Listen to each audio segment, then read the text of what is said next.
Good morning, everyone. We are live and alive. It is May 29th, 2024, 6:53 a.m. Back to the early streams, even if it's not as early as I would have wanted, but early stream nonetheless.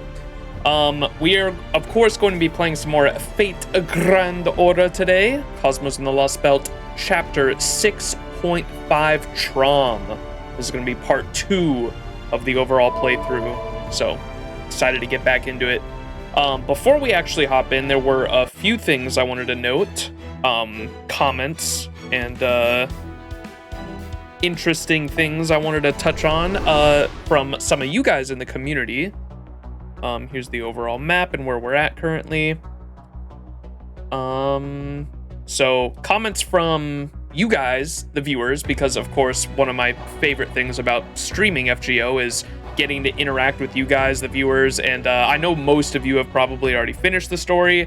It's still fun to chat back and forth with you guys, and of course you guys try to essentially see me try to put the puzzle pieces of the story together. And one of my favorite things about Fate, and Nasu specifically, I know this chapter probably wasn't, I'm almost certain it wasn't written by Nasu, because LB6 and I know 7 are written by Nasu, so 6.5 was probably a different writer, but Nasu definitely, and a lot of the Fate writers are really good about foreshadowing.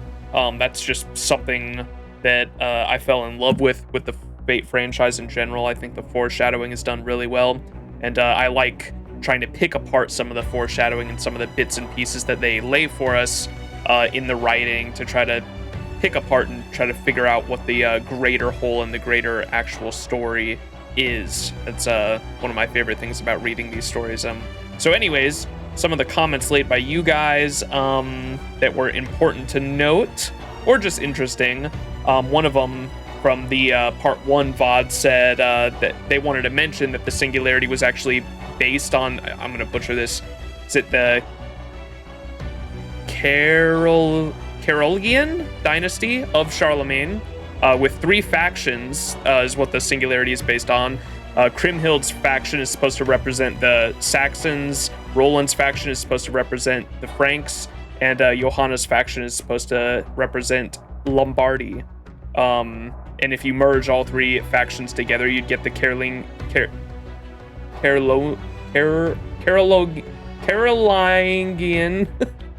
Empire, which later goes on to become the Holy Roman Empire.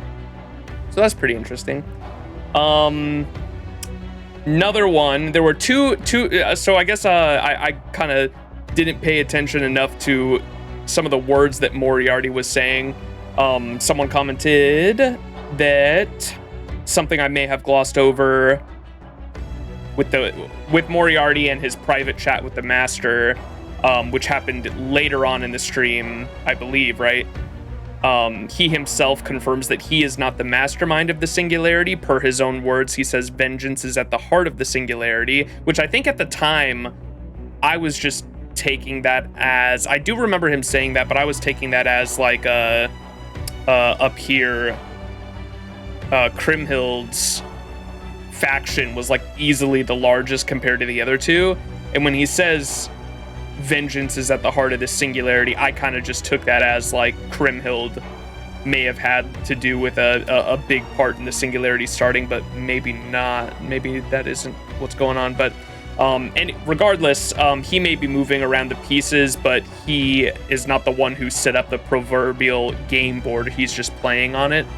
And that, it makes a lot of sense to me that it's making me think a lot more about why Moriarty is a ruler, and the possibility of him being summoned by the land to be a mediator in this conflict probably makes a lot more sense in terms of him being a ruler and all, but we'll see.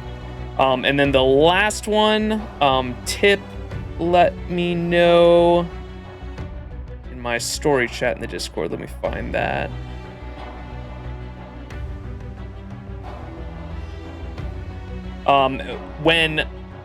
So we were, I remember I was going back and forth the chat on this one. Moriarty asks in that same conversation that he wants Ritsuka's the MC of the story, of course. He wants Ritsuka's seat at the table, and I didn't know what he was talking about when it came to the metaphorical table, and we were going like back and forth and chatting on that. Specifically what he meant is, as a master, he wants to take over the master slot of the Chaldea servants, and that's of course why we immediately answered not happening to him. It's not supposed to be cryptic in the slightest. It's just a classic sell out all your friends and we spare you kind of deal. Yeah. So that's that. And that's about it, I think, in terms of comments. But yeah, anyone else watching, whether it's live or via a VOD, definitely feel free to, as long as it's not spoilers. Two rules about like commenting and going back and forth about the story with me. Don't be an asshole about it. I'm not the smartest guy in the world. And the second thing is no spoilers, obviously. Please, like, dude, I haven't finished the story. When it comes to like story spoilers, feel free to comment whatever you want after we finish it, but obviously we're in the middle of it right now. I thought specifically the comment about Moriarty, I know it was hidden in the words, but Moriarty not being the overall, like, the person that set up the singularity was like on the edge of like spoiler territory, but that was obviously, you know, I just didn't catch that in the lines. But yeah, just a warning for, I don't want to be spoiled on anything. We're trying to keep the spoilers to the minimum, and I think the only thing I was spoiled on this so far was Moriarty being the like essentially who I imagine is the main antagonist of the story. And I thought, because I knew he was the second banner of the story, I thought, similar to like Oberon, his like true name wasn't going to be revealed until the very end, but he was actually revealed like super early on. He just announces himself as young Moriarty, and so that kind of took me for a loop, because I thought he was going to be like, or he was going to reveal himself to be more young Moriarty by the end of the story, but it was revealed like pretty early on, so that was cool. Regardless, let's keep going. We should be on section 9, I think. Yep. We're gonna try to get through another 8 sections today. I wanted to try to, because I think the whole singularity is 22 sections overall, so we were gonna do about 8 sections a chapter. But we'll see. We'll see how tired I get, because I do have work later this afternoon at 7 a.m. I have work later this afternoon, and I obviously need sleep, so we'll see how far we can get.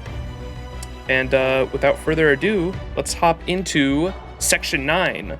We are the Charles Commandos. And I believe where we left off, Moriarty like contacted us one-on-one. We obviously told him not happening. We're not giving up our spot as the Master of Chaldea. And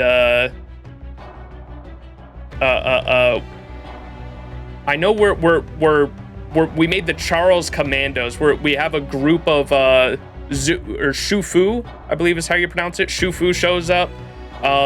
They're in our little squad, and I can't remember. We're going to infiltrate one of the other kingdoms. I can't remember which one. It was either Kriemhild's or Constantine's. I think it may have been Constantine's, but I can't remember. We'll figure it out pretty quick. Let's go. What's up, Zaroku and Rudimentary, my dear? How you doing? I'm almost caught up to you. Oh, snap. Let's go. Crack a cold one.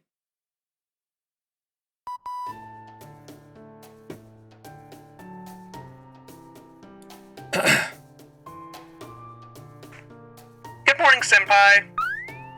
Oh! That's right, I keep forgetting Foe didn't come with us. I'm still banking on Foe being, I think Foe, but he's not a beast anymore. But maybe as a magical creature, he's been like gaining more like sentience as the Lostbelts have gone on. And I think my theory was originally, it was around like Lostbelt 5 or maybe 6 that Foe was because I noticed like towards the beginning of the Cosmos and the Lostbelt chapters, we didn't really have the Foe translations that I remember anyway, just based off of my own memory.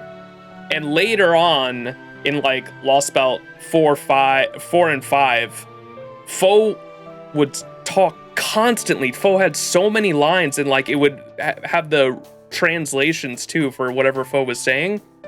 And it could have been a funny gag. It probably is just a funny gag, and I'm just reading too much into it. But I thought it'd be like crazy if Foe is like somehow becoming another beast, especially now that the Beast Force slot is supposedly vacant without a Koi and Skya there now. But I don't know. I just thought it was interesting, and I wondered if it was possibly the Foe coming with us to the Lost Belts and the being in the Age of Gods and all the magical energy in the air. Foe seemed to be like running around in, what was it, Lostbelt 2? I remember Mash making a comment specifically about how happy Foe was to be in the Age of Gods, and he must have been like sucking up all the energy in the air, something like that. I don't know. And now it's weird how he's like not coming with us on the missions anymore. Lostbelt 6, he didn't come with us, but that one made a lot more sense because it was Britain and Foe Cathpulug, if I'm pronouncing that right. That history to that creature is specifically in Britain, so that makes sense for him to not come with us to there. But Lostbelt 6.5, I don't know why he didn't come, or maybe he just likes to hang around MASH, I don't know. Who knows? Just wanted to make a comment on it. All right, let's keep going. Jokes are the deepest lore, indeed. Good morning. And a lovely morning it is. Right you are.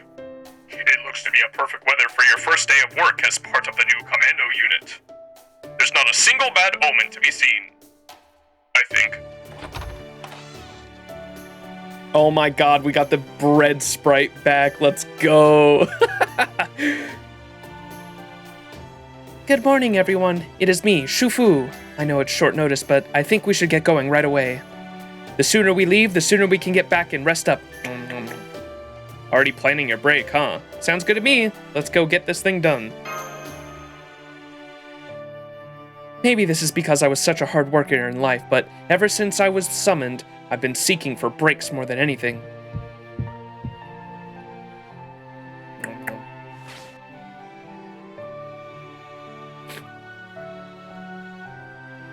Why did she just cover her ears?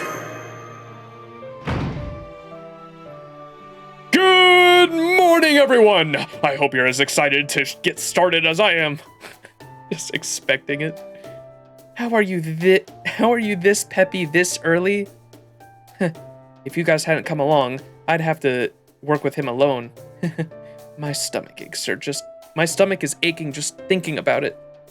Haha, be that as it may, just because it's morning doesn't mean we won't run into any enemies. We'll have to take advantage of this opportunity to demonstrate how useful we can be. Then I'll take the front line just as we discussed yesterday. Lord Holmes, Lord Max, you shall keep it to the middle. And you, Lady Shufu, shall bring up the rear. Are we agreed? Works for me.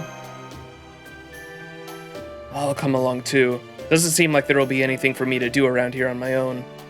Then let us be on our way. We'll leave for the north gate by the main road. Off we go. So what kingdom are we infiltrating again? I think it... They'll let us know here pretty quick. I think it's Constantine's we're going to. You know, I've been wondering since we got here, does commerce even function in this realm? Better than you'd think. Of course, all transactions are made with QP. What? Besides, there's no point in hanging on to more the enhancement resources than you need after killing a demonic beast.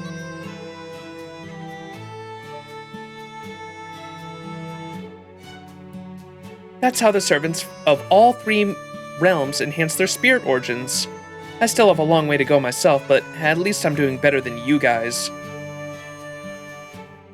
Well, yeah, I'm not even a servant. Oh, hang on. I actually want to do some shopping while we're here.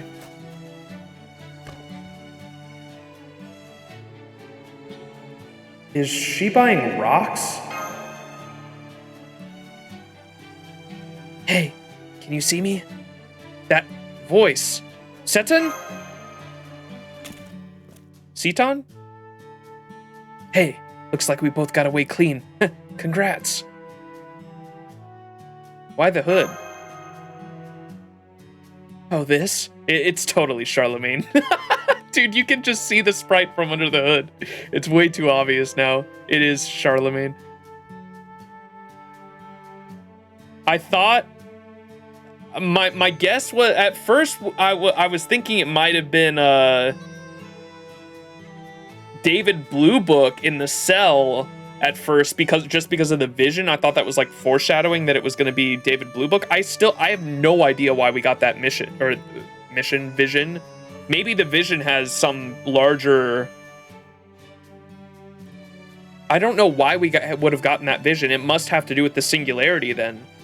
Because why we would get that vision then of all times doesn't make any sense. At first I thought it might have been David Blue Book in the cell with us, but maybe it has more to do with the overarching story here. The second person I guessed was Charlemagne, only because he was the only person we hadn't seen that was like a banner unit up until that point. And it wasn't until he said awesome like 2 sentences in a row that I was like, okay, it's totally Charlemagne. Because I remember on our Charlemagne rolls like a week ago, chat was telling me that I should play the Everything is Awesome song as a catalyst because Charlemagne loves saying awesome. So I was like, oh, okay, it's totally him then. It's clearly Seton. Oh, this? Let's just say I've got my reasons for wanting to keep to myself around here. Everything okay with you? Yeah, and he doesn't... and Charlemagne probably doesn't want his faction, like, recognizing him. That's why he's got the hood on. Makes sense. Yep, everything's fine.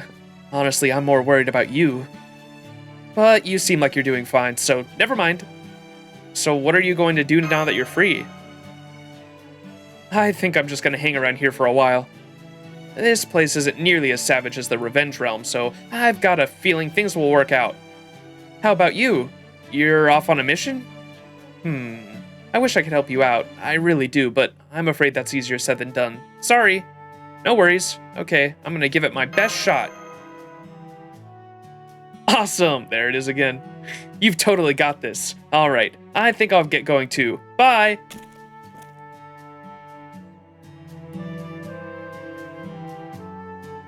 Max, if you reverse his name, it's Notes. Wait a second.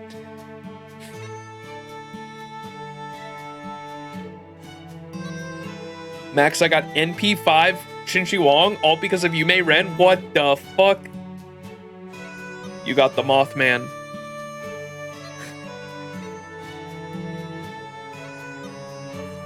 Didn't need Charlie because of Okitan, but I rolled anyway because I like the guy. Yeah, same here. I'm in the same boat. Something wrong? Oh no, everything's fine. Then try to keep up. This mission looks like it's gonna be a real bitch. Both coming and going. Huh? Oh right, I guess you wouldn't know since you were passed out. Our destination is way up in the mountains, and there's no ropeway or anything to help get us there. Yikes. Mountain climbing time. Hey, I was just, wondering. What is it? Are we gonna have to do this on the way back, too? What do you think? Then I think maybe we should take a little break. I don't think that's a good idea. Huh? Why not?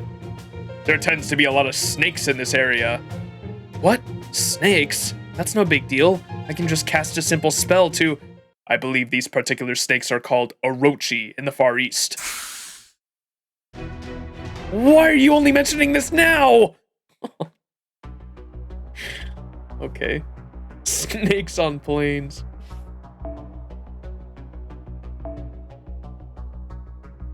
Hey, we get a full party this time. Cool. I can use a teapot. Teapot time.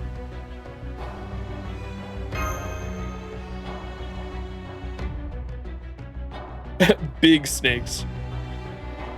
We have a wyvern problem. I mean snakes. Damn, 3.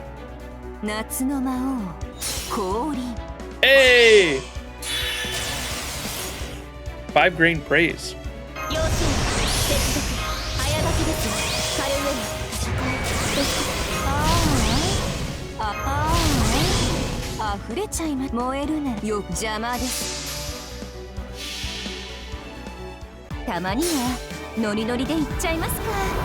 NP4 Chinchiwang, 1 Black Rail, 1 Drake, and 200 Saint Quartz, and 0 Yume Ren? Jesus. Desire sensor, man, is real.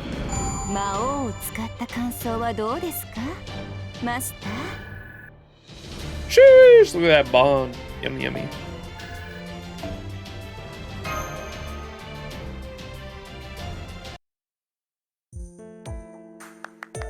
Way to go, everyone! Then again, it's not like we can take any credit. I helped. Well, technically.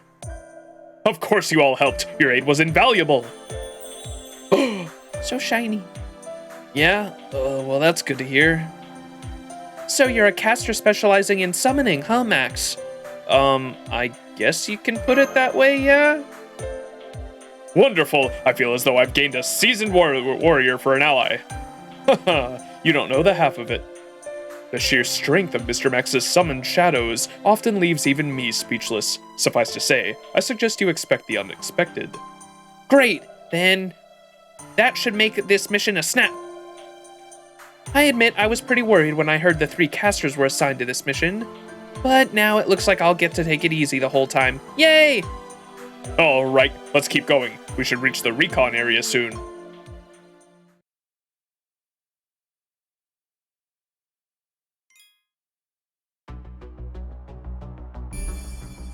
Ooh, the lookout tower.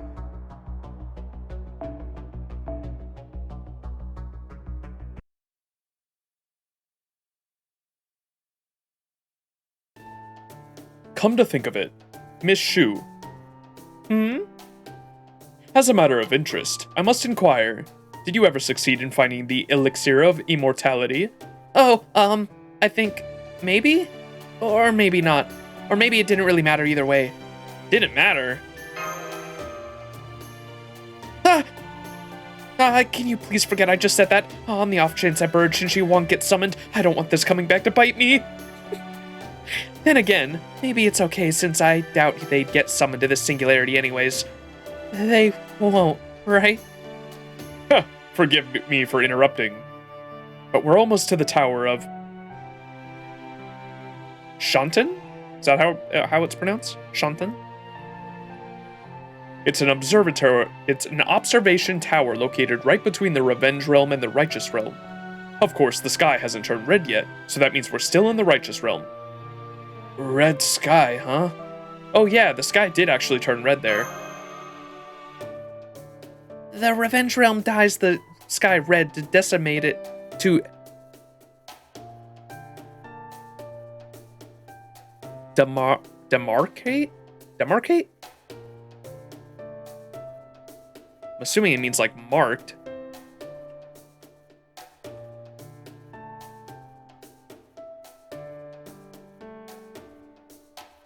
Yeah, set the boundaries or limits of. Demarcate. Demarcate. We learning out here. The Revenge Realm dyes the sky red to demarcate its domain and demonstrate its vengeful spirit. It's their way of telling outsiders, this is my territory, trespass and die. You know, since land can't actually talk.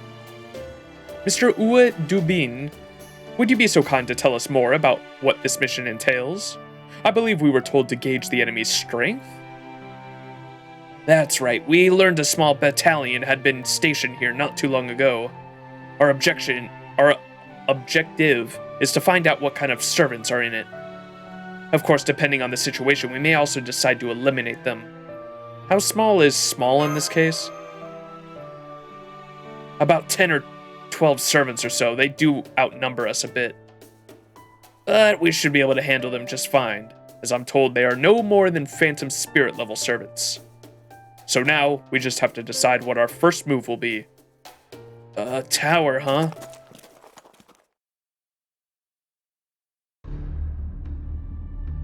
Elden Ring.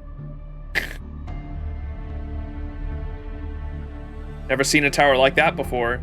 I have. That shit looks straight out of Elden Ring. What the fuck? Same here. It's a little big for a lookout tower. Fascinating. Did you figure something out? Not from the exterior alone, no. We'll have to make our way inside first. Shh.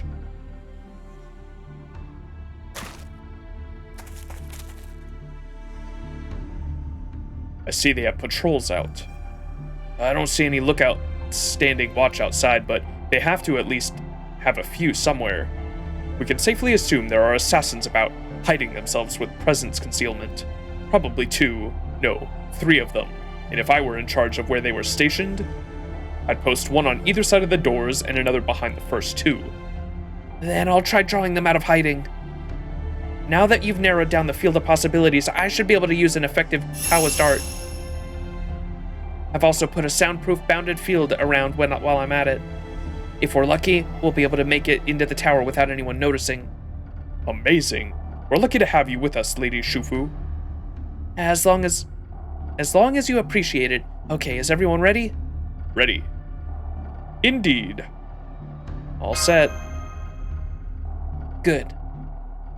Motion forbidden, spirit enlightened, body pacified, then add a dash of tongue twisting and silencing. Whoa, enemies! But I can't move! Enemy attack! Enemy attack! Damn it, they can't hear me either!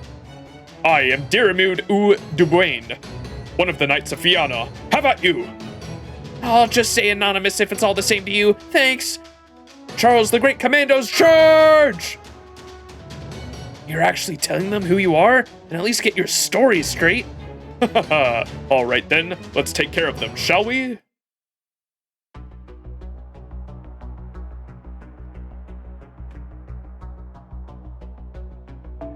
To battle.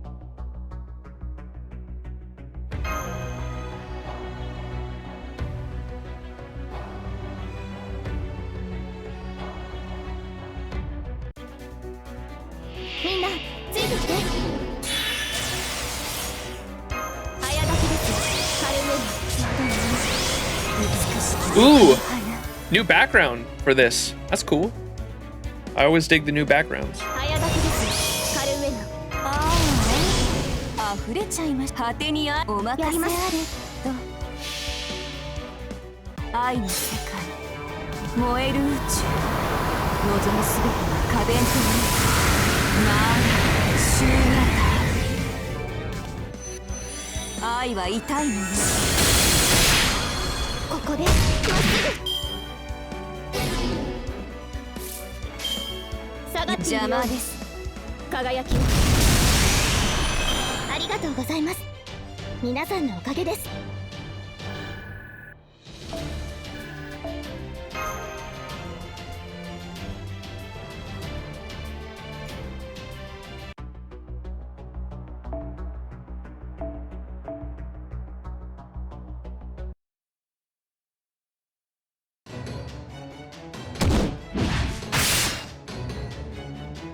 Damn it!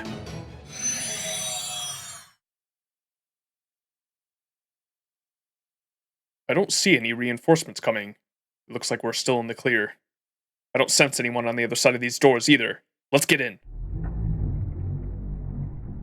Creepy door noise. Ooh.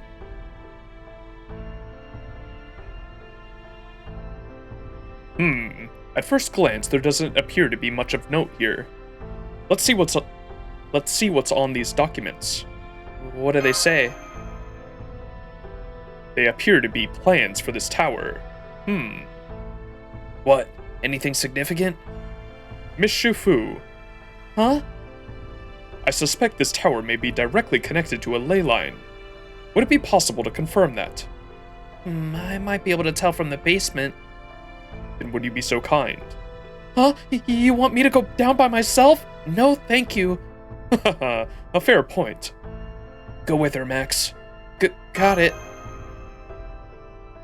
I'll come too. It could be dangerous with only 2 casters.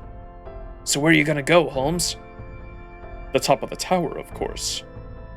Then let's head down and see what we find. Come on. Oh, all right. This looks like it's gonna be a major pain in the ass, though.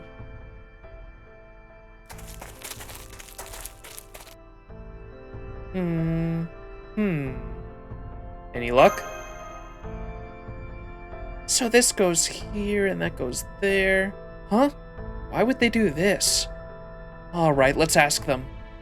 Them? Who? Those casters working over there. I'll leave them to you. Huh! I can't move.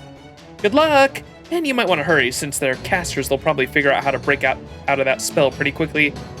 Next time, give us a little bit more warning, would you? Or battle time.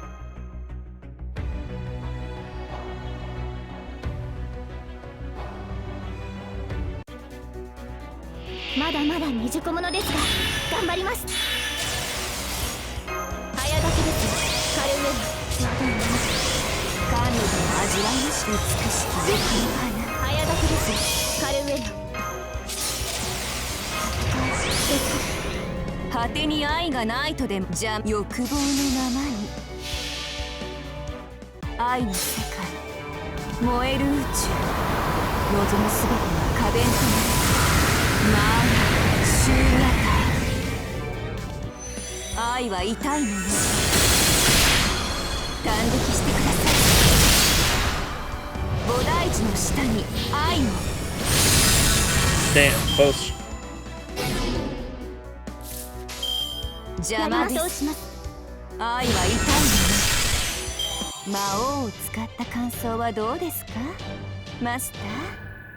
Give me that bond.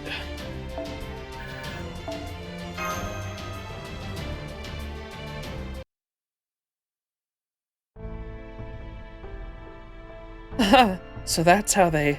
I'm afraid we killed them all. Is that going to be a problem? No, it's fine. Ask was more of a figure of speech there. I can basically tell what they were doing from their actions. They're great. They're gat. They're gat. And the spells they left behind. That's what I meant by ask. Aha! I knew it. This design is for sucking up magical energy straight from the ley line and sending it to the top of the tower. It's still not active, though. Maybe they were about to test it. How much magical energy do you think they were planning to gather? Maybe a little less than you'd need to form a holy grail? That's quite a lot. They must have been planning to perform a special summon here. Master! I passed Shufu's analysis on to Holmes, and he says he wants you to come to the top of the tower straight away. Hey guys, Holmes said he wants us at the top. Okay, it's just pronounced gate. Gyat. Tell me Gyat wasn't right. Yo, what the fuck? This shit actually does look straight out of Elden Ring. Obviously, the Elden Ring one was probably just inspired by some medieval European architecture, I assume. My apologies for calling you here on such short notice. I see you got into a bit of a scrap on your own. We ran into a little resistance too, but Holmes took care of it in no time. As for you guys, I guess Dearmoon must have played a big part? It was nothing. I was fortunate enough to have Lady Shufu's protection in Lord Max's summons. It was a great group effort, and a very successful one. Ugh! How are you this nice and this handsome? Do pretty people have to have everything? It kind of pisses me off. Dearmoon has a look of genuine confusion. I heard about your discovery from Miss Kirillite. Are you certain? Pretty certain, yes. I see. Then we can breathe a sigh of relief for the time being. Sucking up the magical energy straight from a ley line sounds pretty ominous. Agreed. It would seem I was correct. Which is why I wanted to take a look at the top of this tower as soon as possible. See for yourself. Mr. Udubuin, and Miss Shufu. Except for a partially constructed stand, there's nothing here. I suspect this tower is intended to be a means of direct attack on the righteous realm. Their plan was most likely to convert the energy taken from the ley line into a pure physical force, a powerful projectile. Which means this stand is meant to be a artillery battery. But once again, as you can see for yourselves, there's nothing here. Not yet. I suspect they simply haven't been able to build a cannon large or durable enough to fire such an enormous massive magical energy. Well, that's comforting. For the time being, I suggest we investigate any servants in the Revenge Realm who had a hand in this tower. If we can keep them in check, that will naturally prevent them from completing the cannon meant for this tower.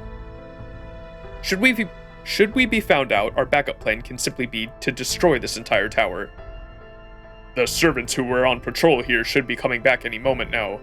Let's hurry and get out of here.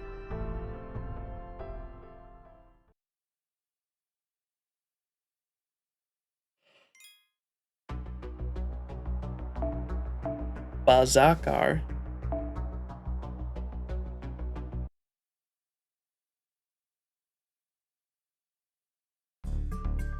The next part of our mission is to secure the abandoned stronghold. This will also be within the Righteous Realm's territory.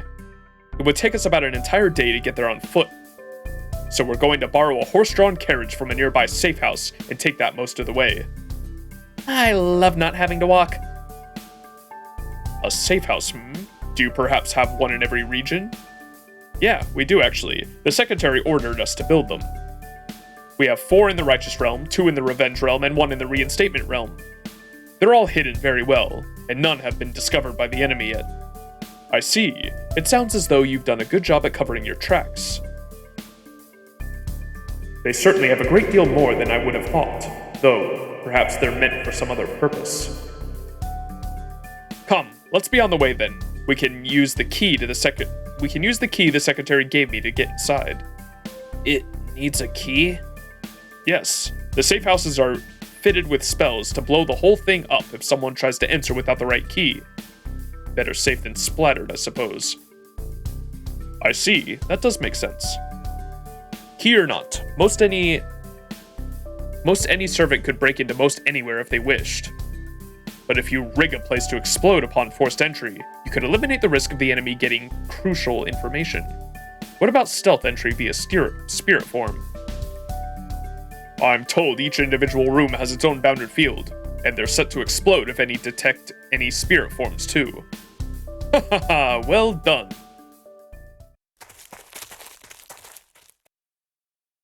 This way. Really? I don't see any buildings out here. It's here, underneath the broken down wagon.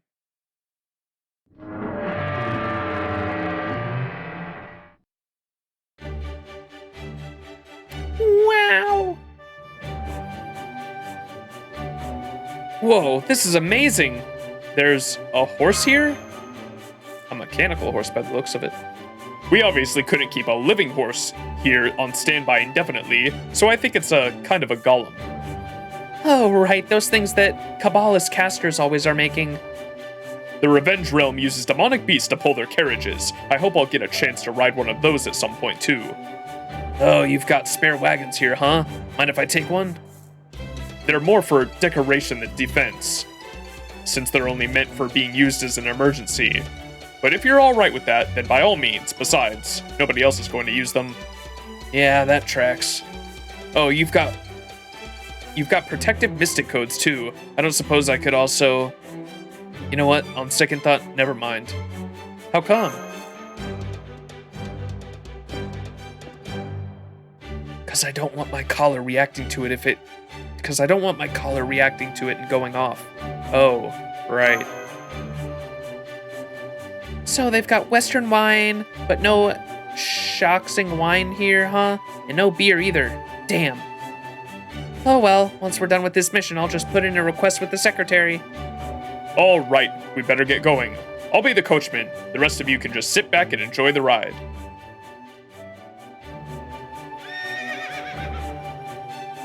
I like the little bit with Kadok there and the not wanting to pick up the Mystic Code because of his collar. It's just a neat little insert by the writers to remind you that yeah, Kadok can fucking explode if he makes a wrong move, and I assume like by the end of this chapter we'll trust Kadok enough to let his collar out, or I'm sure our character like Ritsuka Fujimaru will be like the first one to say like take the collar off, man. Like, why the fuck are we... Like, we can trust him enough.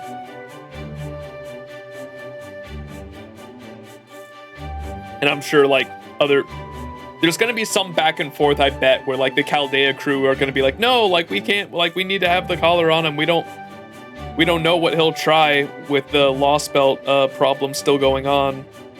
And Ritsuka Fujimaru will be like, no, he's my senpai. Let him go.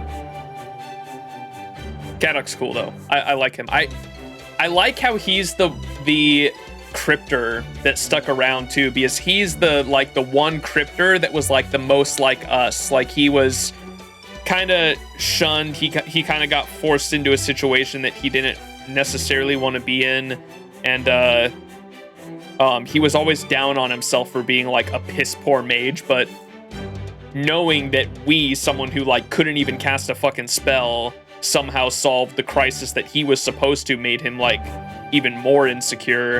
And his whole character arc and story growth from Lostbelt 1 was like super interesting, and just the back and forth dynamic and parallels between our character and his character was really interesting. And so, like, out of all the cryptors, I'm glad Kadok is the one that's like seemingly going to be on our side from now on.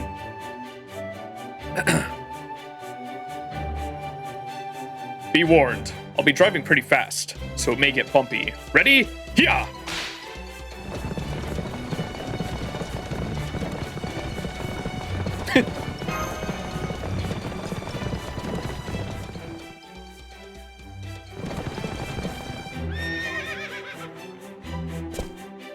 We're here. Come on, we'll walk the rest of the way on foot. You can come down from the carriage now.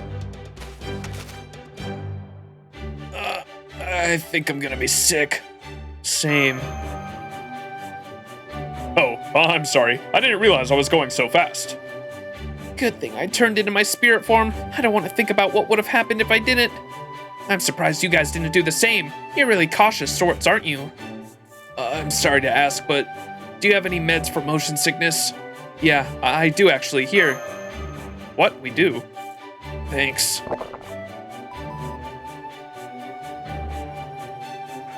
Honestly, I still feel a little sick myself just watching you go through that on the monitor.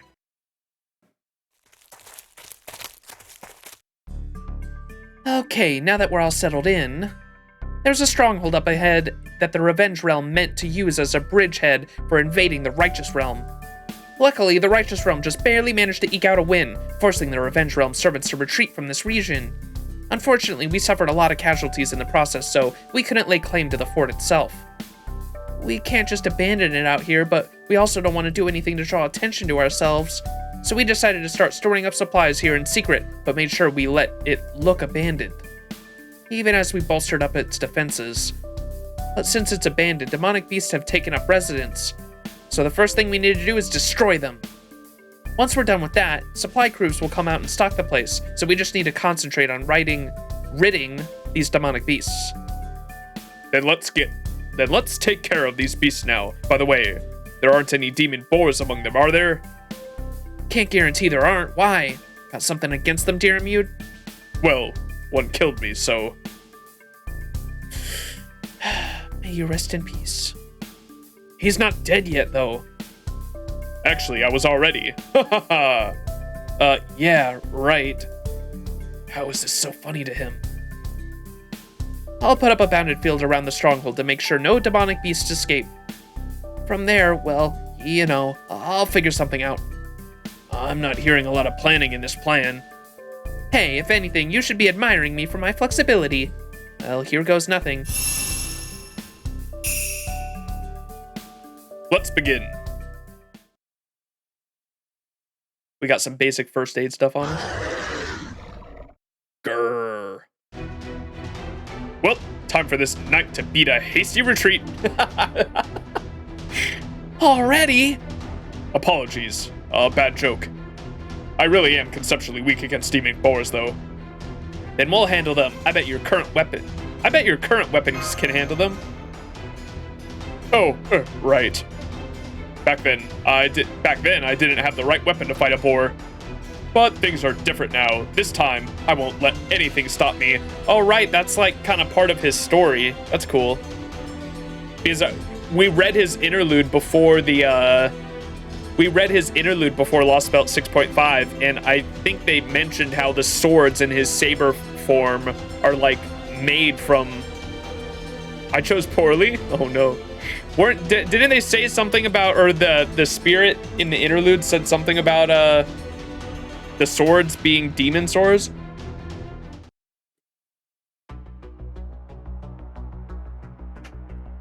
Oh, we get to force him to fight it now? Let's fucking go. That's funny.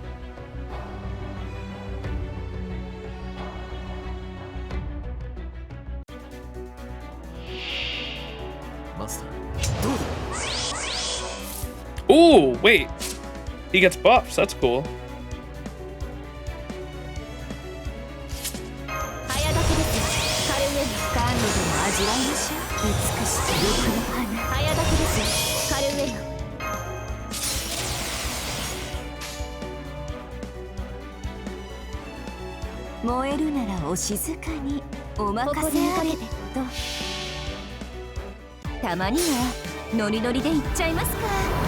Man, summer's gonna be rough.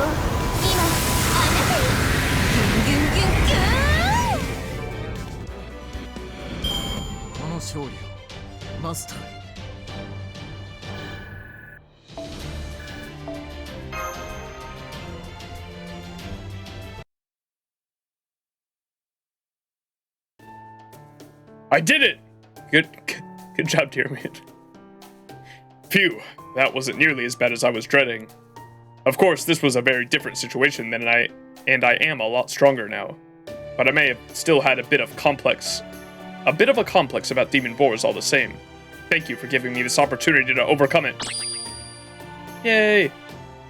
Damn, I thought that pleasant breeze was coming from the stronghold, but no, it's just a beautiful man being beautiful in a frickin' spirit too. What about the stronghold? Oh, we're fine there. Oh, she sent there. Oh, we're fine there. We're fine there. Luckily, it looks like the supply crew just arrived. Here you go. Thanks. Sign this, and you can officially take over. Done. All right. We'll let you guys handle it from here. Understood. Love the one-liners.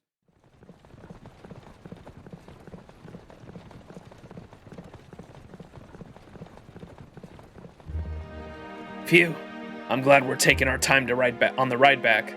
More importantly, this would seem to be our first mission to a successful conclusion. Feels like a pretty roundabout way to accomplish our goal. But I guess this is just what we have to do in a weird singularity like this. Looks like we're in it for the long haul then. Long haul, yeah. Excuse me. Indeed. Although in that case, there's one person I'm concerned about leaving in his current state. You mean Count Vlad? Precisely. According to what I've heard from Chaldea, both his spirit origin and contract remain intact. I suspect he's still right where we left him. We should at least collect his body and bring him somewhere safer. Well, why don't we talk to Charles the Great about it? Good idea. It would be prudent to ask for his assistance.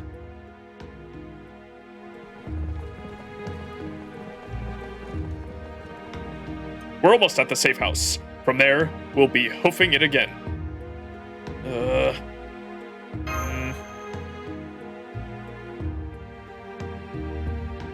Almost in unison, the two mages let out a sigh of bone-deep wariness.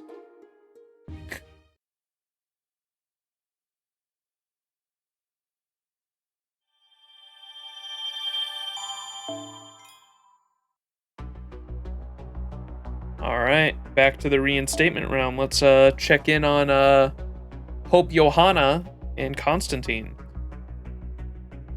Don Quixote de la Mancha's departure. What?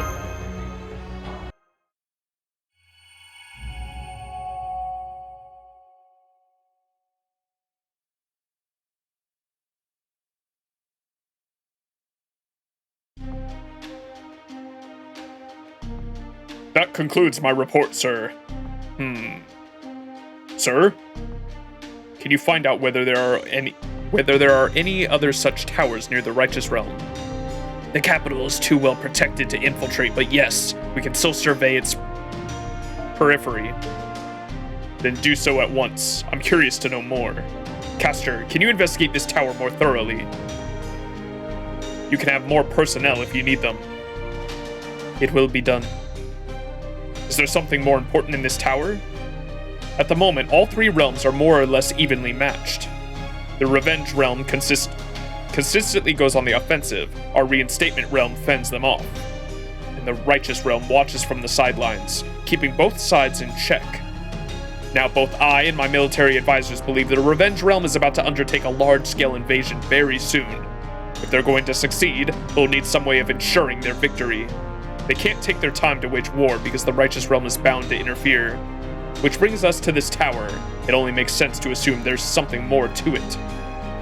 Then, if there do turn out to be other such towers, investigating one is enough. If you find other such towers, feel free to destroy them. Understood. Alright, that concludes today's War Council.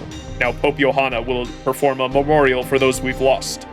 While I regrettably won't have time to do so myself, I urge those of you who do have the time to attend. Of course, my liege. Thank you.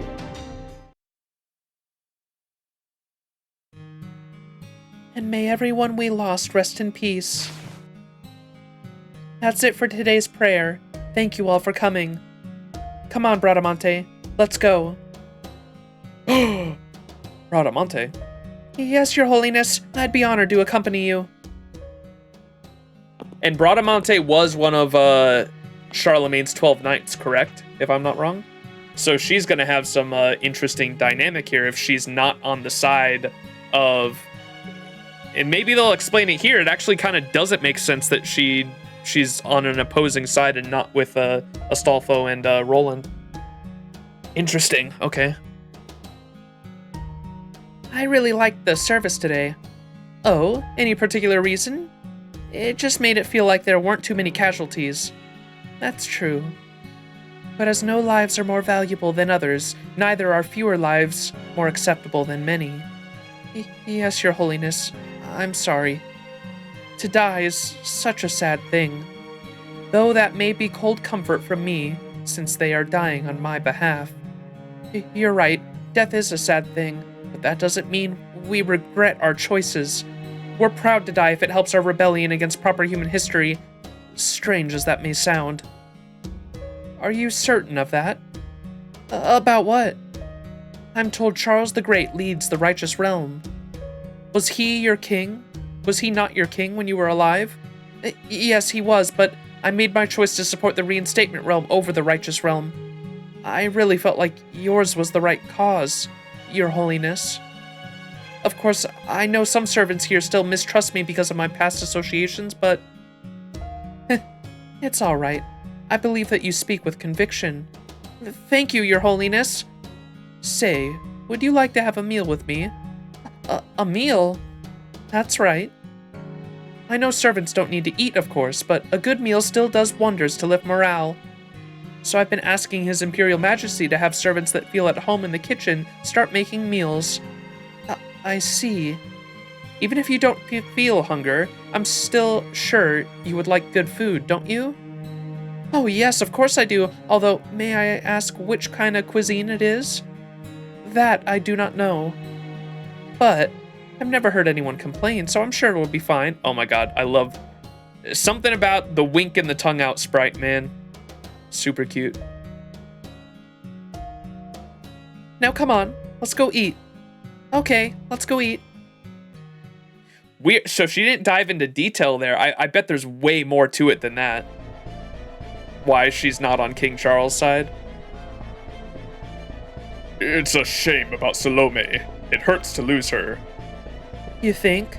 I will say I was surprised that she never did cut off the Chaldean's head. But I always thought it was only a matter of time until she did something like that. Didn't you feel the same? I did, but she still chose a very inconvenient time to go rogue. Yes, that is true. But it's still nothing compared to you-know-what. Well, looking at the bright side of this turn of events, Chaldea has drawn the gaze of the reinstatement realm. Even if they know about the towers now, they still have no way of determining their true purpose.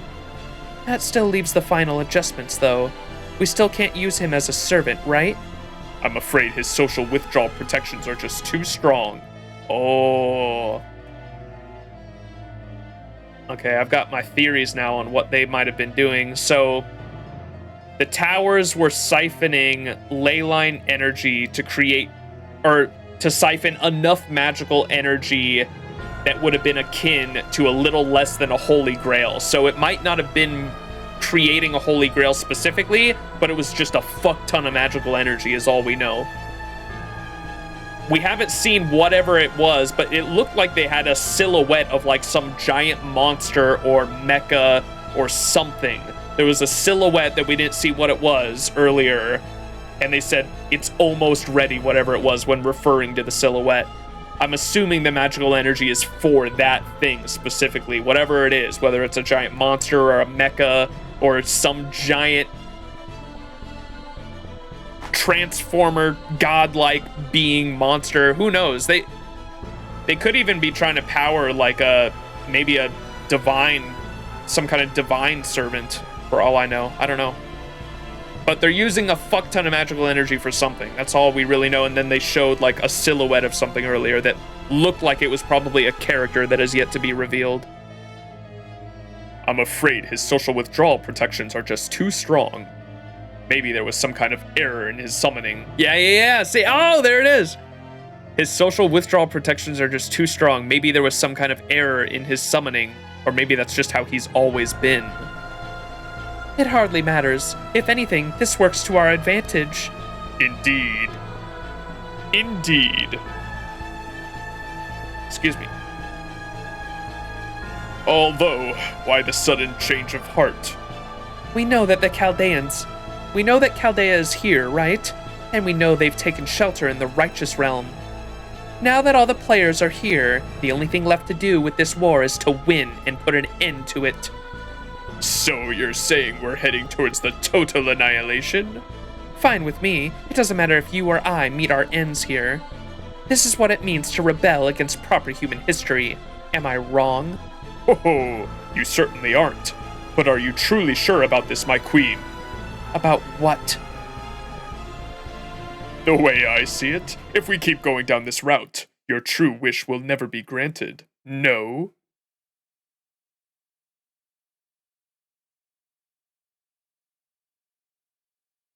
And I believe my prediction on what her wish is to be with Siegfried for like all eternity. That's why I was trying to put together her motivations early on for why she's rebelling against proper human history.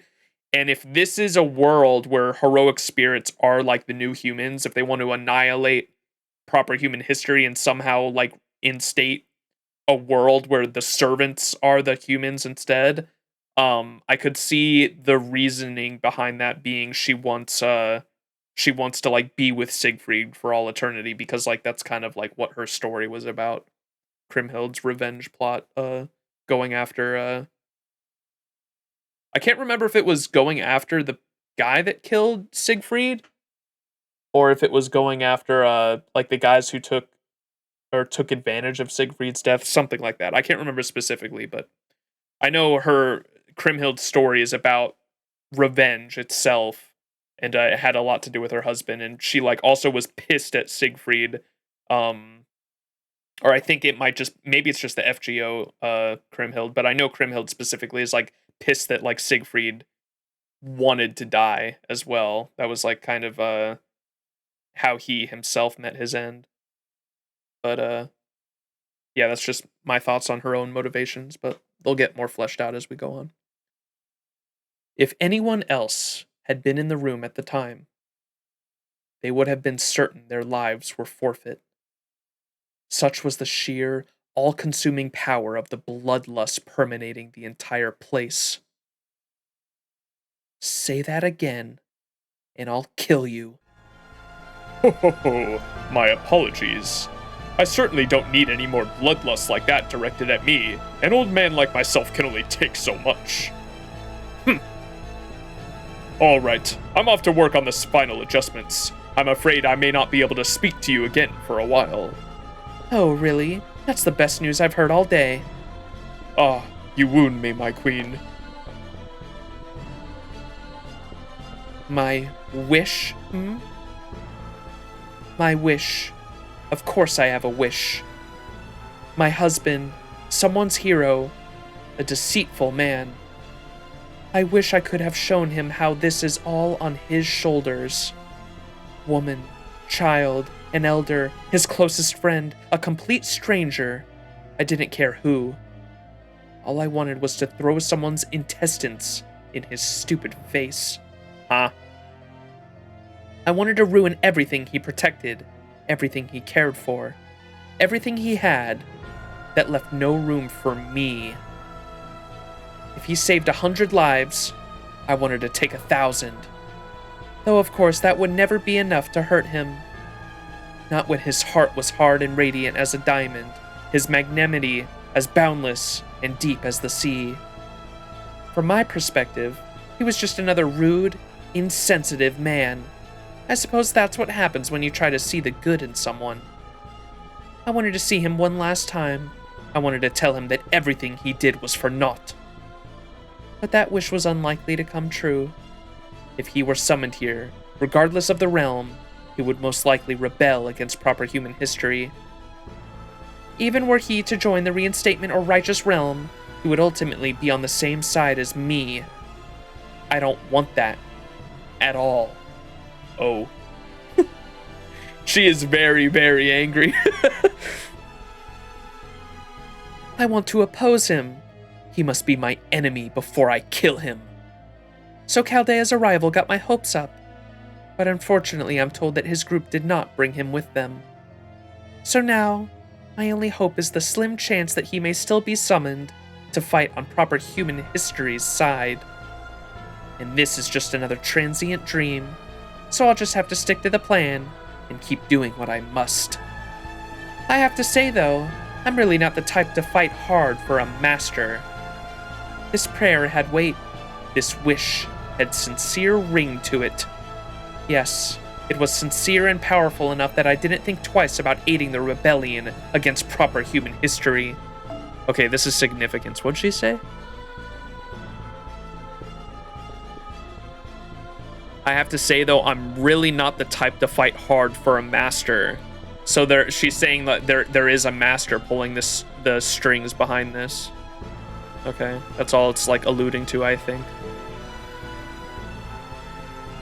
Even though we don't even understand what sort of master I'm working for, the righteousness of this wish is what drives us.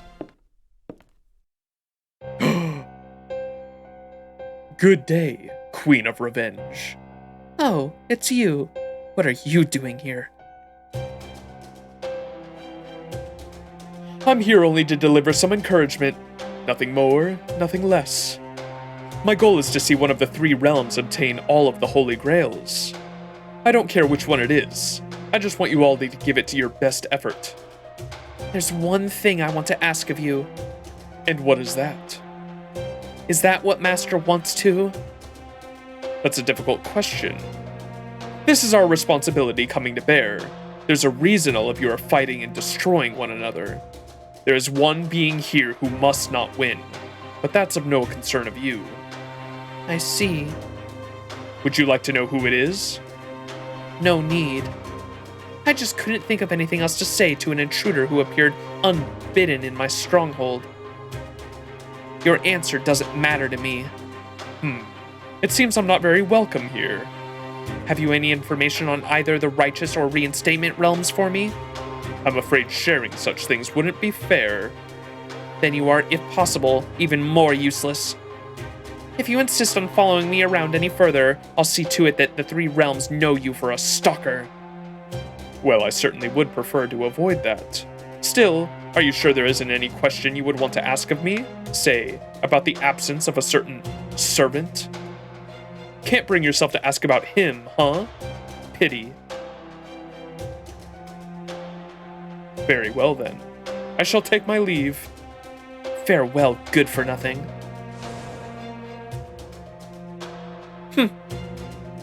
If he just wants to toy with his pieces, then he's no more than an idiot. If he wants to maneuver himself around the board, then he's no more than a participant. So he's chosen to come down from the board, even though he's qualified to run the whole game? In one sense, I suppose there's a certain kind of integrity to that. But in another, it makes me think he's the most dim-witted mathematician to ever live.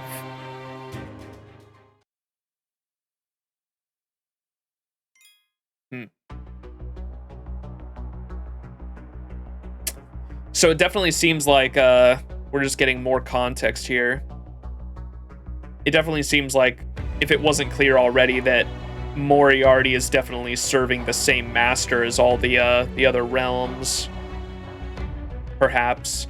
I thought it was mentioned in the last stream that there were 3 masters, and like there was a master behind every realm and every Holy Grail, and they were kind of having their own weird like version of a Holy Grail here by having 3 armies, 3 masters, 3 armies, 3 masters, and 3 Holy Grails. They never said that. I thought they alluded to it when I thought I remembered something like that at the Righteous Realm last stream. I'll have to go back and see what specifically they were saying.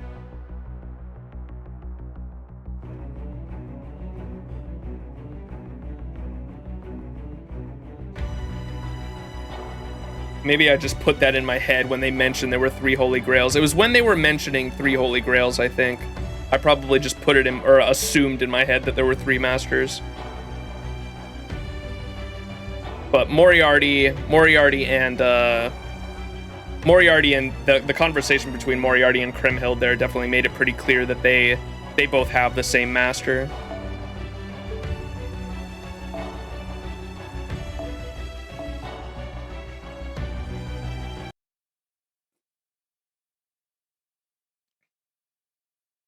Holmes said everyone here has the same master, and you probably assumed here means the reinstatement realm specifically. Gotcha, okay. Each servant has differences, but they all serve a single master here in that realm.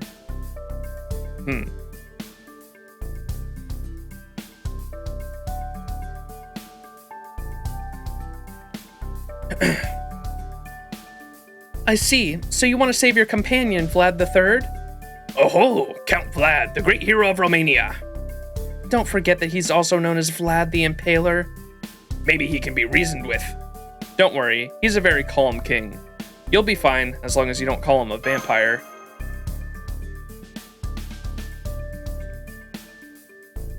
His moves still remind me a hell of a lot of the dead apostles, though. No, sir, you can't trade places now. They'd notice the difference in your auras immediately. Yeah, I guess you're right. At any rate, we certainly can't leave him like that. The fact is, the Righteous Realm needs all the strength it can get right now, all the more so with wisdom and intelligence. I see. So you require someone with a great deal of military expertise. We do. I am educated in many fields. So far, I've been able to keep us locked in a stalemate. But I can take us no further. I can't see a path to victory for us. So then, the best course of action we have is to save Vlad III, and if possible, to treat him. Would you mind letting us handle this? So, what you're saying is that you have a healing and/or restorative noble phantasm strong enough to return Vlad III to fighting form? Am I correct? I can't promise it'll work flawlessly. To be perfectly honest, it will be a gamble. A gamble? You know gambling is bad, Sancho. I have to agree. There are any number of mages who have ruined themselves by taking major risks. Really? There are? Oh, right. I suppose you wouldn't know since you grew up sheltered in Chaldea. As a rule, my girl, mages are arrogant creatures who think that they can bend all of creation to their will. The majority think that way. It gets worse with the more talented that they are. I see. I suppose that makes sense since magecraft can do what otherwise would be impossible.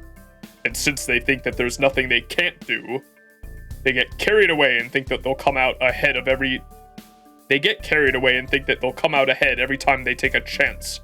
Their magecraft lets them see others cheating and helps them notice patterns and trends. so they figure they can use that to the advantage to cheat and win just about anything. Basically, there's no scenario in which I don't come out on top here. That tends to be how they start thinking. But it's called a gamble for a reason, right? That's right. In a fair and impartial game of chance, a mage has the same chance of winning as they do of losing. And yes, that means about half as such mages will win those gambles. But when a mage wins big, what do you think they'll do next? Bet the farm, as they say? Exactly. Strangely enough, they believe they've already won the next round as well. You really know what you're talking about here, Chubbs. Makes sense since you gambled and lost. Oh, no, I didn't. I absolutely won. That's why I'm still alive, even under these circumstances. Fo. Fo is saying, way to look at the bright side. Ha ha ha, thank you, Furball. Ha ha ha.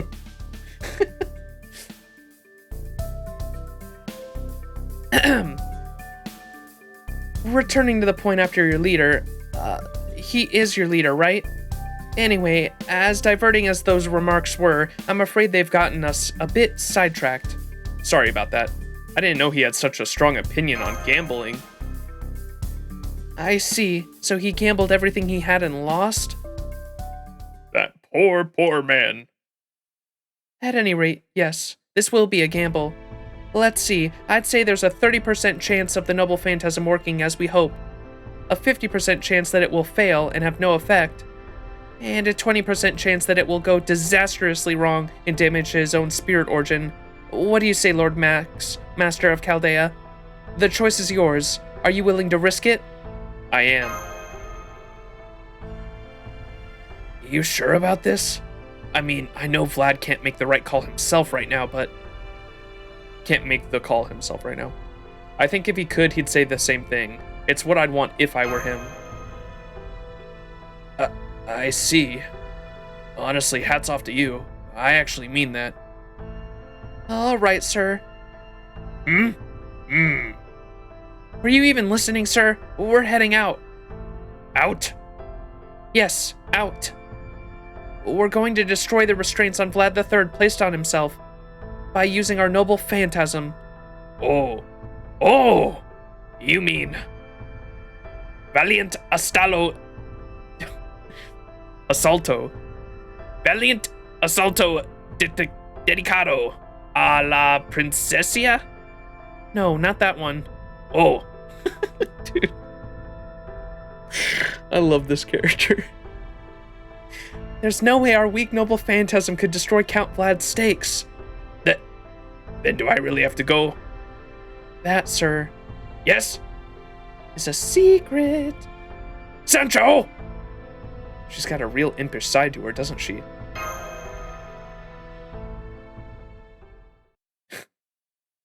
Are you alright, Kadok? Do you have a headache? Oh, no, I'm fine. I hate myself sometimes. Damn it, Kadok. Stop wasting your mental energy on things that you can't change already. You've got to stay cool, calm and collected. Just think about what you can actually do. That's the best possible thing you can do for yourself right now.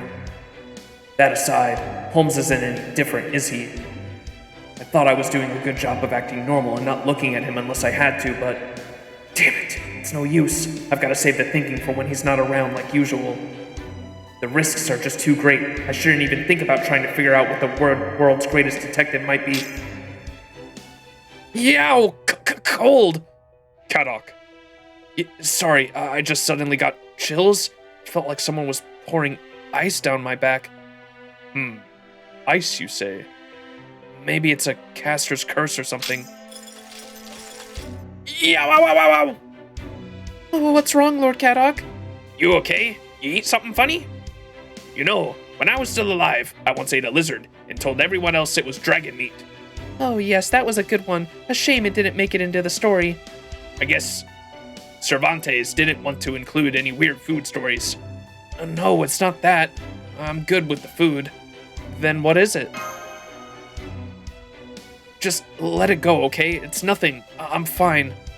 Perhaps we'd better leave well enough alone then. Wouldn't want our teasing to come back and bite us. Now then, Mr. Max, I take it you've made up your mind? Then we should leave right away. But what will you do about your throne? We can't exactly declare that Charles the Great is going on an expedition and leaving his castle undefended. I'll take over when you're gone. We'll be fine. I mean, it's not that I'm worried, but Roland will probably do a better job than me at least.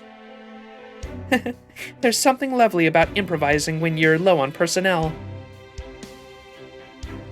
Feels like we're sticking a finger in a dike here. Hey, yo. Ooh, new sprites. Oh, are those our disguises? Valiant assault dedicated to the princess, I think, is the translation of what the noble phantasm was. Oh, okay, that's cool. 90% of mages quit before they hit it quid. Big. You actually know the Spanish bits of it? Let's go. What was going on with the Caddock ice? I mean, that's obviously foreshadowing for something later, but I wonder if Holmes had anything to do with it, since he was suspecting Holmes and then for whatever reason got an ice shield down his back. Weird. And Holmes was like the first person to say, let it go. We are all sneaking.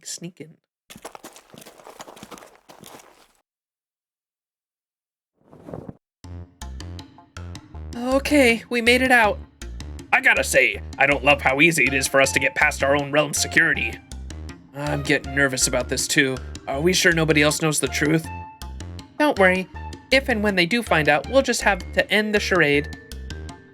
How very stout-hearty of you. Oh, whoops. Oh, believe me, it takes the very stoutest of hearts to accompany my sir on his adventures. Can't have a great story of Don Quixote without Don Quixote and, of course, the trusty Sancho, you know. Okay, well, let's get going, sir.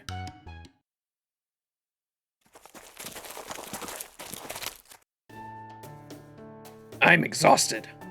Already? Are you okay? Do you want some water? Here, sir, have some fruit-infused water. Thank you, Sancho. I'm sorry to interrupt your break, but I'm detecting hostiles nearby. Did you hear that, sir? Oh, we have enemies here.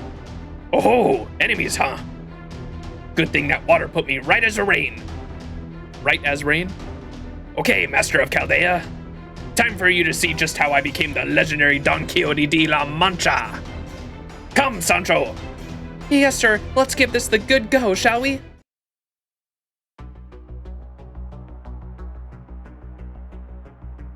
Oh, snap.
Oops.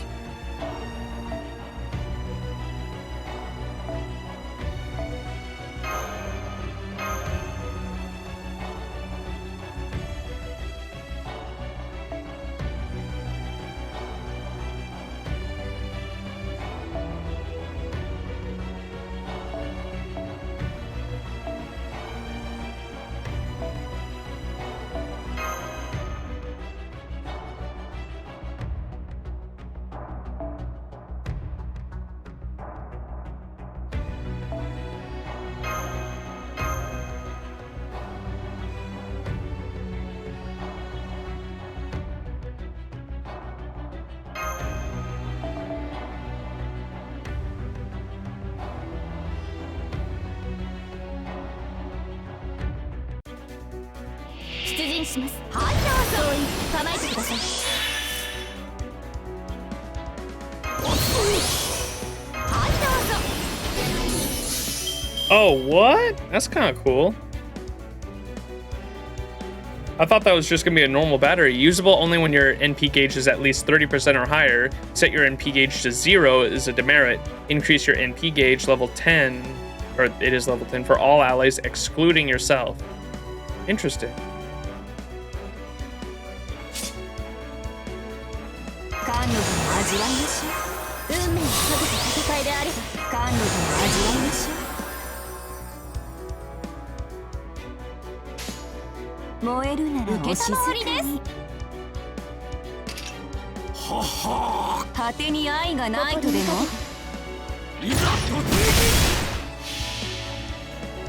たまにはノリノリでいっちゃいますか。夏の下落を今あなたに。ギュンギュンギュン。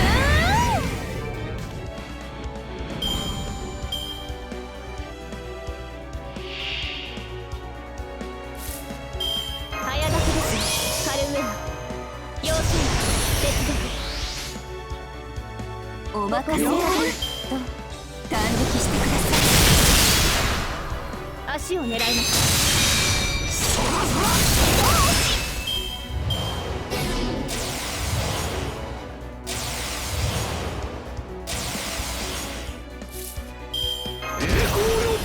No! しょうがないですね。誇りにかけて輝きを。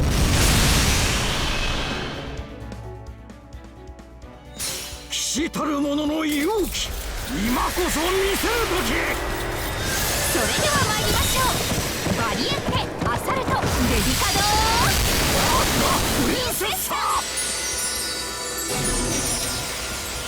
Pretty. 投げます。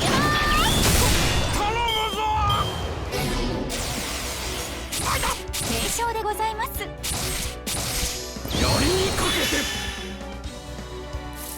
Damn. つまらない The looping. 欲望のままに。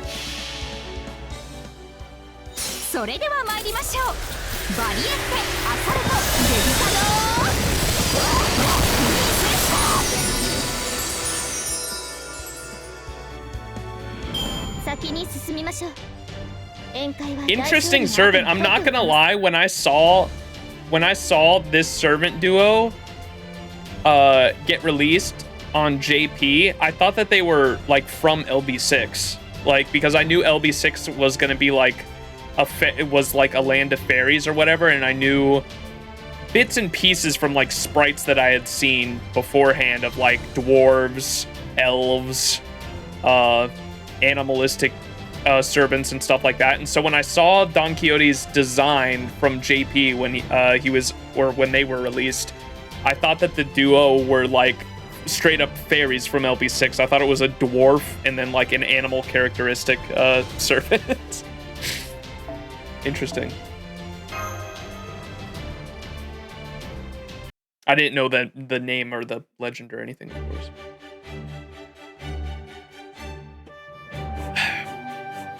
Victory is ours! Well now, I am genuinely surprised at how strong you have proven yourself to be. Hey, depending on how you ask, Don Quixote is more famous than King Arthur. Or who you ask? Yeah. True, but that alone can't explain this strength. The story of Don Quixote is replete with tales of his exploits, but each focuses upon his very humane limitations. Human. For example, when he charged at those windmills he believed to be giants, both he and Rocinante found themselves sent flying for their troubles. Hey now, I want some of the time.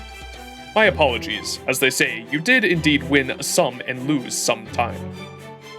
But regardless, the story never once depicts him as surpassing his human limits.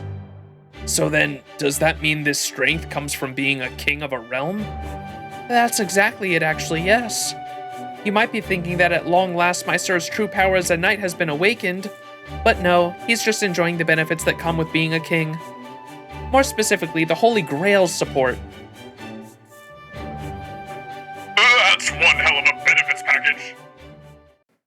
Man, this is a lot stronger than I was expecting. Guess this means the other realm's kings must be really damn strong too, especially with the Holy Grail backing them up. They are indeed. This power can transform an ordinary soldier into a warrior worthy of being sent to Valhalla, or a true warrior into a hero. So if an existing hero were to obtain this power, there's no telling what might happen. And the other realm's kings are Kriemhild and Constantinos the 11th. Kriemhild is a legendary for her vengeful nature. We can assume her combat prowess is unrivaled. Constantine is famous for protecting his city from prolonged sieges while outmatched and outnumbered. He will make for a formidable opponent as well. And I'm an old farmer with sticks who dangerously got close to an old farmer from the sticks who's dangerously close to the age of retirement. And a seasoned knight errant. Can't we at least agree on that? Of course, sir. I think it's wonderful that you never stop dreaming. Right? Wait, does that mean this is a dream after all? No, sir, this is all very real. Well, I'll be there soon. Well, we will be there soon. Are you sure we can do this? What do you think? Can I do this? Yes, sir, you absolutely can. She says I can. They say they can. I heard. You don't have to tell me again. I don't have to tell him again. Are you sure we can count on this guy, Holmes? Oh, yes. Tell me, Mr. Forgive me, how should I address you? Miss is fine, Lord Holmes. Very well. Then tell me, Miss Sancho, is this noble phantasm meant for support? It is. A noble phantasm belonging to Don Quixote that can neutralize Vlad III's current condition. I take it this is one of the things better left unsaid. I knew an English gentleman would understand. Of course, it won't stay secret for very long, though.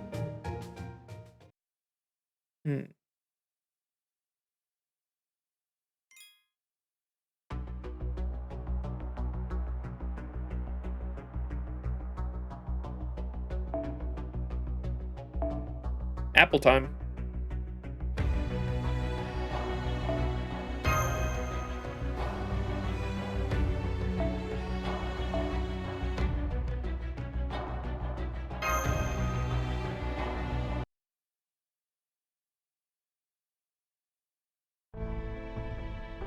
There he stood, as though impaled himself, caked in blood and buffeted by the wind.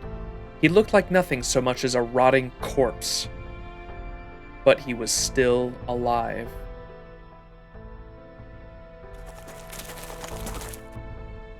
Both the Reinstatement and Revenge realms used to do battle here, right? So how come neither of them have taken him? Take a closer look. What's the rock for?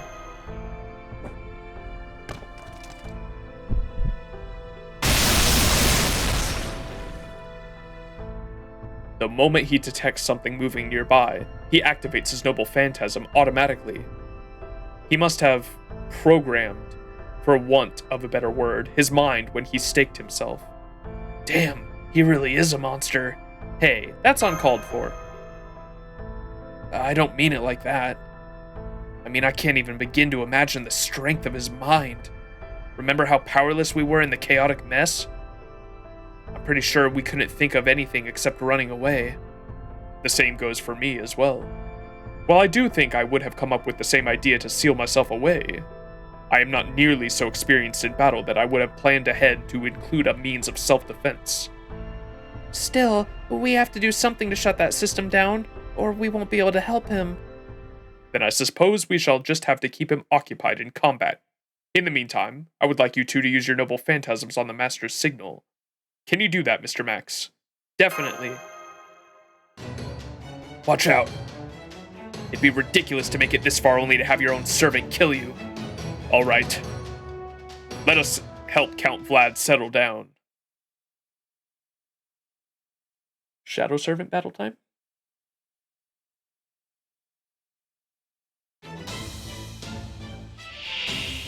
Oh no, it's actually him. 夏の魔王 I have to hold back.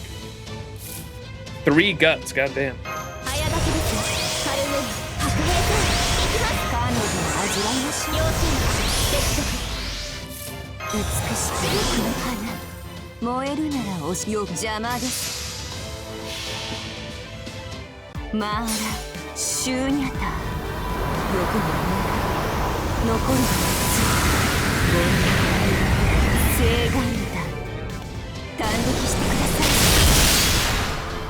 夏は燃えるもの。菩提樹の下に愛の。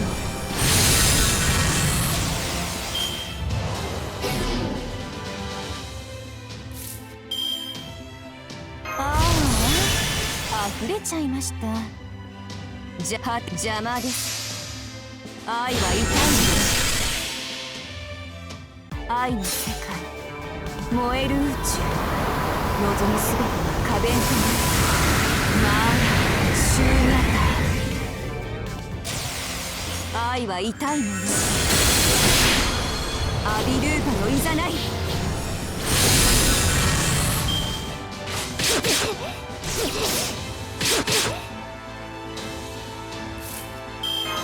準備白兵戦行きます。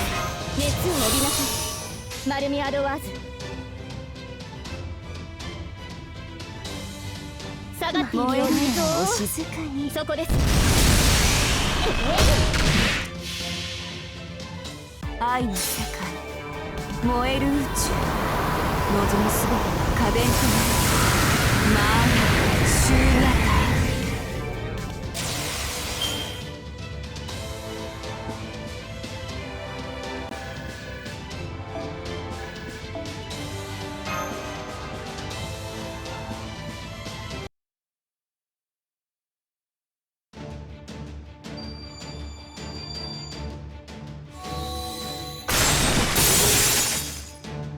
Now! Understood. Okay, sir. Close your eyes just like I told you. Right. Go back. Go back. Go back. Books end. Dreams conclude with the cold splash of reality. All fades into the past like a passing fever. We must abandon our dreams that we might more fully live our lives. Activating Noble Phantasm. Return to reality. Triste, gentil, alanoso.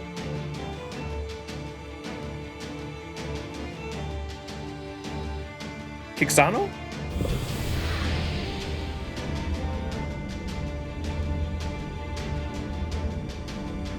All magical energy in the vicinity is decaying rapidly.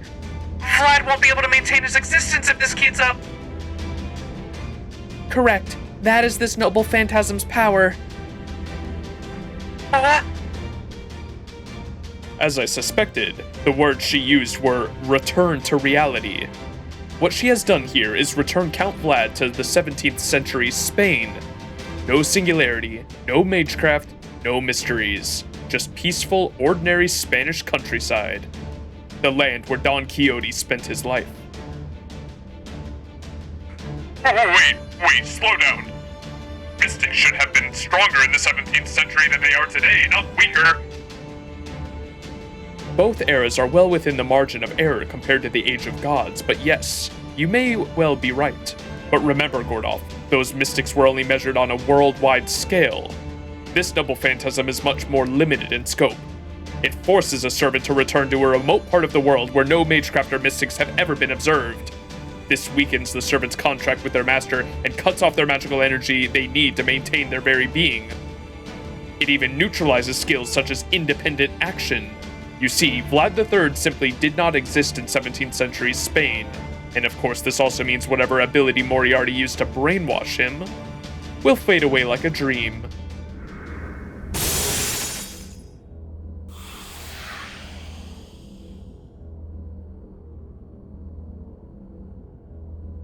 X is pronounced like H in Spanish. Oh, that's so hard because I've like only recently gotten used to pronouncing X as like SH in Chinese. Literally means sad, gentle, Alfonso. Quojano. Alonso. Alfonso. That's a crazy, crazy cool ability, though. I like that Noble Phantasm.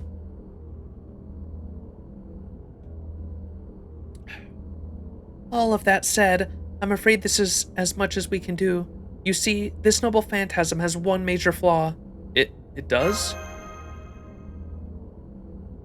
No! Already? Yes, if we use it for too long, we will disappear ourselves. Okay, but you're not. You're gonna stop doing it, right? I see. So that's why I feel so at peace right now. And you're okay with that? Cut it the hell out! Okay, that's enough. No more Noble Phantasm. Abort! Abort! It scared me for a moment. What the fuck? Good, none of them vanished, so the Noble Phantasm's effects are still somewhat present. Then Count Vlad's desire to rebel should be gone now, just as Miss Sancho planned. Though the state of his combat abilities remained unclear. Count Vlad? Are you okay? I never thought I would see my master ask after my health. I suppose it just goes to show how far I let myself go, so to speak. I'm relieved to see you've returned to your senses, Count Vlad. What about your inclination to rebel? It has subsided considerably. The seeds are still planted in my mind, but they are sufficiently weakened that I can control them. Still, how did you do this? I wasn't expecting to be rescued until after the singularity had been repaired, if at all. Well, I would love to tell you all about it, but we are still in enemy territory. Why don't we vacate the premises first? Good idea. Phew, this whole ordeal actually got me sweating. All's well that ends well. Sure is. Hang on, you guys do realize you almost vanished, right? Well, what if you had? Wouldn't it have brought the righteous realm to the brink of collapse? Don't worry, Lord Kadok. That would have been a great adventure in its own right. Yay for adventure! Yay for adventure! Come on, Max, say something. Yay for adventure! That's not what I meant, damn it! Gordolf stares at us with an affectionate gaze.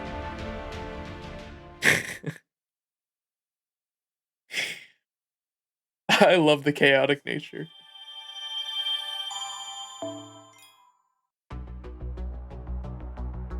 All right, Section 11, Vlad III's triumphant return.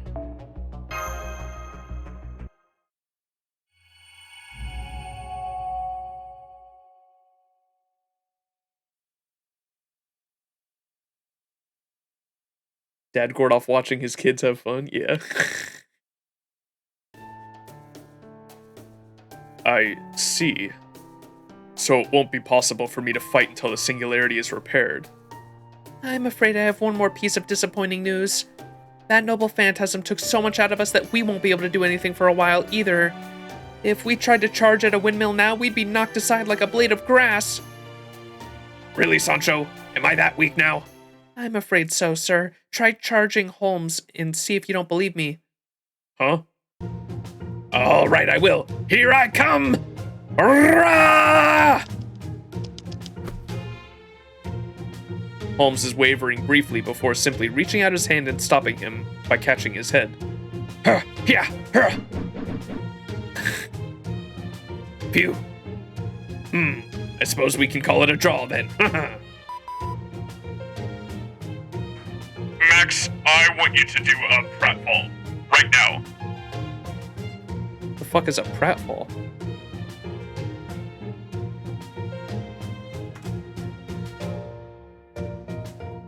A fall to one's buttocks? A stupid, humiliating action? Huh, I've never heard that word. Max, I want you to do a pratfall right now. I would prefer not to. Okay.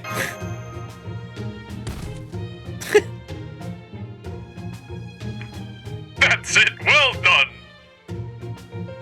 Is this some sort of ritual from which I am unfamiliar with? Kadok wordlessly pops a headache pill. Kadok is like, what the fuck circus is, where am I right now? A pratfall is a kind of like a face palm, but you do it with your whole body. Oh, okay.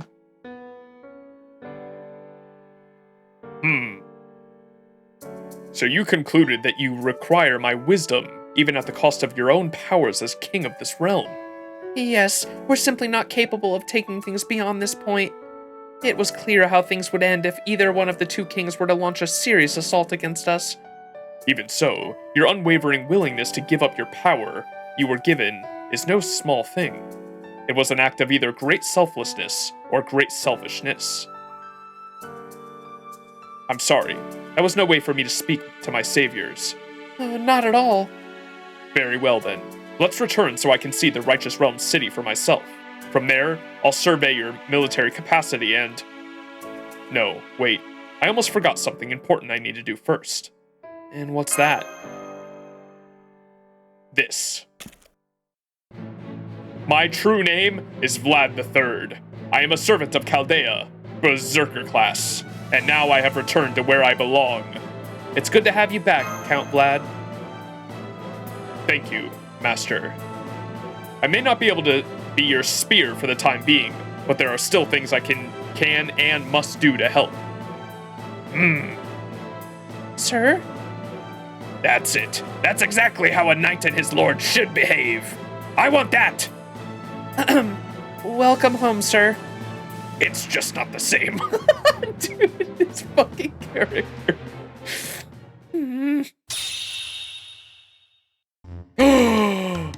Princess Donkey. One more word like that from you, sir, and I'll send you sailing straight down this mountain. I'm sorry, milady. Better. What was that all about? I suspect that was another one of Miss Sancho's sides, Princess Dulciana, most likely. One of the reasons Don Quixote sets off on his journey in his titular story was to tell people far and wide of Princess Dulciana's beauty. It's a little embarrassing, but it is true. Can you at least warn me before you transform like that? My poor heart can't take it. Deal with it. Am I the only one concerned about our current situation? Because it seems to me that losing Vlad III as a fighter is a major setback. You're not wrong, but in this case, I also don't think it's the whole story. We have a good number of military assets to work with on both ends. Up until now, though, we've lacked the tactical expertise to make use of them. So if Vlad can make up for that deficiency, then I think there are still some positives to be gained from this. I guess that's true, but losing his combat prowess still hurts. Dulcinea is how you pronounce that? Okay. In anime gags, characters usually stumble upon a silly joke. You call him Vladdy Daddy. Alright, we'll be taking our leave here. See you back at the throne soon. Goodbye! Very well then. Let's take a walk around the city. Mr. Max, Kadok, if you would be so kind as to disguise yourselves as servants once again, we can be on our way.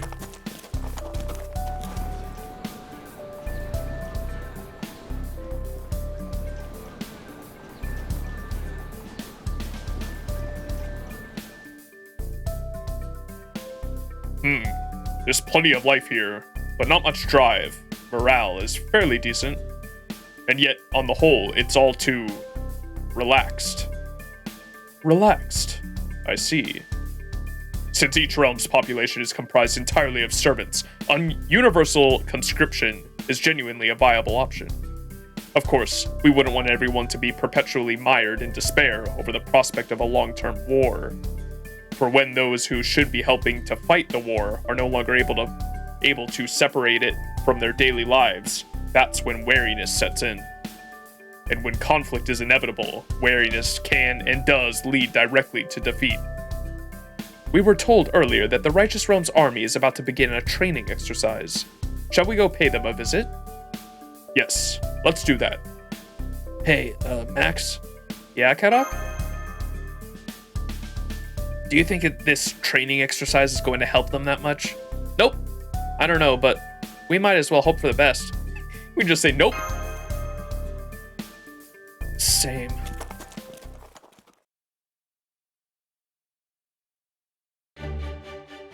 What I like about Don Quixote and the Sancho is their ascensions. With each ascension, Don Quixote's armor becomes less and less glamorous, while Sancho becomes more and more fancy.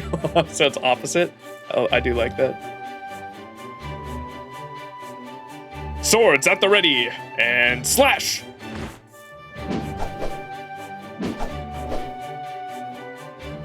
Draw, aim, loose!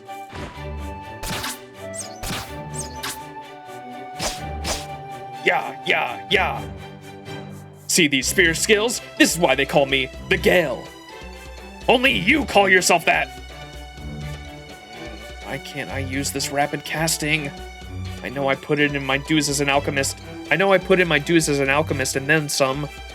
Wait, don't tell me. It's because my tongue is too short, isn't it?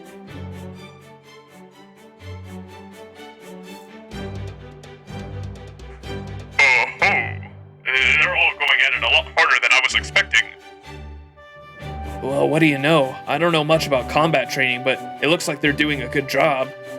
This is even worse than I thought. Why's that? I'd prefer to meet with the king, with Charles the Great, before I say any more. There's no sense having the same conversation twice. To Charles. Is it that bad? It is. Let us say, for the sake of argument, that the situation was entirely in our favor. By which I mean, imagine that the other two realms have waged an all-out war. You say hadn't?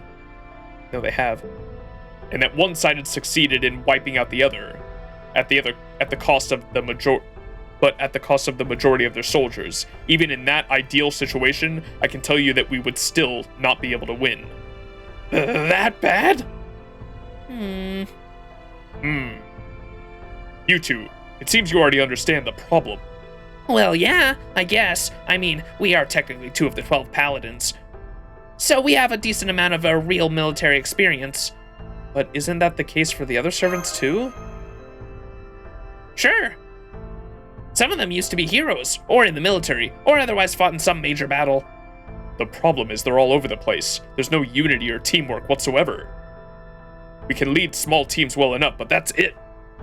Astolfo and I couldn't possibly lead an entire army. What's more, Dearmood and Shufu are only slightly better than nothing. So from what I'm told, both Kriemhild and the Revenge Realm and Constantine of the Reinstatement Realm have full control of their armies. By comparison, our forces are no more than a motley crew of amateurs. In short, the entire fate of the Righteous Realm rests on whether or not we can transform this disparate rabble of servants into a unified army.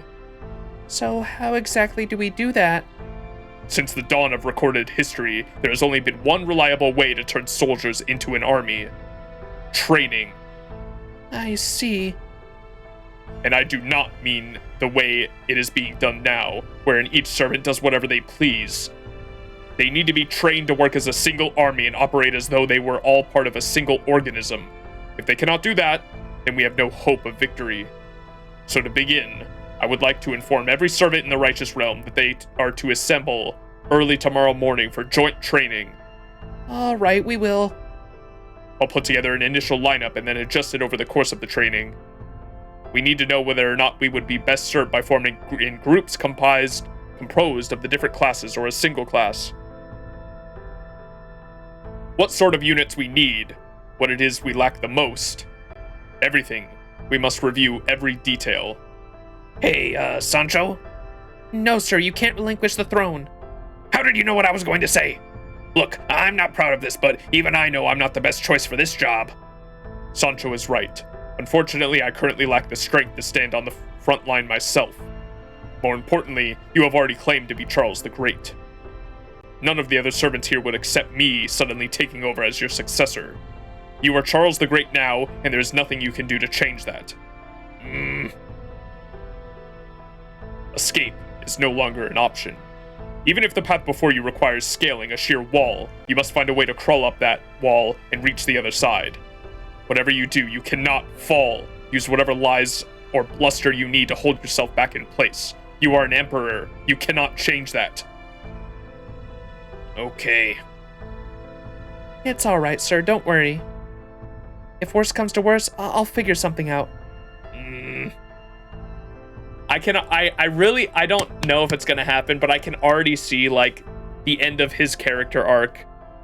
Him and Sancho's character arc is, like, going to be some crazy, like, grand sacrifice where they, like, run out for adventure regardless of, like, them having to, like, still fill in this role. Like, as soon as they can, as soon as there's an opportunity, I can see our boy, Don Quixote fucking charging just straight into fucking battle to save our ass.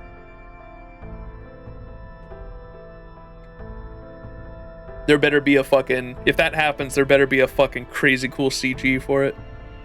They've been pretty, I've been surprised. We've gotten some, we're only like a third of the way through this story right now. And we've already gotten two pretty good CGs from the story. We had the Salome one, which was nice. And then the Moriarty one, the young Moriarty CG as well, with him like at the waterfall. And that one was like motion as well. That one was like a video with waterfall sounds. Pretty good production in this story so far. Lots of good backgrounds too.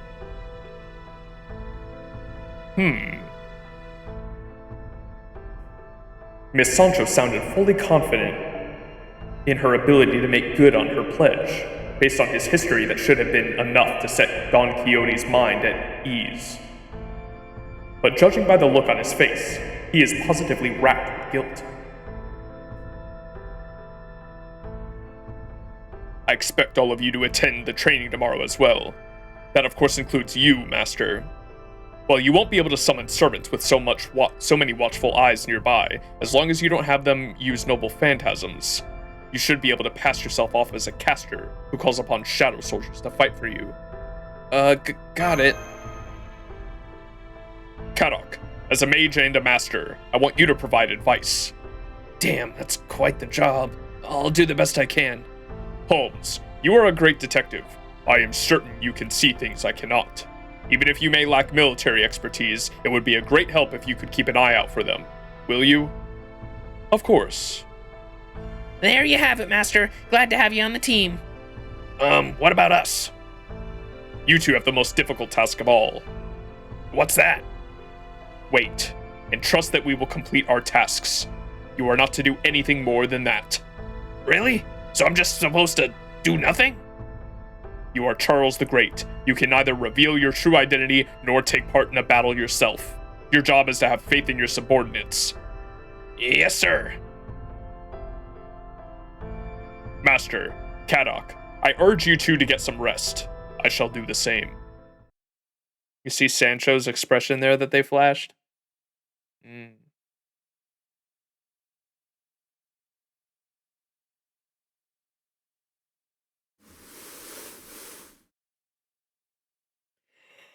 Oh, man. Still the middle of the night.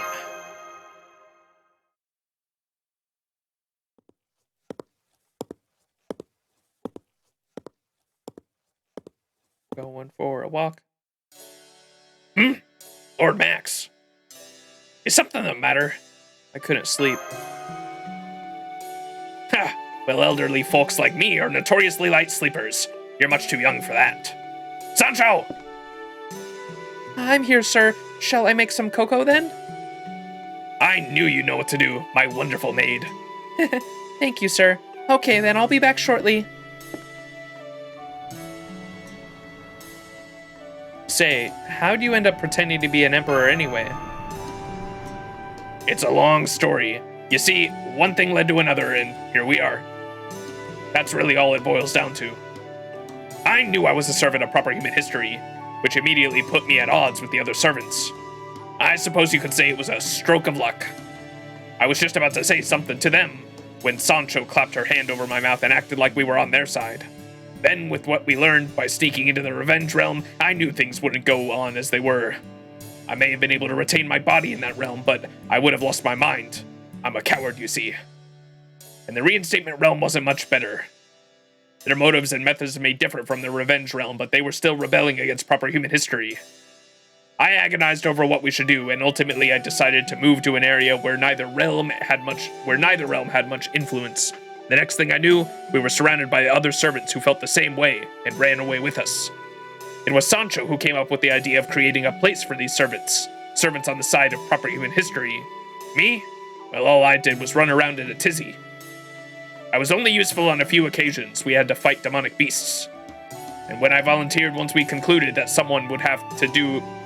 And when I volunteered once we concluded that someone would have to be this new realm's ruler, sounds pretty admirable to me.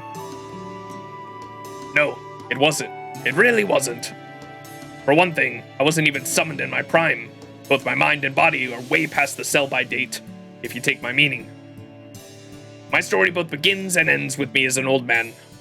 This is the only way I'm known. That's why I look the way I do. I was so nervous when I first pretended to be Charles the Great, I thought I was going to throw up. You know, you seem a lot more different than you do during the day. Because these lonely nights are the only times I can go back to being of reasonable sound mind, grim as it may sound. Here's your cocoa, sir, and Lord Max. Great. Thank you, Sancho. Thank you. My pleasure. Nice and sweet, just the way I like it. This is delicious. I'm glad you like it. This cocoa is so good, I feel like it's making me forget I'm a knight. Oh my, then I'd better take it away right now. Please don't. This is one of the few pleasures I have at my age. I was only joking. Don Quixote was just telling me about how you guys took charge here, so it sounds like the whole realm was your idea, Sancho? Not at all. I only made a suggestion. I'm also one of the world's most helpful maids, you see. If my sir wants something, it's my job to make it happen. He took over rulership of this realm because it was the safest position for him to be in. We'd be treated like any other foot soldier if we went out to fight on the front lines. And I didn't want us to die right after being summoned, so... I pretty much only said indeed when I'm on the throne. That hardly matters for royalty. It's rather like how teenagers see their parents. You mean as a nuisance? You need only be proud of domineering. That's really all a king or emperor needs. If you say so. What do you think, Lord Max? I think that's fine. I think when it's really important, you might have to take matters into your own hands. So you think so too, huh? Yes, that's true. One should take important matters into their own hands. And conversely, when they're not important, one should leave well enough alone. Okay, I'll do that. Basically, right now, you just have to stick to what you're already doing. I guess so.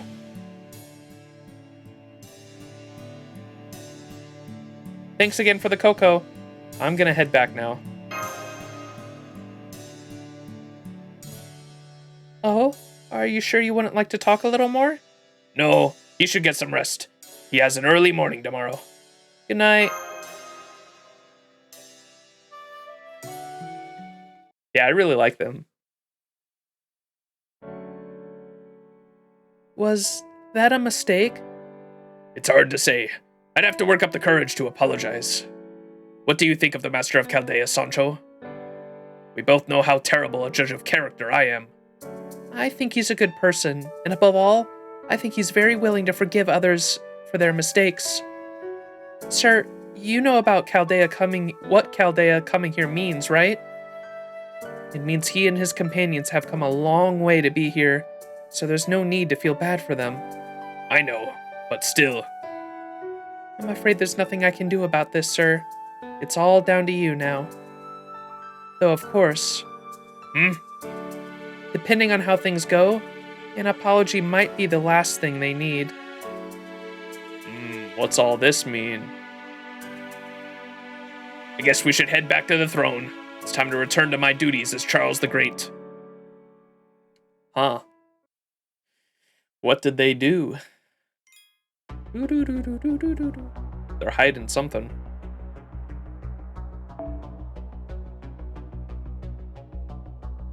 They might have something to do with why Charlemagne maybe, like, doesn't have his powers. Because Charlemagne was locked away in the Revenge Realm, remember? And he didn't have... He said something about not being able to fight because, like, all of his energy was drained. And I assume Charlemagne was the original ruler of the Righteous Realms, just because the other Knights of the Charlemagne are here.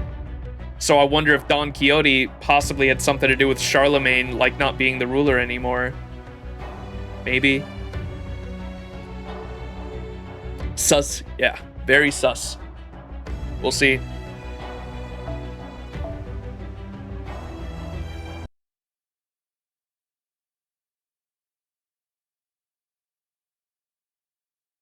Sussy singularity, indeed. Everyone's sus in this singularity.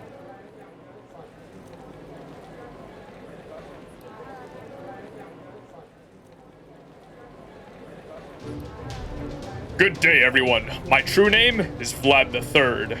I come on behalf of Charles the Great, who asked me to lend support to the Righteous Realm. Unfortunately, I have lost my own servant powers due to extenuating circumstances. However, as a result, His Imperial Majesty has seen fit to trust me with a full command of this army. You may consider me your general, marshal, or whatever other high-status position suits you. If any of you object, speak now. I'm glad to see none take issue with my leadership. Now then, without further ado, I would like to begin your military training. From this point on, you must act as a single army rather than individual heroes. Together, you will form multiple units, all of which will combine to create a unified armed force. I am, of course, aware that it will take more than my say-so to convince you of the merits of this new direction. I understand why this may concern you.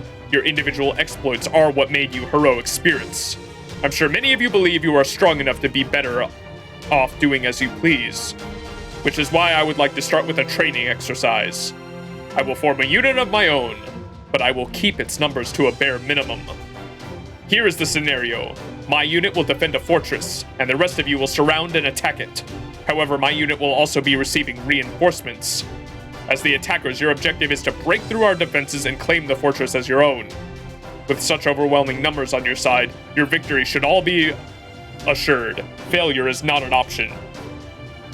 As you will begin with such a tremendous advantage, you will surely not refuse, yes? Vlad III's speech had the desired result. It lit a fire in the proud servants' hearts. Let's do this thing. You messed with the wrong servant. You're gonna regret this. That fortress is as good as ours. As these and the other indigent war cries rang out, Vlad III instructed the casters to construct a temporary fortress. He's gonna kick their asses. A fortress that looked and probably actually was much too flimsy to stand up to a servant attack. Nonetheless, Vlad III and his small force of servants entered and locked the gates behind them. In 3 hours, the battle would begin. The servants Vlad III chose for his unit ran around hurried to try to prepare as best they could. One or two seemed less than happy about having been selected, though. They should carry out their duties faithfully, having been chosen ahead of time. Indeed. But if I may, Lord Vlad, can you tell me why you chose a siege? Because defense is where I excel. Because if we win, none of the other servants will have any right to complain. Now I see. Caster, Max. Yes, sir? As I told you earlier, you can't have your servants use their noble phantasms, but you also don't need to defeat your opponents. This battle will be a test of endurance. I urge you to take that into consideration when creating your lineup. I am adding Holmes, Roland, and Shufu to your group. Shufu's not a unit yet, though. This fortress has intentionally been built with a hole in its defenses that could let the enemy easily occupy the entire fort should they break through. Our opponents will most likely attempt to claim victory through brute force at first. If and when that fails, they will eventually notice the holes in our defenses. But looking at it from a different perspective, if that is where they focus their attention, their assault will become quite predictable. Yeah, stall time. Stall time without noble phantasms, though. So I'm trying to think of units that have really good stall skills specifically. Merlin, obviously. Is there any units that have healing on a skill?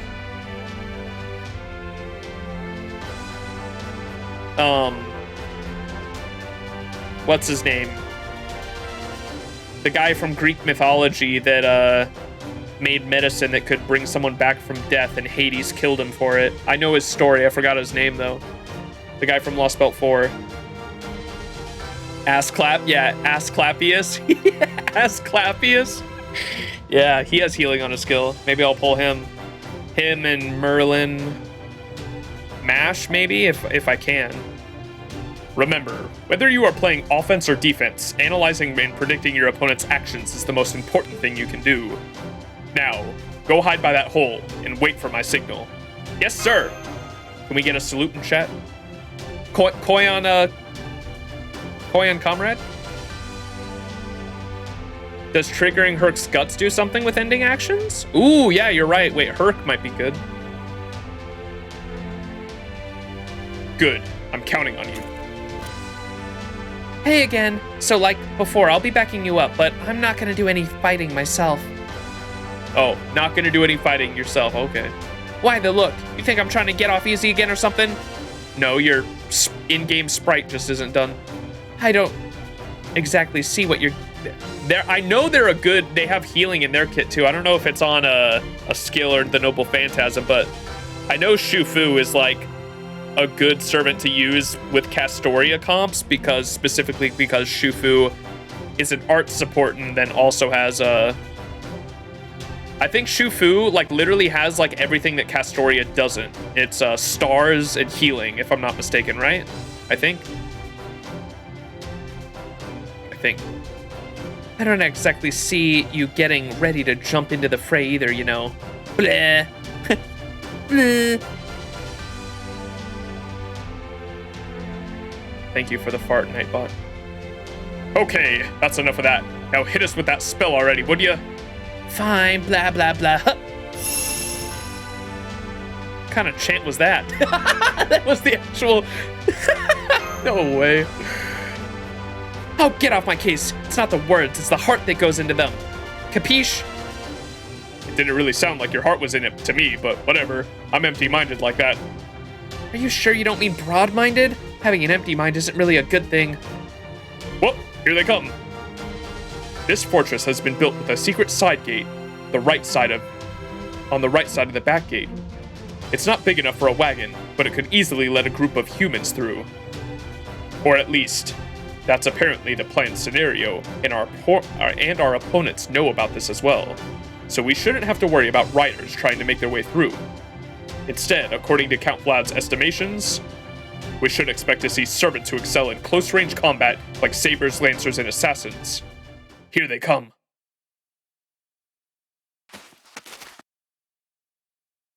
Now! Oh, damn it, it's an ambush! Fall back! Huh? You want us to fall back now? Ha! Alright, let's go to town on them, shall we? Whee! Beating up the helpless targetless feels so good. Nice strategy, losers. You just couldn't resist that sweet, juicy bait, could you? That caster of theirs is just nasty. And what's with that hideous doll she's carrying? The Yume Red. She's about to give him a crazy fucking death stare. You're dead. No way. All right, it's go time. Agreed. We've got about 5 seconds before Lady Shufu rushes in and starts punching faces. We must stop that before that happens.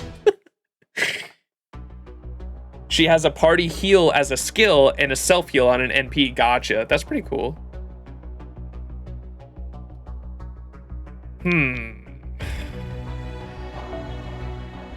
No noble phantasms, huh? Can I use MASH? Is that allowed? Because it's story. She's not here, so. Oh, you can.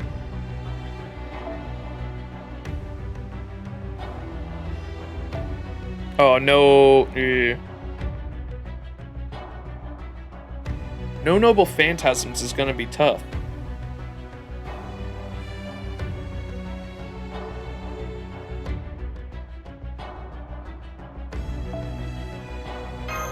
Maybe I'll just bond everyone again. Just keep bonding. Just keep bonding. Just keep bonding. Just keep bonding, bonding, bonding.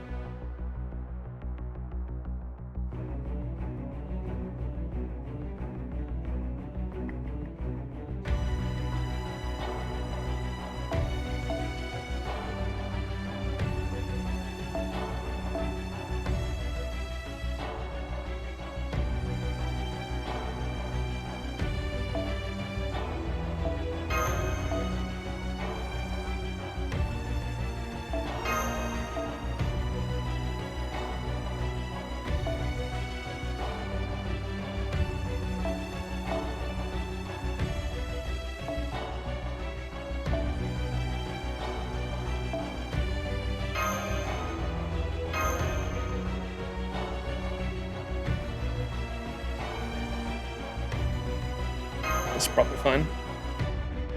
Like using David as a low-cost support if I got a stall, the AoE evade OP. Ooh. I think I just leveled up my David too.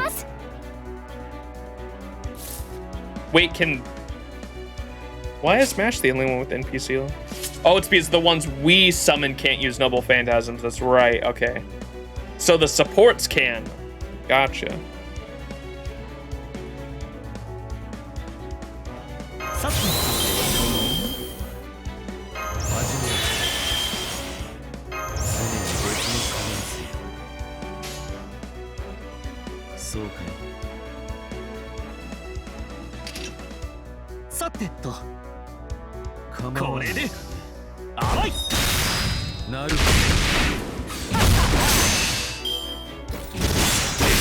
Oh, I should use Smash's defense. Whoops. Oh, it's not the right mash. Frick. Damn you, Storylock Mash.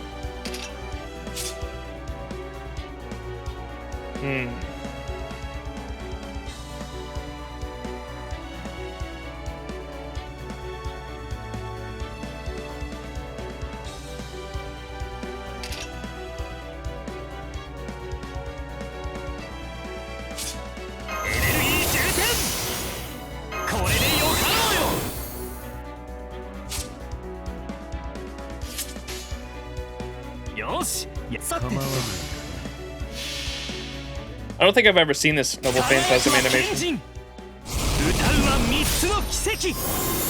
So shiny.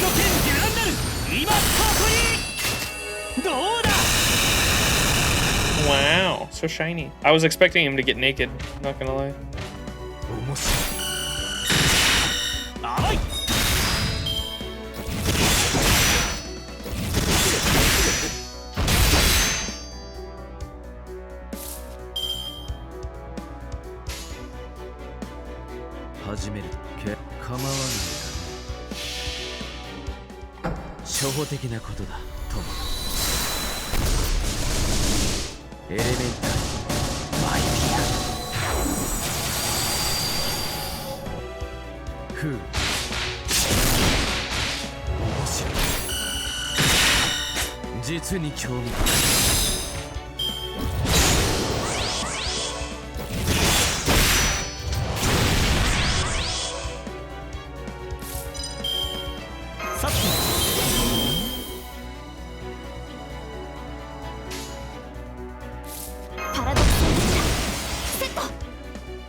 Damn! Oh my god, I was not expecting to do that much.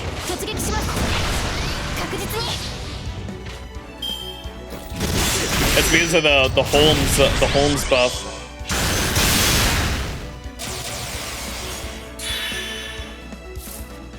Ooh, uh-oh.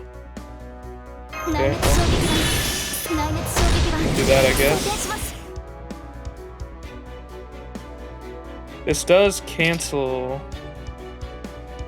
I don't know what kind of NPs they have. I'm gonna hope that they're all single target, and then mash is for a full turn, right? One turn invincibility. So I'm gonna hope they're all single target NPs, and we won't use that Holmes NP seal.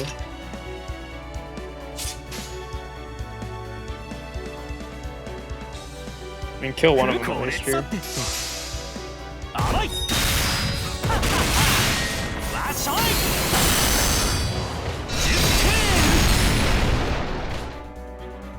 Oh, they are debuff immune. Yeah, that's right. They have that buff anyway, so it wouldn't matter. Oh, nice.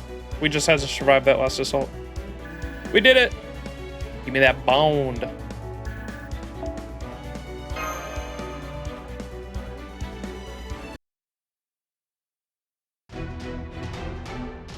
Retreat! Retreat! Damn it, I really thought this was a good idea. I can't believe we lost our ragtag bunch. I've brought shame upon my order. You said it. How the hell did a riffraff like this get better than us? Yeah, you better run, you rat bastards! I'm coming to punch your lights out right now! Dude. I love Shufu's energy, man. Oh, I'm getting out of here! Don't think they'll be coming back anytime soon, thanks to Shufu. Alright, it looks like our work here is done. It looks like things are playing out more or less than we expected, but let's go check in with Count Vlad to make sure. I am officially taking command of this army, and I shall be training you in what ways I deem best. I take it there are no objections? No, sir. He's a demon, I tell you. I still don't know what happened. It felt like there was nothing we could do to win. I can't believe I couldn't destroy one piddling fortress, some hero I turned out to be. I expected this to happen, but it was truly impressive seeing it all play out. Oh, this is Sancho, by the way. Oh, this is King Charles here. I expected this to happen, but it was truly impressive seeing it all play out. Oh, this is Sancho, by the way. That was terrifying. Terrifying. Are you two okay? Oh, yes, we're fine. The castle is almost deserted right now. I never understood how terrifying a fully unified army could be until today. Yes, sir. I knew saving him was the right choice. Now that Count Vlad is in charge of our military affairs, we should be more than equal to the task ahead. Indeed. So then... Yes, I think now is the time to make our own move, after we discuss it with Count Vlad. Thank you all once again for your help. I really like the new servants they put in the story. Oh yeah, they've been great so far.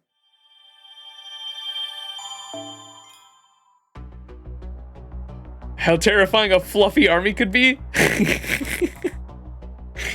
Oh no. A fluffy army? LB6 flashbacks.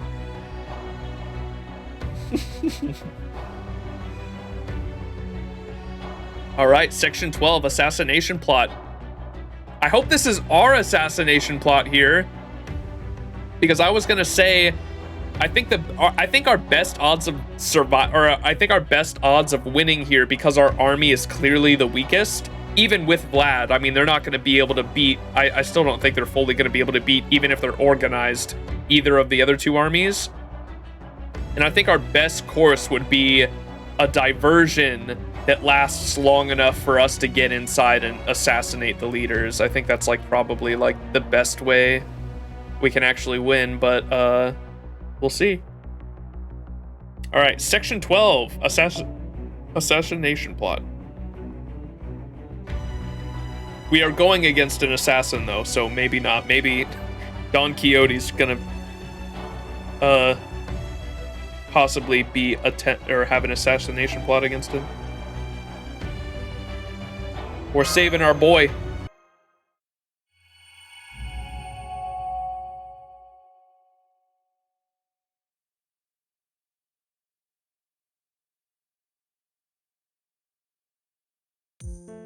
Again, thank you for agreeing to manage our military affairs, Count Vlad. Not at all. On my honor, I vow that victory shall be ours. Still, the fact remains that we're only now pulling up to the starting line. The other realms still have a big lead. Come now, Sancho. Look at the bright side. Think of it as saving our strength for when we'll need it most. Wow. Talk about putting a positive spin on things. Look at me being a big ol' smarty pants. Very well then, Count Vlad. I believe we should discuss our next course of action, while continuing to train the army, of course. Agreed. Now then, if I may direct your attention to this map. Map time. While we have a great many things on our plate present, we ultimately are faced with 3 options. Do we go on the offensive or fortify our defenses? If the former, do we go after the revenge or the reinstatement realm? According to the sum and total of information on Sancho's spies have sent us, our best course of action would be a strike against the revenge realm. And why is that? You must look at the big picture. The reinstatement realm may have better generals, and there is an excellent chance they will continue to grow in power. But for better or worse, Constantine is a known quantity. Think of this singularity as a game board. He wishes to play by the rules and win for himself. The same does not hold true for the revenge realm. They would not think twice about simply overturning the entire board. And then there are the strange towers, like the one you investigated. Holmes was right. They are long-range cannons. The locations alone make that quite clear. However, I have a strong suspicion that the towers are in fact already complete. Their plan may be to use them in conjunction with servants whose noble phantasms are themselves cannons. Or perhaps they plan to use them with something much worse than cannons. I cannot say for sure. Regardless, I believe the entire revenge realm is working to overturn the game board in its entirety.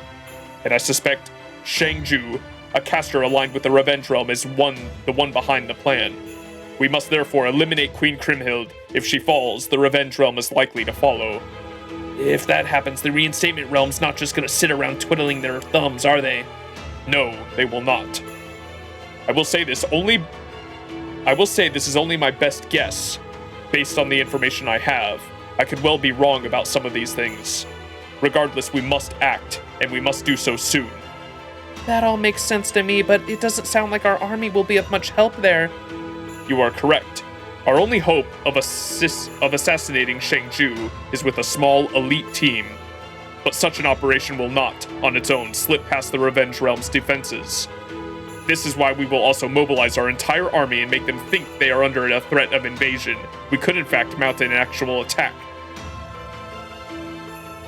And while the other 2 realms are caught up in the resulting chaos, the assassination team will carry out the mission. It's crazy, dude. It's like I fucking predicted this shit. I mean, it's just like the logical answer, I think, when you know your odds of winning with an assault are pretty low. You have to like create diversions and go for the kill. I think that's like, I'm trying to think of like other strategies you could do, like either that or like you have to be sneaky. When you have the worst army, like you have to be sneaky and you have to come up with some kind of like weird strategy. Might be too logical, yeah. Like, what if they see that coming a mile away? I don't know.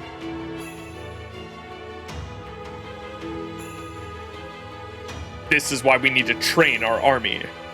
That training will take up most of the time today, but I will help you plan the operation tonight.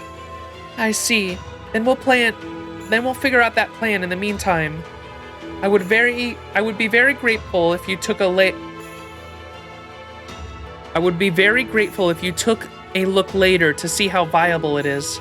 Very well. In regards to this mission, Mr. Max, let me guess, you want me to be part of it? Will you be including me on the roster too? I do. While I have no wish to expose you to danger, your summoning skills will be essential for these assassinations. I would also like to come along on this mission.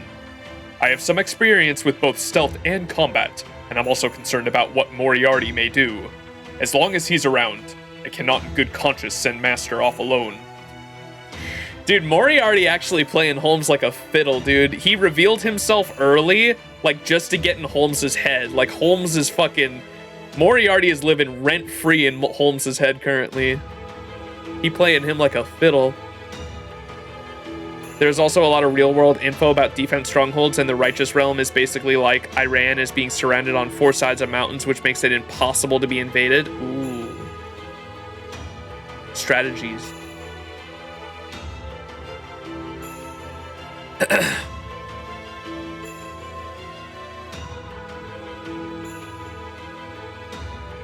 Then I'll assign an assassin-class servant to go with you, too.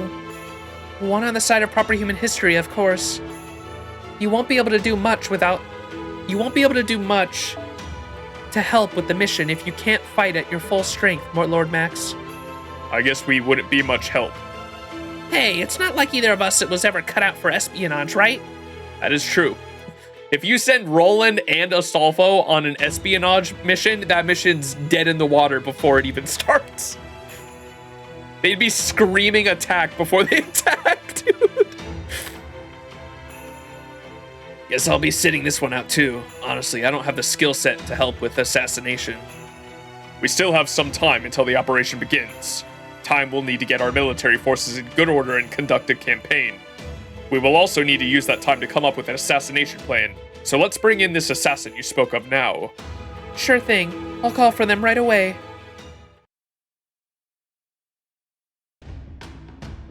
Hey there, I'm an assassin. My true name is still a secret. I used to undertake assassinations as part of a certain religious order. I'm honored to be a part of this mission. Very good. These are your squad mates, Sherlock Holmes and my master, Max. They will be key to this mission. Do whatever you must to ensure your teamwork is flawless. You have until our army's training is complete. Yes, sir. Hey there, good to meet you two. How about we get to know each other better over drinks? They say that's the modern way to break the ice. Though, just so you know, I can't drink alcohol myself. Then why go drinking at all? Oh, okay. He's probably part of the... Y'all think he's a, Hassan? One of the, Hassani Sabas?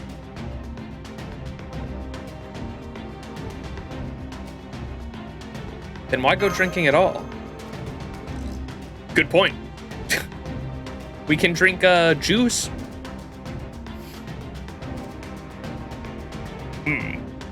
Well, I'm not sure the coming days will afford us ample opportunity to get to know each other better. For the moment, I think our time would be better spent determining one another's combat abilities. Then I'll make a reservation for you 3 at the training grounds. All right, everyone, let us do our best to put a stop to this rebellion against proper human history. Yay, we're doing it. We're doing the thing. Ooh, more Johanna. She put her hands together in prayer. It is, in a sense, a small, insignificant action. No matter how holy others may consider her, she can't stop herself from wondering if she's deceiving them. She does believe in God. She does trust his plan. But perhaps his faith exists only at the surface level. That doubt has plagued her since she was summoned. While this no doubt gives without saying, Hope Johanna was not a real person. Her existence, or lack thereof, was debated for centuries, and Johanna knows that very well. She is fully aware that she is a figment of someone's imagination. She knows that every high and low of her life is pure fiction. She is sure that whenever or wherever she was summoned to fight a Holy Grail war, though she has no memory of past summons, she must have fallen deeply into despair. Now that she's aware of this, she can't help but feel there may be no point in praying to God, or that perhaps she has no right to. You think so? I'm not sure what to think. I've heard that no one believes in mystics and fantastical things nowadays. Some people say that myths, legends, even the tales of our own adventures were all just stories someone made up at one point. But even if that's true, I've never doubted who I am. I know that the glorious 12 paladins of Charlemagne really existed, and I know that I love Ruggiero, and I know that the love Ruggiero and I shared was real too. Even if I'm not the real Bradamante, but a shadow of her being cast by humanity, it doesn't mean that I'm still not me. Not still me. There's no reason you can't think the same, Your Holiness. Bradamante, you and I are indeed both shadows of humanity, but at your core, you have an unshakable sense of who you are. Maybe there's a reason for that. Or maybe, and I know this may sound odd, maybe most heroes like you exist alongside your own mystics and fantasies. Huh? But that's not true for me. I'm a figment of someone's imagination. My very existence thoroughly disproved by academics. My life, my history, is all a fragmentary jumble. And what's more, there's now an overwhelming consensus among academics that I simply never existed at all. They were right to come to that consensus. Academics are supposed to find the truth of things. The idea of Pope Johanna being a revolutionary one that could not be dismissed out of hand. Wait. The idea of Pope Johanna was a revolutionary one that could not be dismissed out of hand. History itself would change depending on whether she truly existed or not. And so, academics pored over every document they could find to verify it, almost as if they were conducting an autopsy. They were right to do that. Everything they did was right. I just didn't take it well, that's all. It was hard and sad. It felt like they were ripping my heart out from my chest. I wanted to grab them by their collars and shake them and scream, "How dare you do this to me?" But we wouldn't approve of that, not His Imperial Majesty nor anyone else in the reinstatement realm. You wanted to grab them by their collars? It is a whole other kind of pain, knowing I've drawn all of you into my anguish. Oh, and the collar part is just a figure of speech. Please, just forget about that. Your Holiness, I'm a paladin. I'm supposed to serve my lord and my country and embody justice and light. And I know Archbishop Tilpin would be furious with me if I didn't help to ease your suffering. I might have chosen to rebel against proper human history, but I'll never stop respecting you. Thank you, Bradamante. I wish I could do something to repay you. For what it's worth, I pray from the bottom of my heart that you and your loved one will be reunited in romantic bliss. Thank you, Your Holiness. Oh yes, I'm not sure if I should ask you about this, but weren't you arguing with some other servants earlier? Yes, I was. They still suspect me of being a spy. I told them they were mistaken, that I chose to cut ties with the others because of a difference in our beliefs. I see. Does that mean you can't trust me after all? Not at all, Bradamante. I would trust you with my life. I just didn't want to pit you against your former comrades in arms. I appreciate your consideration, Lady Johanna, but you don't have to worry about me. I offer you this promise. On my honor as one of the 12 paladins of Charlemagne, I will fight them with all my might. Thank you. And I'm sorry. I hope you can forgive me for insulting your pride. Oh no, you didn't do anything to apologize for. It makes sense that you'd have doubts like that. But I've sworn to follow you and His Imperial Majesty to the end, no matter what. So what would you do if Constantine and I decided to go different ways ourselves? Please don't ask me that. It's like asking a child which of their parents they prefer. I'm sorry, I was only teasing. I love that sprite. That sprite right there that Johanna's doing might make me want to roll for her. She's such an unfortunate character just because of the timing of her release, because she comes out right before the arcade collab, right? So it's such a bad timing for her release, but I do like her so far. She's probably, out of all the servants that have been introduced, I think Johanna, especially with what we just read there, has like the most interesting character arc for me, because she is someone who is debated over whether or not did or didn't exist. And obviously, as she said, academics have come to the conclusion that she never truly existed, that a female pope never existed in history. And for a heroic spirit to have to go through that is just very interesting. And so I'm excited to see like how her character arc goes.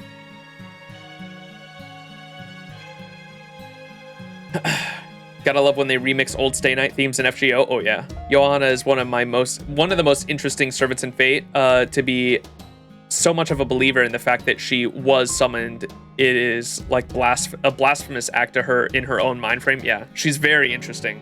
I like her a lot so far. I'm sorry, I was only teasing. Meanie!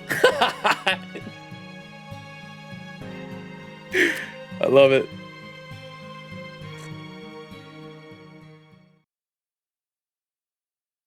Oh, and we're just gonna fight assassins now? I guess this is like practice, maybe.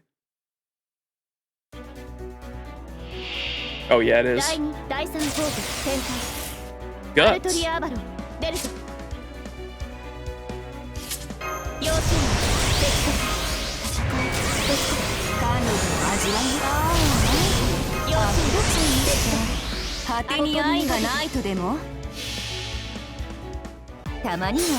ノリノリでいっちゃいますか。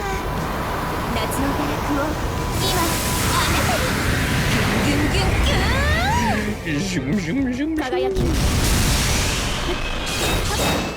っ。今のうちに準備。甘露でも味わいましょう。早炊きです。カルウェナ。燃えるなら押しよく邪魔です。まあら。シューニャター欲も残るは熱正解だ。愛は痛いもの。夏は燃えるもの。菩提寺の下に愛を。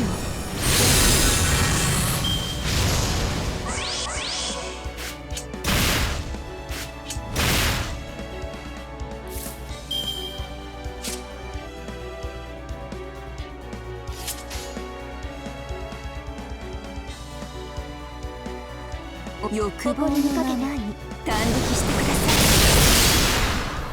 触れ合いましょう。そこです。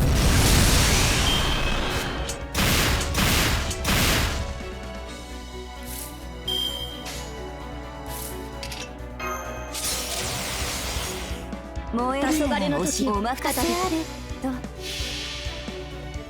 愛の世界、燃える宇宙、望むすべてが花弁となる。まあシューナター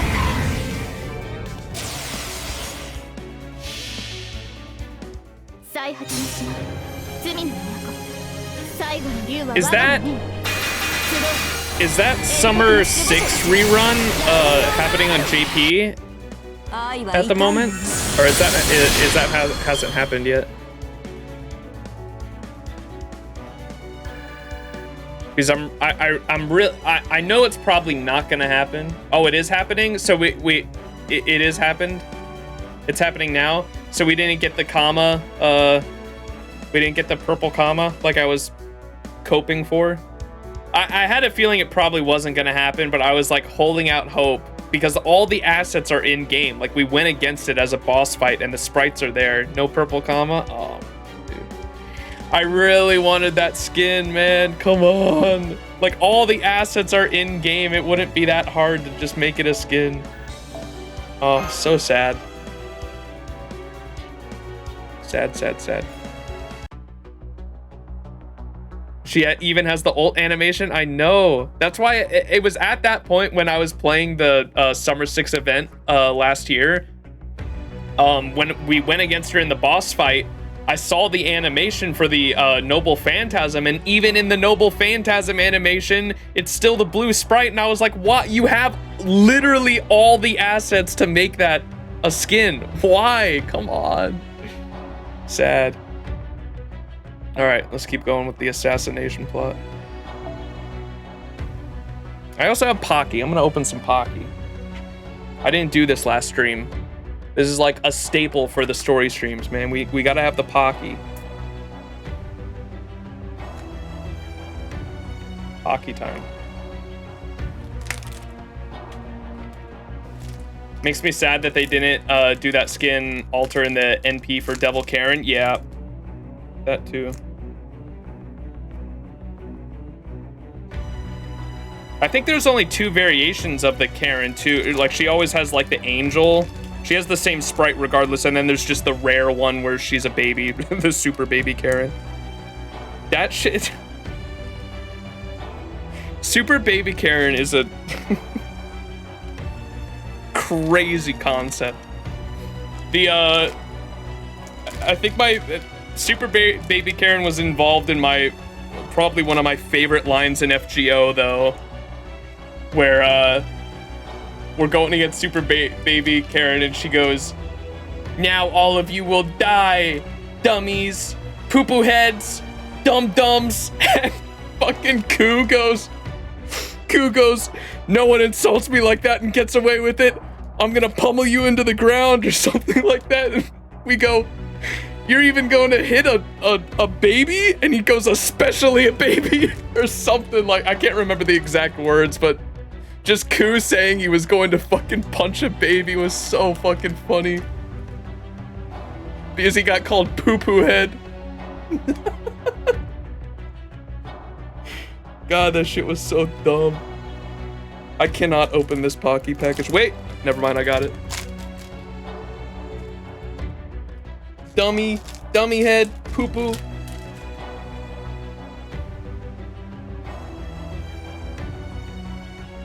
Been a fat minute since I've had some Pocky.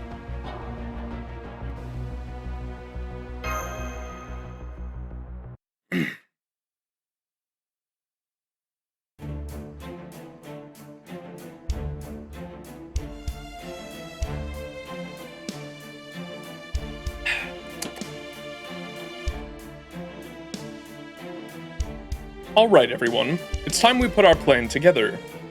Yes, a good plan is key to a successful assassination. That's what my senior assassins are always telling me.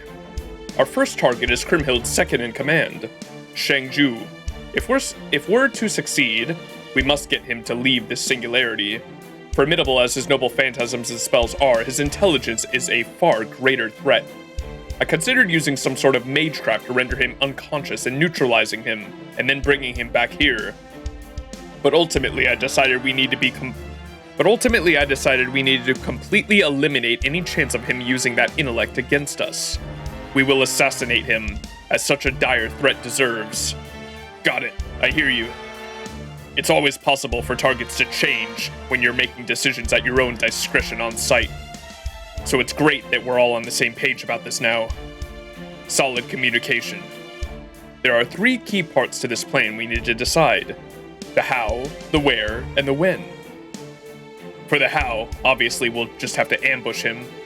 Precisely, sniping him would be far too risky. Perhaps it would be a different story if we had a truly first-rate archer on our side, but no. Even then, I doubt sniping would succeed. Our target is, after all, Shangju, the leader of the Yellow Turbans.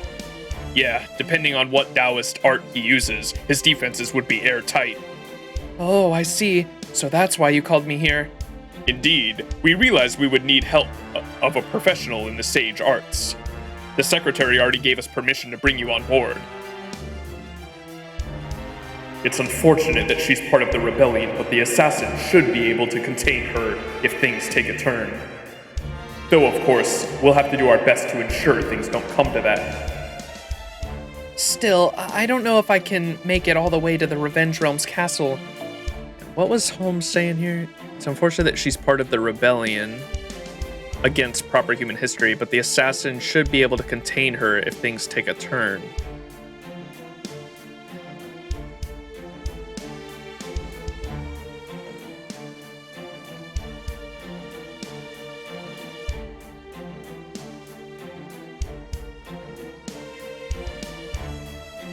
Okay. Still, I don't know if I can make it all the way to the Revenge Realm's castle. I'm still not exactly what you'd call nimble compared to most people. I'm kind of a slowpoke? Yeah, that's it. Can I leave now? No, now come on, get over it. Hahaha. Alright, now Miss Shufu here, let's discuss the where and the when of the plan. First of all, Shangju's behavioral patterns. According to the scouts we've had tracking him, Shangju spends most of his time in the Revenge Realm's capital, with the occasional excursion of Fort Azgok. Kriemhild has entrusted him with authority over the surrounding area. He also sometimes causes problems for the Reinstatement Realm during the Revenge Realm's expeditions.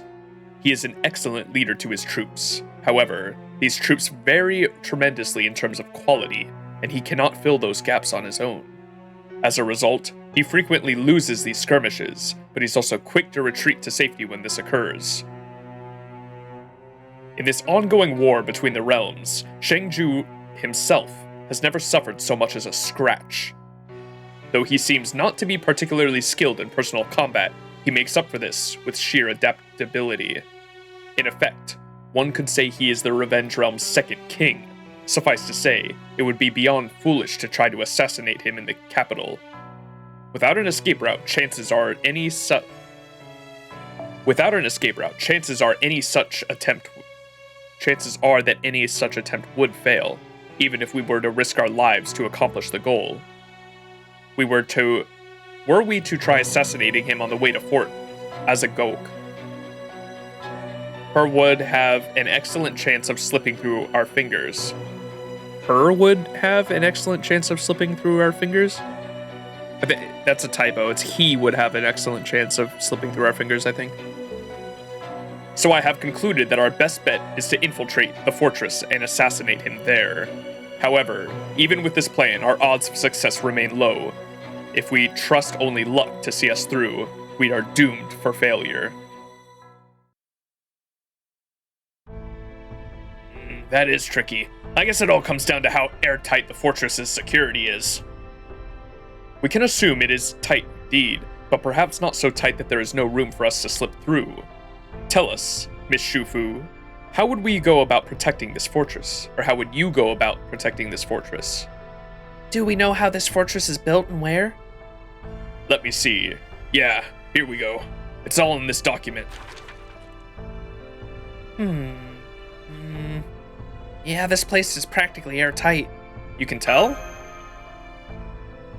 I don't know the first thing about the Western spells, but I've got almost a sixth sense for Eastern ones. To put it another way, if they did use any Western spells here, I wouldn't be able to tell you anything about them. But I can tell this fortress is built using Kimendunjia. Kimendunjia? Basically, you use astrology and claromancy to determine the optimal orientation of all sorts of objects. It works on everything from people to armies to castles. It can tell you things like the best way for you to walk or a direction where you're sure to fail. As I recall, Shu Lang used it during the Three Kingdoms period. Oh yeah, the unreturning formation. Hey, Waver's Noble Phantasm. I've heard of that too. Anyway, my point is, Shangju used his Taoist art to lock the Fort Azagok down tighter than a Tengu drum. But historically speaking, once you've breached a fortress, capturing it is simple. It may be that these Taoist arts are the only notable defense we must overcome. So basically it all comes down to this servant? Huh? You mean me? Mm-hmm. We all nod. Yeah, okay, I'll do it. Really, when you think about it, that guy might look older, but I actually go back further than he does. Hell, I was a genuine court sorcerer for all of China the way back in the time of Emperor Qin Shi Huang. Sure, I was involved in a different matter for a while, and my knowledge of Taoism is a little fuzzy. But I'm sure I'll figure something out. Welp. It's okay, Zuzu, I believe in you. Shushu. Huh? Who the hell said you could come up with a nickname for me? But, you know, it's kind of a good fit. No, knock it off. I insist that you show me some respect, the respect I deserve. You will address me as Lady Shufu. Got it? How exactly do we go about this? Do we need to conduct a renaissance on the fortress to get past its Taoist defenses? No. I think we can put together a counter strategy based on the one we know now. For example, say there's a talisman used in Taoist arts and a talisman that can counteract it. We can make a whole bunch of the latter kind now. And from there, I can hammer in the basics of Taoist arts into your head, so you know what to do with them. Yeah, this could work. Excellent. I can finally see a way forward. We'll begin with the combat training in teams to reach the minimum of teamwork necessary to execute this plan. We'll also help Miss Shufu with her item construction while having her coach us in the basics of Taoist arts. All while hammering out the detail of this plan before the day of the mission arrives. Sounds reasonable. Then I'm gonna need you guys to bring me a bunch of materials I need for the talismans as soon as possible. Oh? Like what? We should be able to use the forbidden pages for the paper. Oh, and there's one more important thing. What's that? Okay, we're gonna find out in battle, I guess.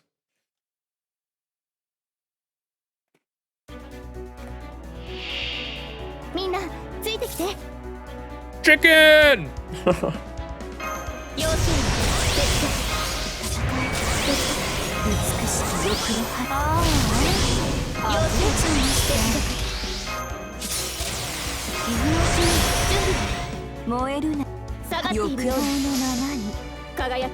Chicken for the blood! Blood for the blood gods! Blood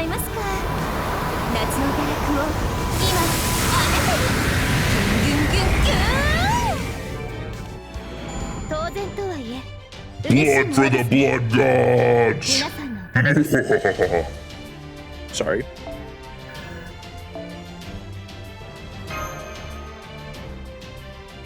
We got a feather.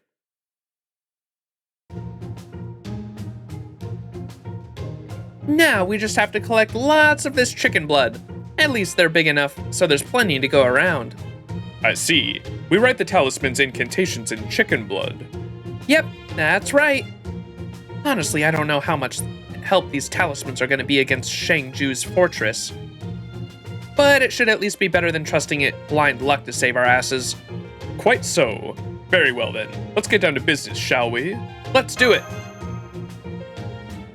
Friendship, solidarity, hard work. Now that's the recipe for success. What a weirdly sentimental assassin. I like him. Nameless assassin, our homie.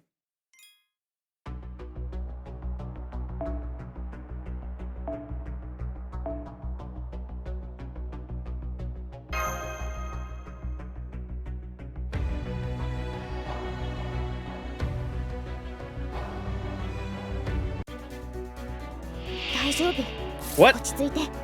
Oh my god, Taoist Arts for Dummies introduction course. Alright. That's pretty good. I'll give that to them. It's so dumb, but it's funny. I haven't seen something like this before in FGO.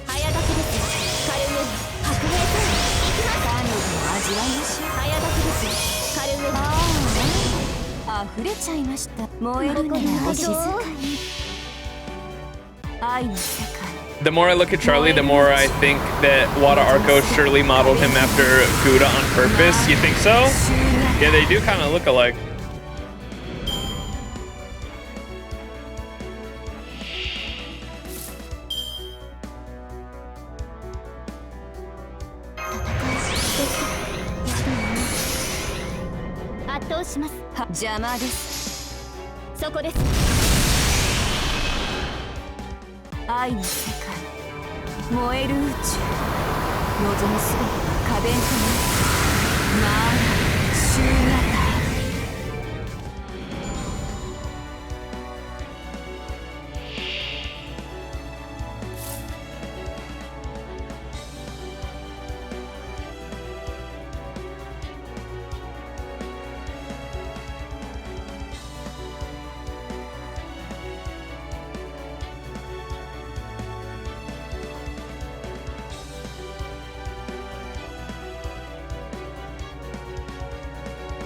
Whoa, big book.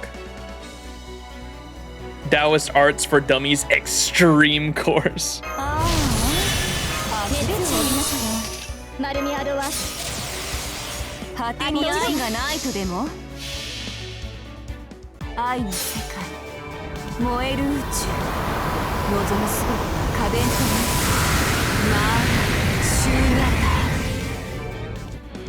ありがとうございます。皆さんのおかげです。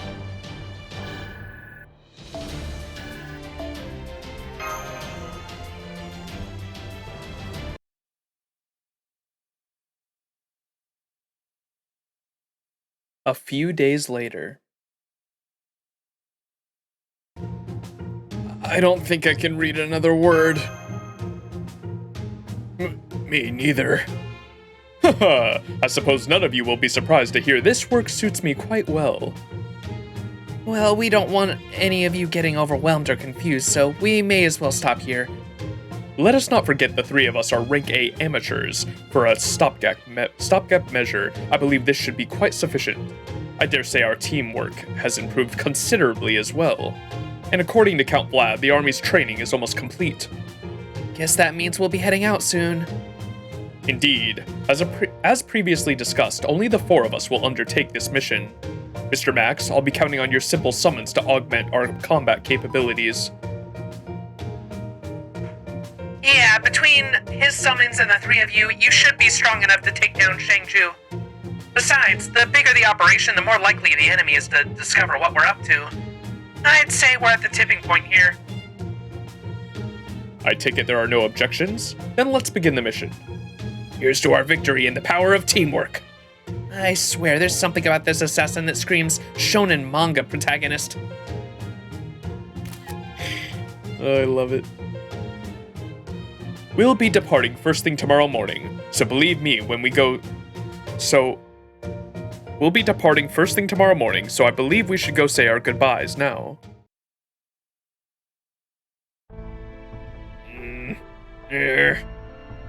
What is it, sir? Did you throw out your back?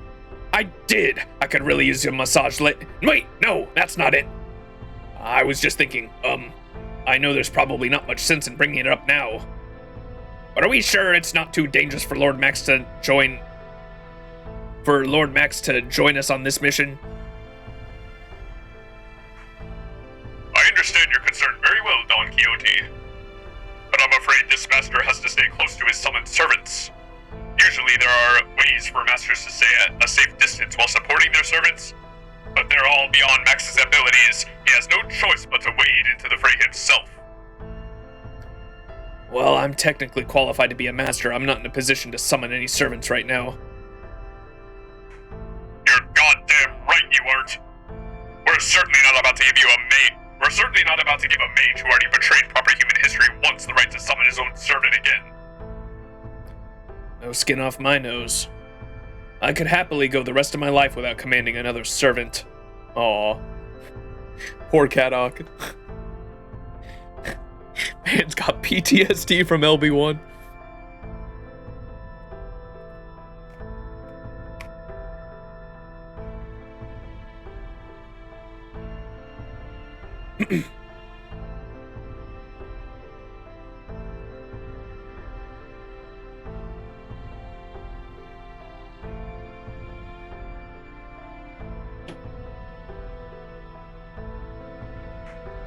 So there you have it, Don Quixote. As much as it pains me, and it really, truly does pain me, we have to let him go along if we're going to have any hope of assassinating Shangju. I'll do it. Sir, I don't know about you, but the Chaldean's explanation makes sense to me. There's nothing more for you and me to do besides pray for their success. I guess you're right. Lord Max, whatever you do, make sure you make it back alive. I, Don Quixote, shall await your return with the highest of hopes. Thanks. I promise I'll come back safe. Well said. Oh, did I sound like a real knight there? You did, sir. You really did. Well then, maybe I should go along after all. Absolutely not. Drat. And here I thought I was doing pretty well. No matter how much of a knight you may be, your place right now is at the throne.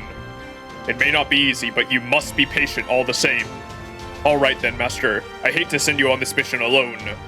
I understand that I am essentially useless as a servant now, and I cannot fight, but you are going to fight, right, Count?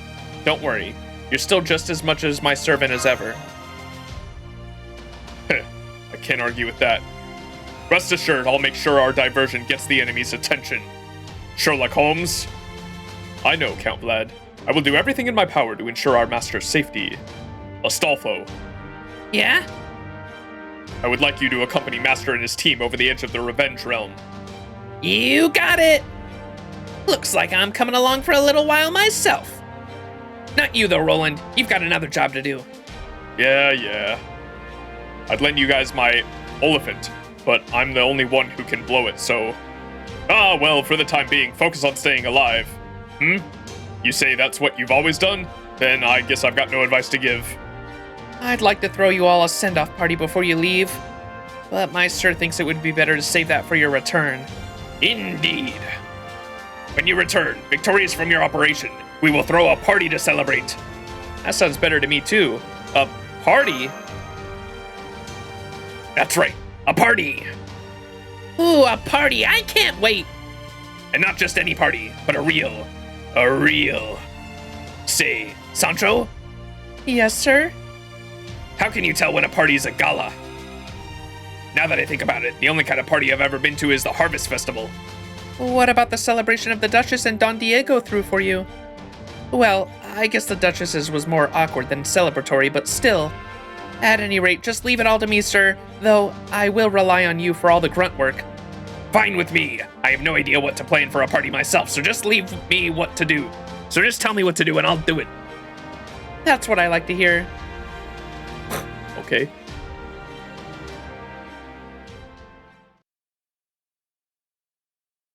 On to the assassination.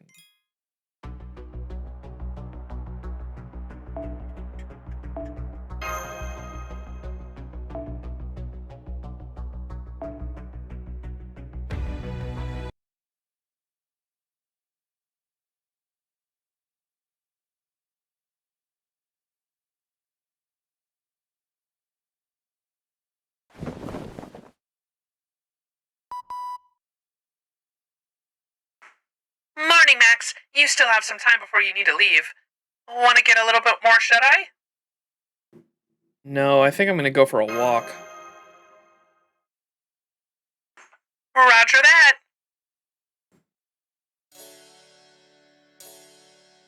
Looks like no one else is out here yet. Morning! How have you been, pal? Oh, hello. I don't believe we've met. Oh, is that Chaldea on the line? Nice to meet you. I'm Seaton, Max's comrade in arms. Still going with Seaton, huh? At this point, you better believe I'm gonna keep going with it for as long as I can. Besides, I'm pretty sure I won't be stepping on any other servant's toes. Anyways, what are you still doing up this early? Hell, it's basically still night. I've got a lot going on this morning, so... Max, are you sure we can trust this servant? Don't worry about me. I won't tell anyone. Nobody likes a rat. I'm just really sorry I still can't be of any help myself. Well, how about you at least show me your face then? Sorry, but I'm gonna keep that mystery man thing going for a while. Knowing when to do a thing is almost as important as knowing when... Knowing when to do a thing is almost as important as knowing what thing to do. That said, I'm not loving how I've got to draw this out either. I can't tell you to trust me, or that it'll definitely be worth the wait. But if you can guess my identity on your own, hopefully it'll be a sign of good fortune coming your way. Oh hey, is it morning already? Hang in there, pal. I'll be rooting for you. I'm gonna try and take care of my own business as best I can, too.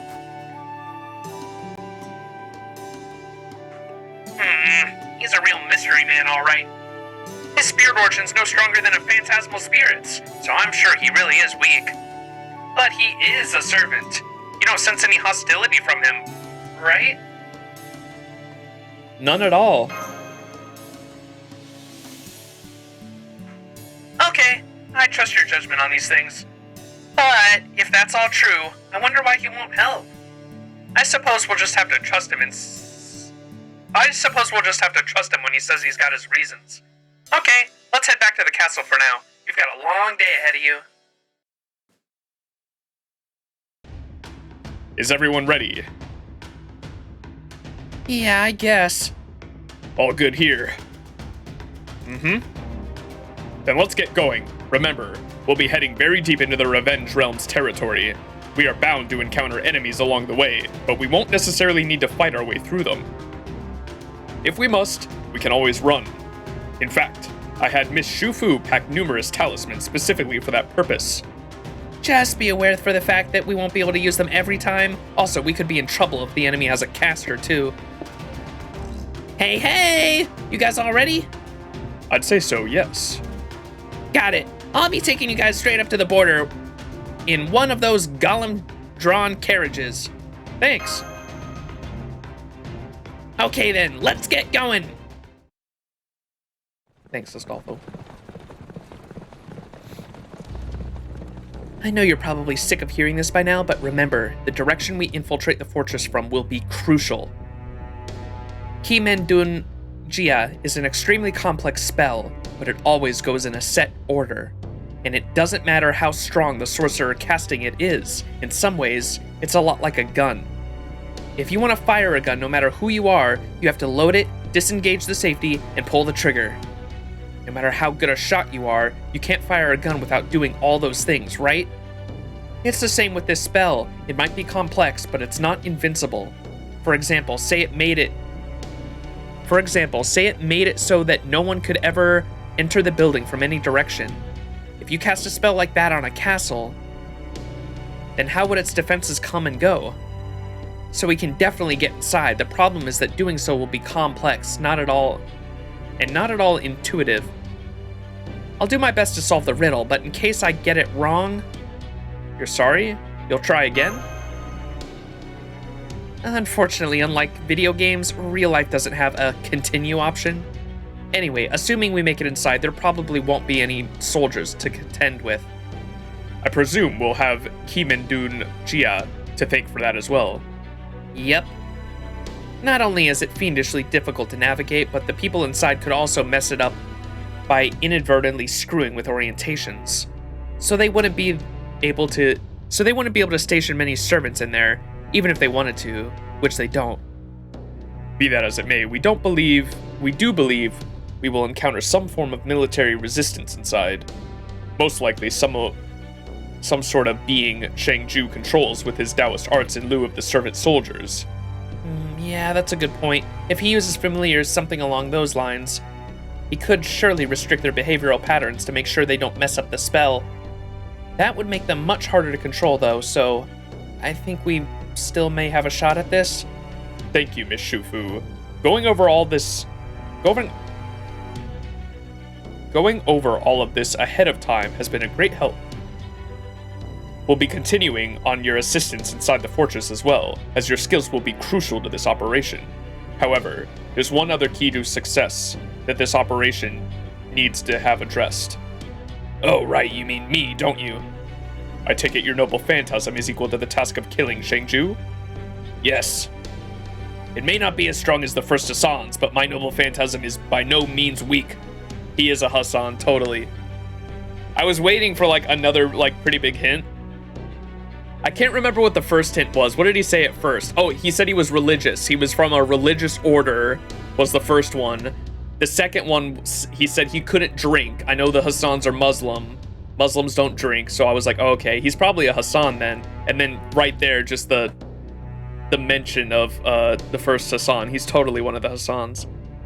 Obviously, I know most people will be like, the skull mask didn't give it away, but all the assassins in this singularity so far have had the skull mask, so I wasn't gonna assume just based off of that. Yeah, he's totally one of the Hassans. That's cool. Although thinking back on it, maybe my pride is what kept me from ever matching his. Speaking of which, Lord Max, I assume you've met a number of the Hassans yourself. May I ask what they're like?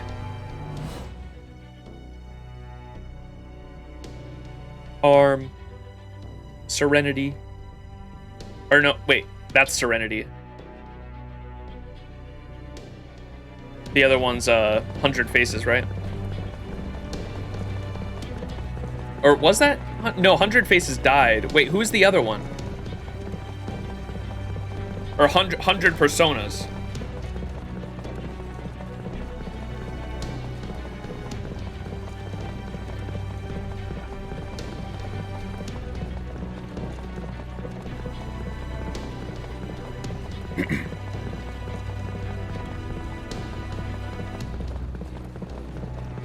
They're all really great people. I see. Well, now I feel a little embarrassed making big proclamations to someone as accomplished as you. But I hope you'll trust me to see this mission through. Fuck yeah. Hey guys, you got a minute? What is it? Well, one of our squads is fighting a skirmish with one of the Revenge Realm squads. I see. What's the situation? It looks like we're losing, but at least they're already prepared to retreat. So what do you guys want to do? Go around them, since this is a stealth mission? That would probably be best. What do you think, Mr. Max? This is up to us? Uh-oh.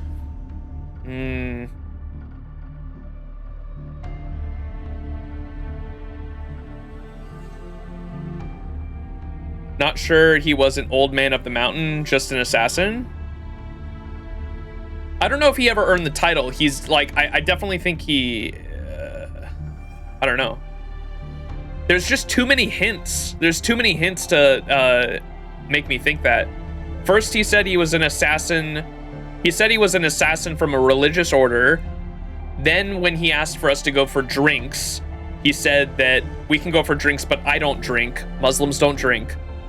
And then the third thing there was he just straight up asked us about the other, if we had ever met any other Hassans, and he said his noble phantasm isn't as strong as the old man to the mountains. I was like, oh, he has something to do with them at the very least, 100%, right?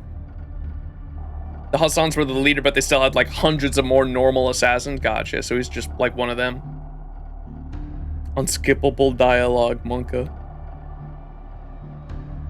He may have been part of their order, but he's not one of the Hassans yet, supposedly. He's like an initiate. Gotcha, okay. Hassan of the Spoon. Remember the one in the animation?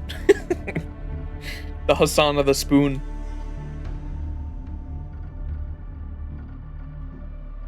Oh.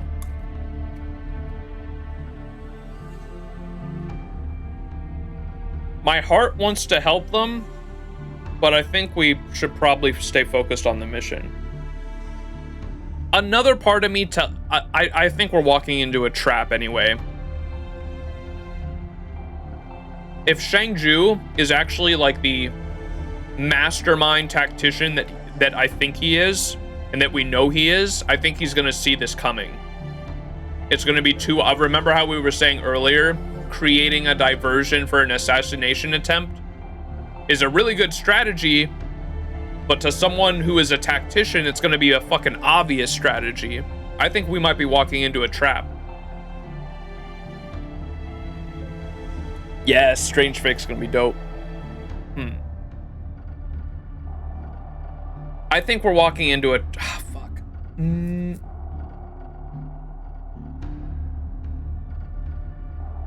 But if we help them and then continue on with the mission that we have now, they're gonna see it coming a mile away for sure. So I guess we'll steer. I'm gonna steer clear. We'll steer clear, but I think we're still walking into a trap. We'll do that. Gotcha. The squad does seem like they have things handled. Okay, we'll take a detour then.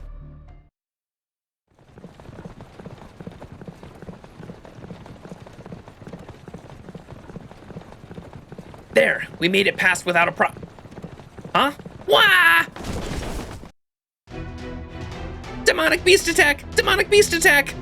Understood. We'll take care of them. Let's go. Good luck. Thanks. Well, I guess I better help out a little too. Why not just agree to do so in the first place? Tsundere Jufu. Astolfo!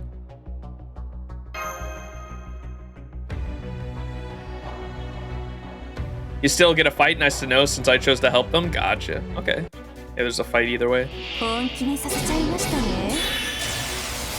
Shufu support.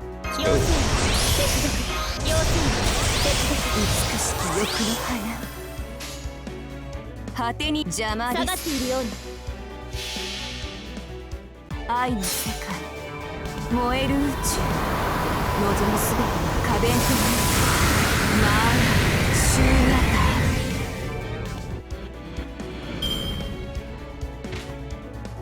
Damn, a chimera.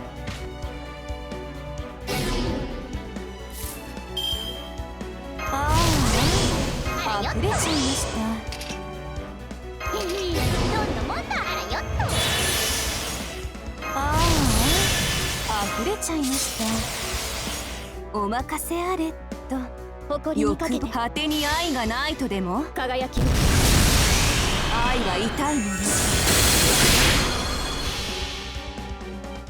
まあシューニャタ欲が残るは3つ凡人聖願だ魔王を使った感想はどうですかマスター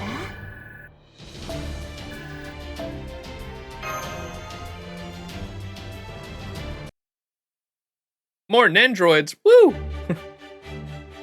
There we go! All beasties gone. Now we can collect all the materials. As much as I wish we could, I'm afraid the time is of the essence. Our mission is an urgent one. Shufu and materials, just like me for real.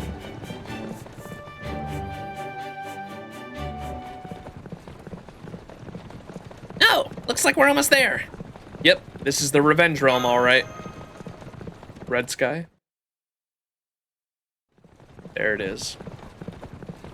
Okay, this is as far as I go.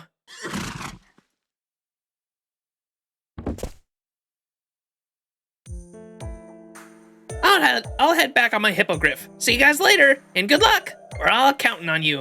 We won't let you down. Woo! Yeah! My predictions never pan out, but I've got a good feeling about this mission. Well, bye!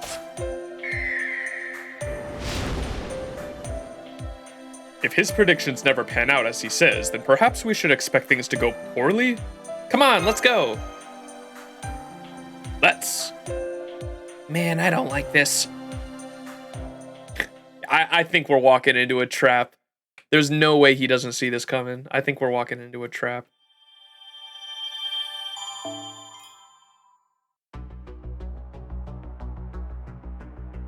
Aw, snap. Fort Azagok. Probably mispronounced it. Section 13, the plot and the aftermath. All right.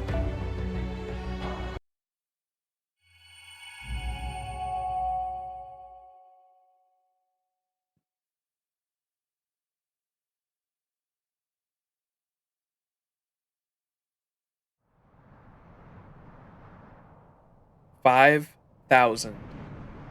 That is as many servants as the Righteous Realm can currently field in their army.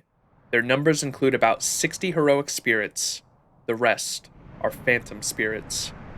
Large enough those numbers are, they have no hope of defeating either the Revenge or the Reinstatement Realm. Even so, there was a beauty to be found in directing a group of highly trained servants towards a common goal. This will be the Righteous Realm's first large-scale battle. As I've said, this will be the culmination of your training. You may think of it as another exercise if you like. But know that anything less than your best effort will be considered an act of treason. Treason not against me, but our Emperor, Charles the Great. Remember, this battle is not meant to demonstrate our might to the Revenge Realm. It is to show your devotion to our Emperor. I am aware that he is not present here with us. He is, however, using a spell of far sightseeing to observe each and every one of you.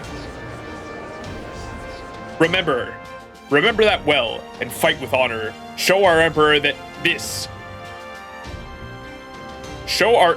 his is the righteous way. We have nothing to fear from either the Revenge or Reinstatement Realm. Show them what you are capable of. Let's go, Vlad. Oh God, please let everyone come back safely. I think it might be better for your heart if you didn't watch this, sir.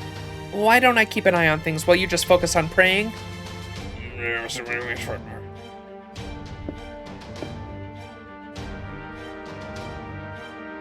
Phew. We really aren't cut out to be Charles the Great, are we? Ironic. A decision we made to save ourselves is bringing us closer to death. I don't know how we're going to get out of this.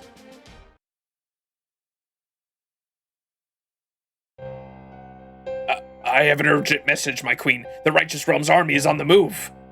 They're heading straight for the Fort Worms. Wait, what? They're heading straight for our Fort Worms. So they've finally shown up. How many troops? No more than 5,000, my queen. I see. Then there's no need to mobilize our entire army in response. Still, they've never made a move like this. Recall the majority of our soldiers guarding our border with the reinstatement realm. I'll go to meet this army as well, and get Shang-Ju here now. I'm afraid I have some bad news, my queen. Huh? We can't get a hold of Lord Shang-Ju. I wonder what's going on. He's reading us like a book, I swear. He knows it. He knows. What would you have us do, my queen? Go out to meet the enemy. 10,000 troops ought to suffice. Elite knights, assemble your formations now. Right away, my queen. I wonder what happened to him. Is he slacking off? Did he turn traitor? Did he die? I swear, just when I need that cunning old man the most. What a hassle, the queen sighed. He's reading us like a book, man. I know it. I know it. I know it. Let's turn back the clock a bit. Whoa. Fort Azagok. The fortress where Shang-Ju has shut himself away with 100 of his loyal servants. This seems a small group, but in a fortress where even security patrols are confined to a painfully specific route, they were more than sufficient. Especially with all of Shang-Ju's security measures. The fortress itself is also situated in the heart of the Revenge Realm's territory. Even were the other two realms aware of it, they would never send troops so far. Shang-Ju never enjoyed shutting himself up in this fortress, though, but he had two reasons for doing so.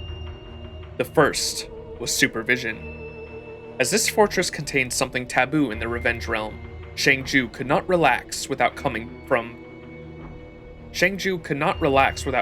from time to time to check it out. It has something taboo in the Revenge Realm? I wonder if it's something from proper human history then, huh? He also wanted to make sure that none of the servants patrolling its halls had realized what that taboo was. If they had, he would have no choice but to tie up loose ends. The second was preparation. Shang-Ju would never miss a chance to better prepare for rebellion. Not only to rebel against proper human history, but of course, to rebel against Queen Kriemhild as well. Bum. Who could have seen this coming? Interesting. I think that whatever the taboo, it's taboo. It's considered taboo in the Revenge Realm. It's either something from proper human history, or possibly even something relating to Siegfried. Maybe he wants to use it as a weakness if he's planning to rebel against Queen Kriemhild. There's no telling how long she'll last after all. Shang-Ju's concerns lay with Kriemhild's mental balance, or rather, the lack thereof. He knew she had restored to every trick she could think of in her efforts to take vengeance for Siegfried, her beloved husband. She even went so far as to try and offer up her own body to Attila, aka Altera. The depths of her hatred and her eye for strategy both far exceeded ordinary parameters. Why is Altera being mentioned?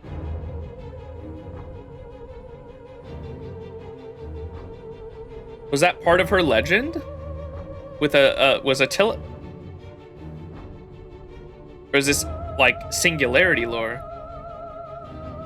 Okay, Kriemhild was married to Attila. Gotcha. Okay. I don't know the full history of her legend, so I was like, is that singularity lore here, or is that her actual legend story? She even went so far as to try and offer up her own body to Attila, aka Altera. The depths of her hatred and her eye for strategy both far exceeded ordinary parameters. Shang-Ju knew that very well, and he also knew she was a berserker. However sane she might have seemed, beneath that, she was still a monster whose heart burned with an unending thirst for revenge. And so, he understood that he would eventually have to rebel against her, even if it meant grinding her down to a nub in lieu of her completely falling apart. Now, what am I going to do with him? His indecision was rooted in his uncertainty about his trump card was an ace or a joker. It's Siegfried, isn't it? If used well, he could be a blade to Kriemhild's throat. If used poorly, he could destroy the whole Revenge Realm, and Shang-Ju with it. And so he could trust the fine-tuning of this particular asset to no one else. Shang-Ju once commanded armies numbering in the tens of thousands. His schemes, ambitions, and desires were without end.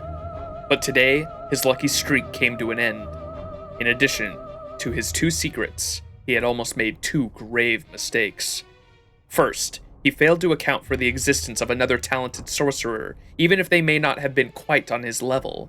And his second, ultimately fatal mistake was failing to account for the world's greatest detective paying him a visit. Oh, maybe it's not. Maybe he didn't see it coming. Wait, what? I thought we were walking into a trap. Maybe he's not as smart as I thought he was. Okay, this is Shang-Ju's Dunjia Pan, or cosmic board, of course. It's probably pretty different from a conventional one, since it was made specifically for him.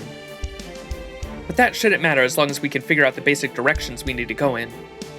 Alright, Miss Shufu, where do we begin?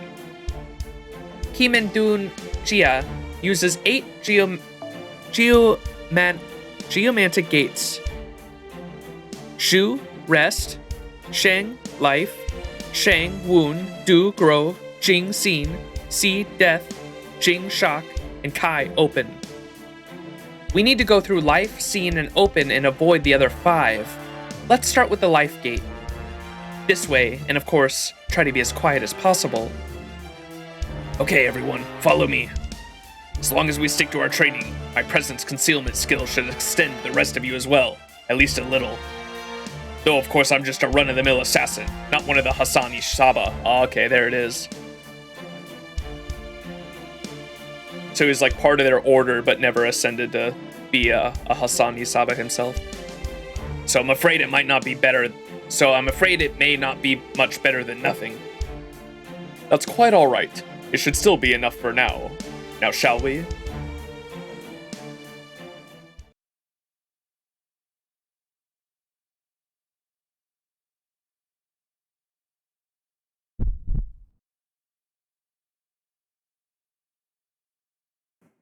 Something's not right.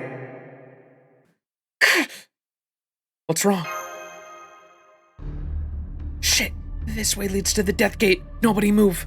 Damn it. Shang-Ju must have made even more modifications to the Kimendun Jia. We'll need to think exactly as he did now. A single mistake will put us in the death gate.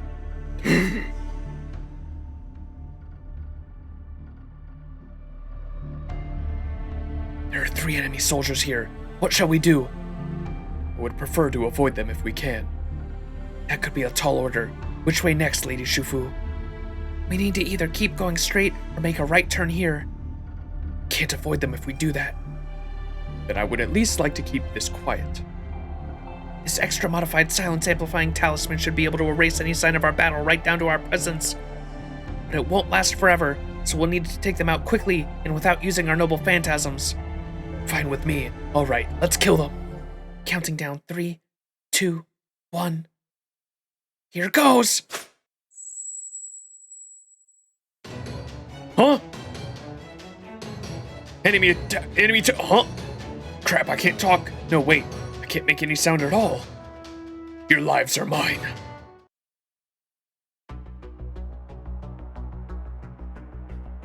So, no noble phantasms again. I kind of like this, making you think about the team comps without the noble phantasms. Bit interesting.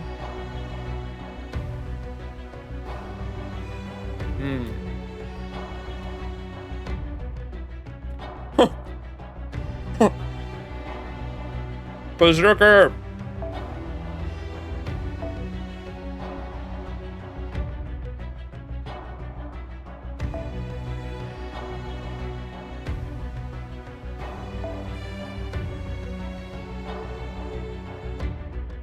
Where's my goat?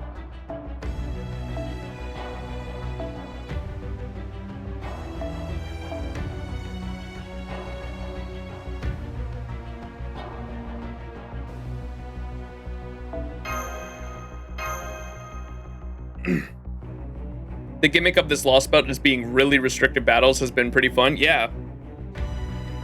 I kind of dig it.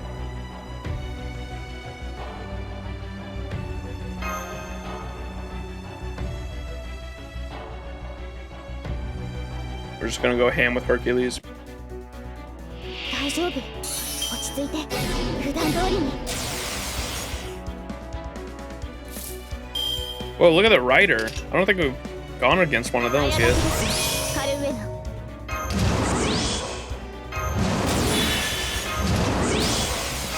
運命をかけた戦いである熱を帯びなさい。カルウェナは行きます。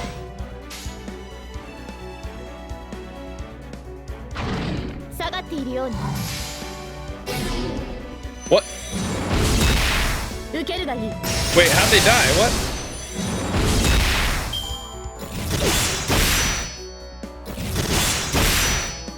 I didn't see what happened. Was there a debuff that came up on screen? Or maybe they're gonna explain it right after も this. ちろん立ちはだかるなら先手のプレイ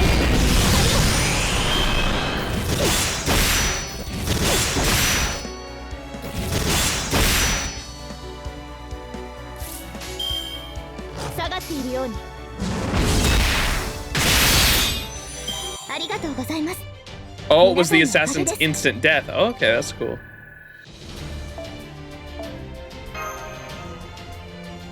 My goat. My goat.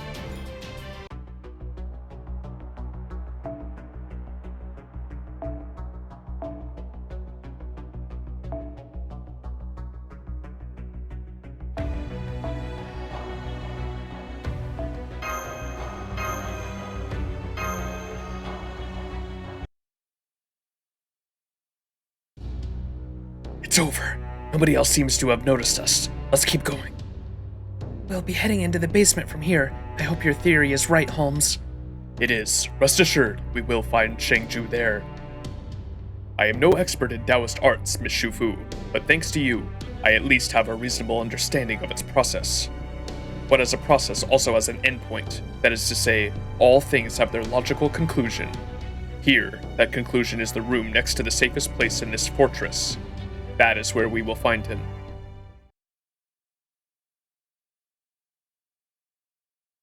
Hmm?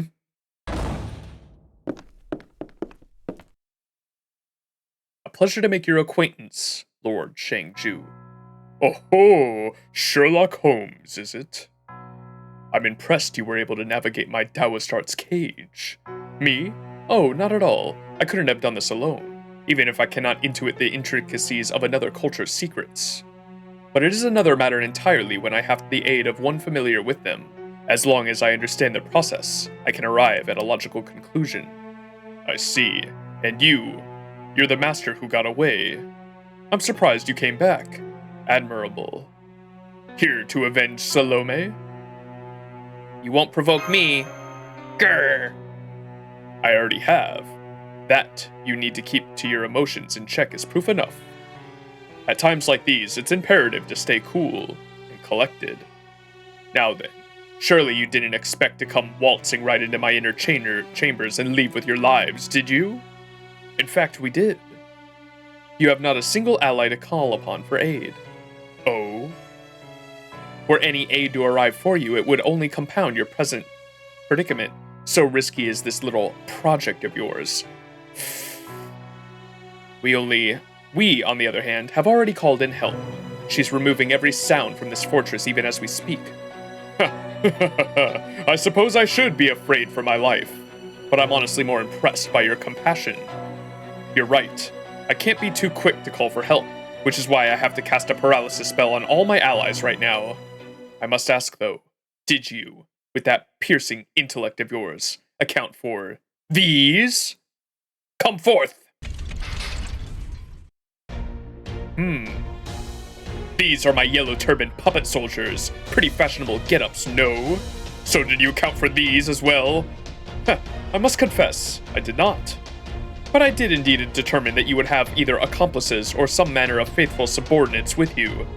Your puppets are, therefore, well within my expectations. Now, prepare yourself. My luck hasn't run out yet, nor am I so far past my prime that I'm about to let the likes of you kill me. I, Shangju, the great teacher, am about to give you the most painful lesson of your lives. Damn. I'm not gonna lie, I definitely thought he was gonna be, like, fully prepared for us.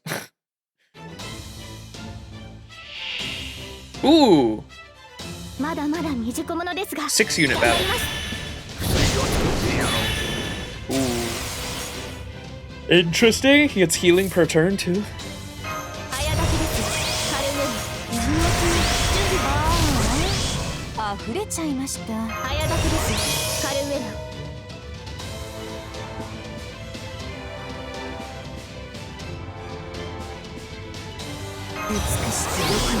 Nice. Got the charge off. 誇りにかけて燃えるなら押しずらります Ooh, nice.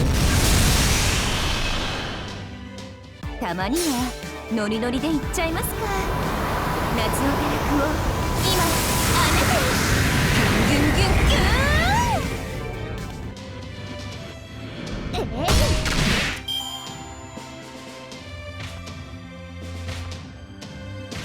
Assassin stealing the NP gains, true. Okay.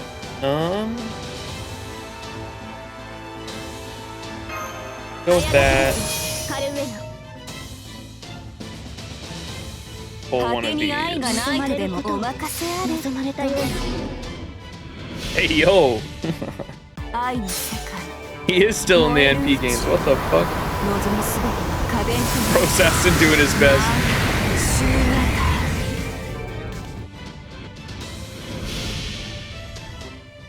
それはいつか来る兆しの星誰に呼ばれるまでもなくあなたは星をかざすでしょうアラウンドカリバーン愛は痛いもの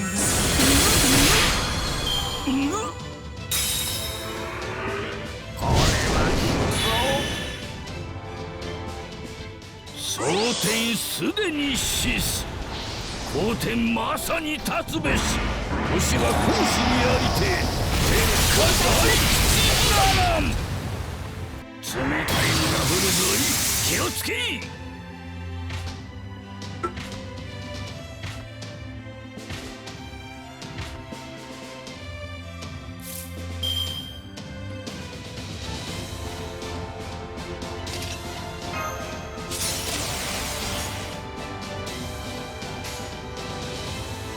果てに愛がないよお任せあれ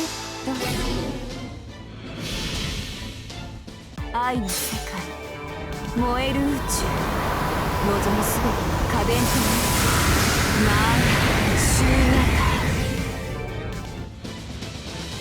Should definitely kill him here, I think. うつろなる堕落の形アビルーパのいざない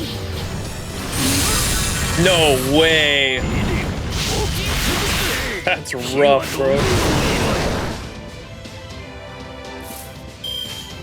お任せあれ愛は痛い Bro. 鐘の音が聞こえる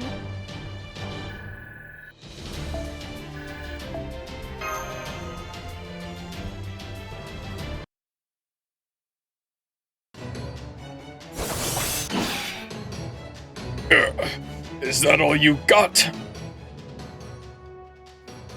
He's an even more formidable foe than I expected. May even be as powerful as the top-ranked servants. Could he have it Holy Grail himself? No, that wouldn't make any sense. Shangju, the heroic spirit, something sets him apart from the others. What the? I see. Now I understand. Ha! What is it you think you understand? I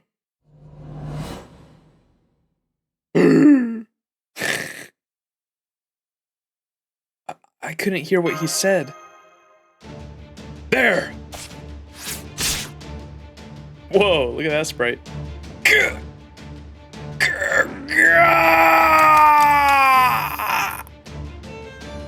It can't be, but then that must be it. Curse you, curse you, curse you, curse you! What a failure I am! How? How did you figure it out? Well, what a fool I've been! An absolute jester! Have I exhausted Heaven's will? Not at all! I never had such a thing in the first place. And now I'm disappearing? I guess I can't stay here any longer. Does this mean I was mistaken after all? Master. That's not a servant disappearance. What the fuck was he? The enemy servant is gone, though I must say, didn't feel like my noble phantasm did all that much. What did you say to him, Holmes? Oh, nothing much. At least, I didn't think much of it. But in retrospect, it may have been a grave error on my part. What do you mean? I asked him if he really was who I thought he was. But in this case, I'm afraid our effort may be a tad... Oh crap, we've got an emergency on our hands. This whole fortress is about to collapse. What? Nani? Brain blast? Okay, I'm calling it that from now on, Waka, if he does that again. That's so fucking funny. That actually was like a brain blast moment. That's so funny. He's not feeling too good, Mr. Stark. Yeah, he actually like faded away. Like, that wasn't a servant disappearance. That was weird. Servants don't disappear like that, so I wonder if like the real him is still alive somewhere, or have we haven't really seen like a fully fledged like heroic spirit disappear in this singularity yet. So it's either one of two things. He's still alive somewhere and that was like his familiar that we defeated there, or for some reason heroic spirits disappear like that in this singularity. Or I guess we saw Salome disappear like normal. Yeah, it must not have been, there must have been some kind of trick. I think he's still alive out there somewhere. It must have been like a clone or something. I don't know. Weird. We've never seen Holmes do that like weird brain blast animation like that before either. That was weird. There's a lot going on here we don't understand yet. Well, this is the fun time everyone's been waiting for. The moment it all comes crashing down on our heads. It looks like that old man's rigged this fortress to fall apart if he died. So he did die, or... Dude, okay, his expressions are so good. Who hasn't dreamed of going out with a bang?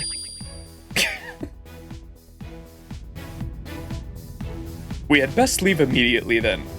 Oh, right. Okay, first we need to find the life gate, and then the sea... That won't be necessary. I know enough to lead the way myself. Seriously? Damn, this whole detective thing is nuts. Hang on, what do you even need me for then? Huh, let's save the conversation until we've escaped, shall we? Whoa. What's going on? I don't know, let's just get out of here. Wait, that's the taboo direction! Huh? What? Ah! Damn it, which way do I go? Pardon me. Ugh. If we head straight down this passage, we should be able to exit through the scene gate. What do you think, Max? Well, this is Holmes we're talking about, so... And maybe we should just make every servant Holmes, but in a different class. That's a terrifying thought. Dude, I love Shufu. Oh, I have my talents, but I am by no means omnipotent. I would, of course, make an excellent caster, but for now, I'm quite content as a ruler.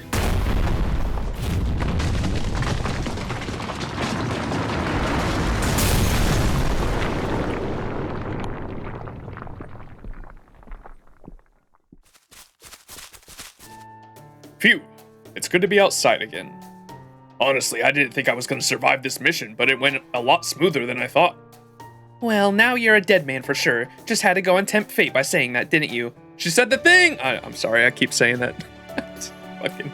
It's crazy how many times in the franchise fate they say fate, though. That's like the third time this chapter, I think. You'll be lucky if you make it back to the righteous realm now. Come on, Lady Shufu, please don't scare me like that.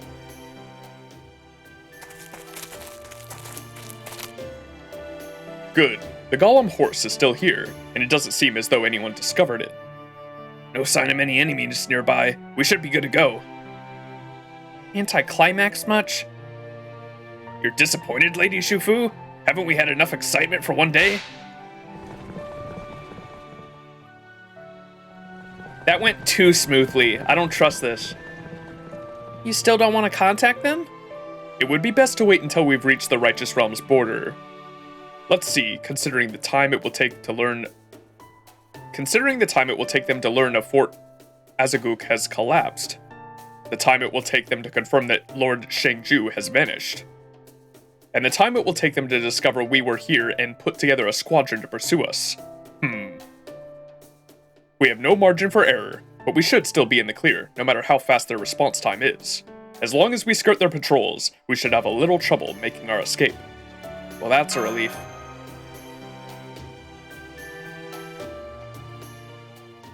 Everything is going swimmingly. None of his finely honed instincts are sounding any alarms. The red sky is gradually giving way to a pleasant blue. Soon they will arrive in the Righteous Realm, and their mission will be complete. But even amid such a peaceful scene, Holmes continues to rack his brain, searching for an answer. An answer to what, you ask? Why, he wishes to understand why I have yet to reappear. He planned for Count Vlad to become one of his allies. That part I can understand. It would have been an effective way to rob Chaldea of a portion of our combat forces. But why hasn't he shown himself again since then? Why hasn't he tried another attack on us? Is he somehow preoccupied with his role as the foreign disciple? If he is, then where in this singularity could he be? More importantly, what could he be doing?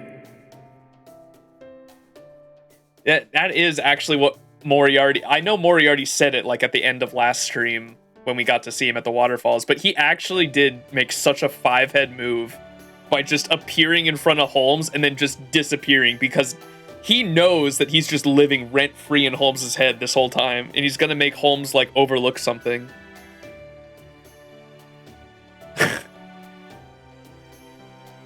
The wheels in his mind turn and turn, and by the wording of this dialogue here, it makes it sound like the narrator of this singularity, basically the whole time, has been Moriarty too. The wheels in his mind turn and turn, trying to find the truth obscured by the clouds of ambiguity. But Sherlock Holmes will never understand. Yes, some things escape even the man who supposedly understands everything.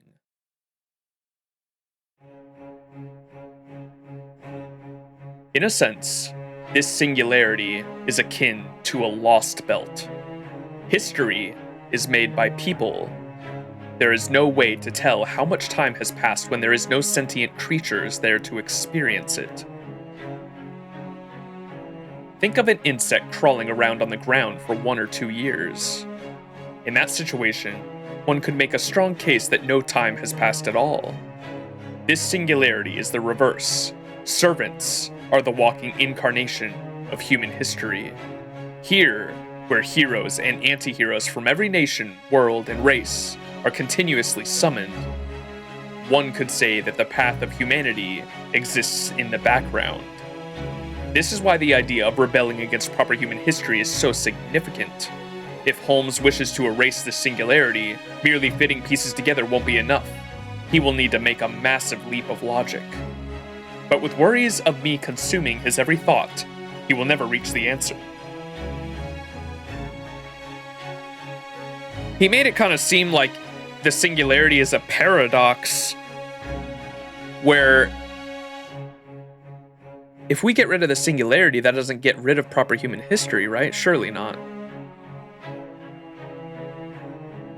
Here where heroes and anti-heroes from every nature and world erase and continuously summon, one could say that the path of humanity exists in the background. This is why the idea of rebelling against proper human history is so significant. If Holmes wishes to erase this singularity, merely fitting pieces together won't be enough. He will need to make massive leaps of logic. But with worries of me consuming his every thought, he will never reach the answer. He's simply not capable of it right now. Of this, I am certain. In contrast, our goal is well within reach. As the foreign disciple, I will murder Sherlock Holmes myself.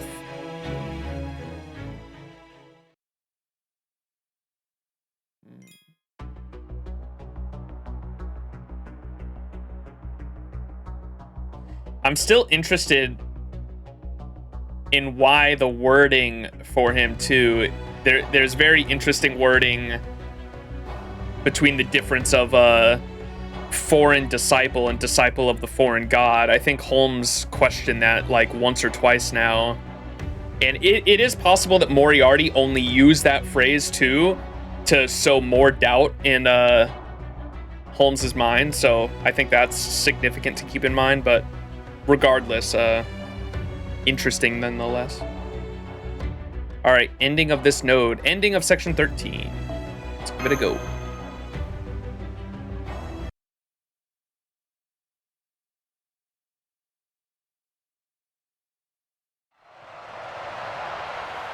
That went too smoothly. I don't trust it. That went way too smoothly, man. Oh, it seems our timing is impeccable. Lad the Third just returned as well. Looks like things went pretty well. Damn right they did! Ah! Don't you think it's dangerous to whack some— Oh, that's Roland, whoops. Don't you think it's dangerous to whack someone with a bull? Oh, who cares? It's not like it can actually hurt you anyway. You were saying? Well, you're obviously aware this was our first battle as a single unified army, right? Yeah, so? It went even better than we expected. Much better. Count Vlad's orders were brilliant. His troops carried them out faithfully. Our formations, our troop lineup, everything was perfect. I'm sure the Revenge Realm will think twice before messing with the Righteous Realm now. That's wonderful to hear. And how did your assassination mission go? Never mind, I can tell from the looks on your faces. Congrats. It all went smoothly, just goes to show the power of teamwork. Then all's left for us to do now is report back to the Emperor. Ugh, I've got to make an in-person report. Can't I just give you a written note? No? Wow, you really have the nerves of steel, don't you? I'm literally shaking at the thought of meeting Charles the Great right now. Ah, don't worry, you'll be fine. He's a really friendly guy. I find that very hard to believe. And that concludes our report. Thank you for your hard work, everyone. Emperor Charles the Great will now grant you fitting rewards. Well done. I'm so glad to see you all come back safe and sound. So glad. You are too kind, Your Imperial Majesty. We, your loyal subordinates, are honored to have been at your service. The ultimate tool of every assassin. Teamwork, indeed. Man, my shoulders are killing me. I still can't believe the Emperor himself rewarded me. What'd you get? Some magical items for enhancing my spirit origin and a support mystic code. You can never have too many, of course, but they're usually tough to get a hold of. Is that so? I already wrote off the talismans as business expenses, so maybe I'll grab some spirit origin enhancement materials too. How about you, Holmes and Max? Ha ha ha, I suppose we're in much the same boat ourselves. You should let the secretary know if you didn't get anything. The squeaky wheel gets the grease and all that. Good point. All right, I'd better get going. I have a lot of training to do if I'm going to catch up to the rest of the Assassin's Brigade. I'm gonna pop into my spirit form and get some shut-eye. Later. Good day, Shufu.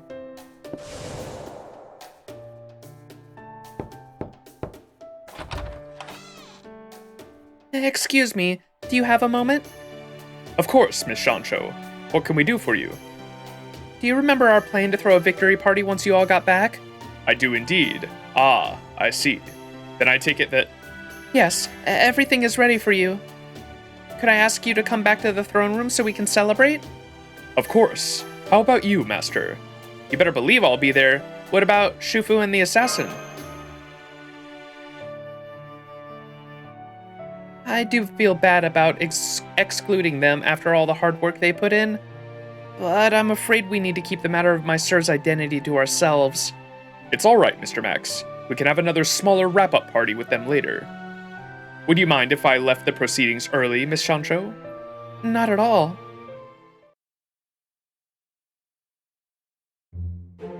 Food! Bottoms up! Cheers! As well as it went, it was only the first of many missions to come, but very well. One should never underestimate a banquet's capacity for increasing morale. Man, Astolfo, you should have seen me out there! There I was, perfectly blended in among the foot soldiers, doing my job.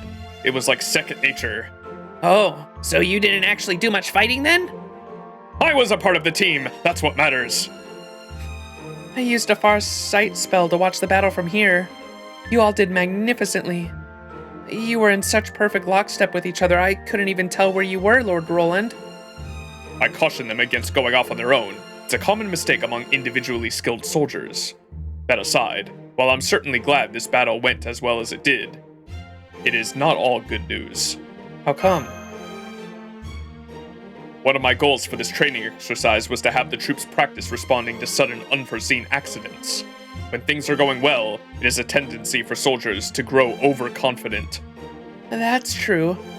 It may be a good idea to train the troops on what to do in case something goes wrong. Agreed. I'll put a plan together right away. Please, everyone, drink up, eat up. Ah, what a great day this has been. Careful, sir, you don't want to get carried away. Indeed. As Tule 4 used to mention to me, admonish is probably a better word. There is nothing more dangerous than a mage in high spirits getting carried away. You mean you had a Sancho of your own? Oh my god, I did not see this coming. That's mad funny. Don Quixote and fucking... great uncle here, having some bonding.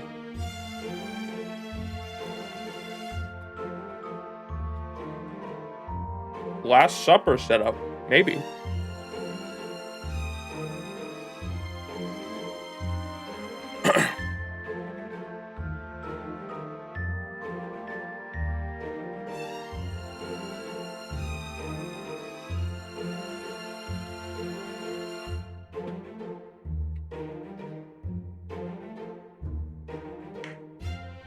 Oh yes, occasionally uncompromising, always demanding. That was Tule for you. Ah, it's good to meet someone who knows my pain. Oh, really now? I see. Wait, I didn't mean it like that, Sancho. Then how did you mean it, sir? Gordov is looking for a graceful way out of a clearly unfavorable situation. Mash here. I'll be taking over for the director for the time being. Congratulations again on a job well done, Senpai. Thanks, Mash. You too, Kadok. Me? I literally did nothing here, unless you count sitting on the sidelines and watching the battle. Did you notice anything noteworthy? You know how occasionally you'll get a second or third-rate servant with a surprising strong noble phantasm or strength stat? Well, there were a number of servants like that on both sides, so it made for a hell of a show. I don't know if I should say this, but it felt like I was watching a major spectacle.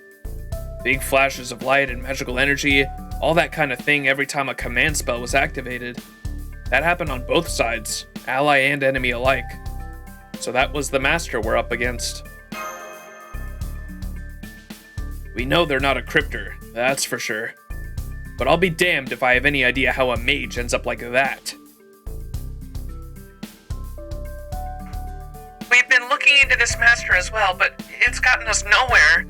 All we can say at this point is that Holmes was right. The same master is using command spells on all of those servants. I see. Damn it, what are we missing? What if the foreign disciple is their master? Could another servant be their master? No.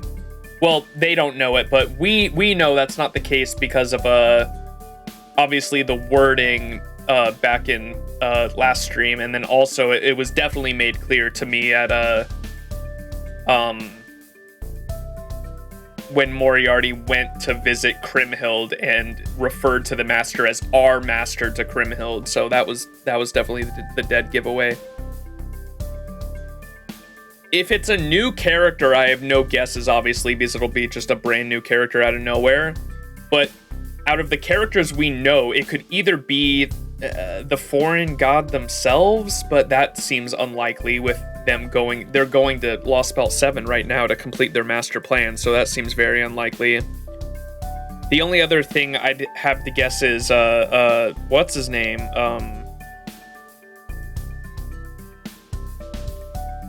Maresbury Animosphere themselves, but I don't think that's it either. Those are like the only like masters I could think of that would somehow have the grand power to somehow be able to summon this many fucking servants.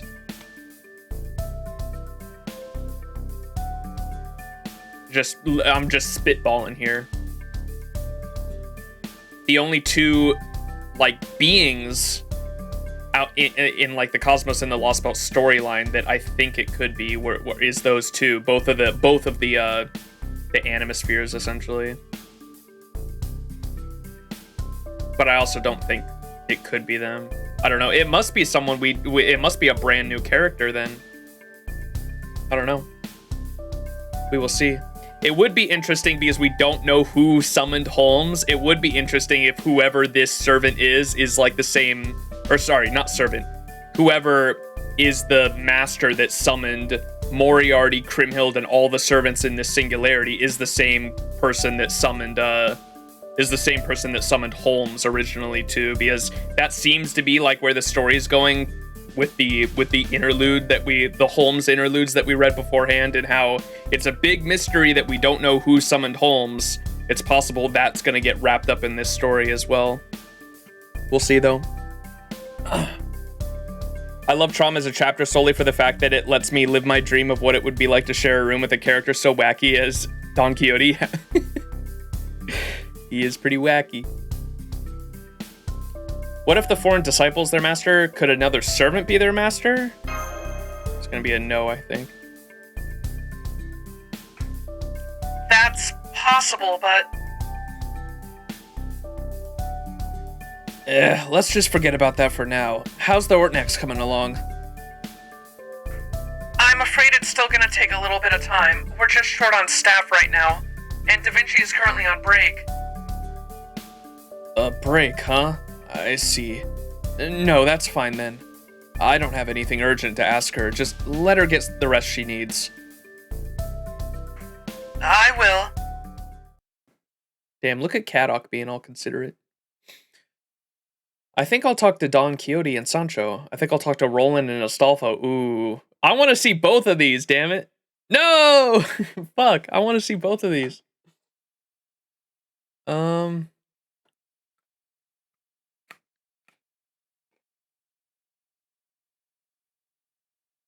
You gotta make me pick two things that I really want to see. Or pick between two things I really want to see. I think we'll go with Don Quixote just because I really like Don Quixote and Sancho's dynamic right now. Roland and Astolfo's dynamic is great too, don't get me wrong. They're two loud idiots. And Don Quixote is just like the embarrassed fucking dumb knight that has to be looked over by the smart maid. They're like a married old couple. Let's go with Don Quixote. Oh, Lord Max. Great work on the mission today. Please, have some fruit-infused water. Thank you. We were lucky to get by with minimal casualties. Truly, I don't think things could have gone better. Sir? Yes, I know. I couldn't help any of you myself, but I'm still glad to see you all back safe and sound. I mean that, you know. Cheers! Don Quixote. Oh, Lord Holmes, you're enjoying the food, I hope? Of course. These canapes. Is that how you say that, canapes? Of course, these canapes are exquisite. Good. Sancho and I put a lot of heart into making those, you know. I had my sir handle everything except the actual cooking. I wasn't doing anyone any good anywhere else, so... With all due respect, I beg to differ. You took a stand and fought for what you believed in, or fought for what you believed was right. Your principles are the backbone for unifying the entire righteous realm. I hope you're right. If you want to be useful, sir, you could always clean up after the party. You're working me to the bone tonight, aren't you? All right, I'll take care of it. Ha ha ha. Maybe it's time I turn in for the night. Maybe I'll go pay those two a visit. Oh, can you see the other ones too? Oh, hello, Lord Max. Oh, maybe not. Oh, hello, Lord Max. Are you already turning in for the day? You're not? I see. In that case, I'll go ahead and designate a good place for all of you to get together. Oh, we get to see Assassin and Shufu. Yay! Yeah, they deserve a little party too. Here, why don't you bring them these drinks and snacks as a little souvenir? Okay, have fun. I thought it was going to say Astolfo and Roland since they were the ones we didn't talk to. I sure wasn't expecting the secretary to call us in here all of a sudden. She said something about additional rewards, and they were delicacies at that. And she was right. I have here a fine selection of alcohol, refreshments, and fruits. Not to mention tobacco. Whoa, there's even hookah supplies? I think I'll take those if no one else minds, and I'll stick to tea since I can't drink alcohol. But I can, and I will. Well, everyone, once again, here's to a job well done. Charles the Great was tremendously pleased. Whoa. Honestly, it still doesn't feel entirely real. Yeah. Shangju is dead, right? He is. I made sure of it myself. Why did he disappear the way he did then? What? Holmes, you're sus. Holmes is being sussy right now. I don't know if I trust that. Why did he disappear the way he did then? He didn't disappear like a normal servant does. You can go back and read the choices you didn't pick, by the way. I know. I think for the sake of time, we're not going to do it on stream, though. Holmes is being sussy. His spirit origin vanished completely. However... However? He is going to return. Or rather, there is a possibility another one of him is waiting in the wings. What? I love the what. Shangju became incredibly flustered when I asked him if he really was the one he thought he was. He would only respond in this way if his personal sense of self were extremely ill-defined. I believe that that lack of self was a consequence of him being an imposter of some sort, which is why I asked him that question. Really? I mean, he sure as hell seems strong enough to be the real deal. Indeed, he did. Abnormally so. Enough that it left me uncertain as to whether or not it truly was him in the first place. However, whether that abnormally strong version was only the Shangju to exist is, as yet, unclear. There could be several of them, much like the yellow turban puppets he commanded. I am merely spectating at this stage, though. Speculating. I am merely speculating at this stage, though. I've got a feeling he's probably not wrong, though. Well, who cares as long as he's gone, right? And hey, if he comes back, we can just assassinate him again. More importantly, we should be celebrating, doing a bit of enhancing our team's bond, if you ask me. You're really into this whole teams and bonding thing, huh? They're what you need to fight as part of a unit. Good hookah. Good hookah, that. It may be bad for the health, but that's not something I have to worry about, so life is good. Well, hey, we are servants. What about if there was a human here? Would it change anything if a human was here? Holmes. Huh? What do you mean? Like, would they be torn limb from limb or something? Oh, now I see. Getting torn limb from limb, huh? Of course not! Huh? That's almost happened to you at one of your That almost happened to you at one of your summonings? Damn, what kind of monstrous servants were they? Huh? They were fairies?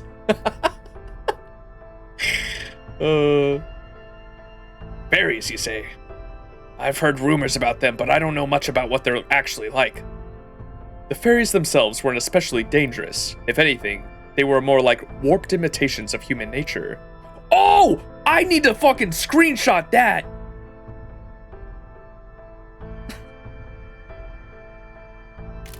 That's like what I was saying the entire LV6, dude! That's like straight up what I was saying all of LV6. That's pretty good. What's up, Yui? Sus imposter. Indeed, very sussy. All that aside, and I still can't say this too loudly, but I don't think having humans around would be all that big of a deal. Especially not now, when we're mostly focused on trying to take down the other two realms. Incidentally, we ended up here in the Righteous Realm through fairly conventional means.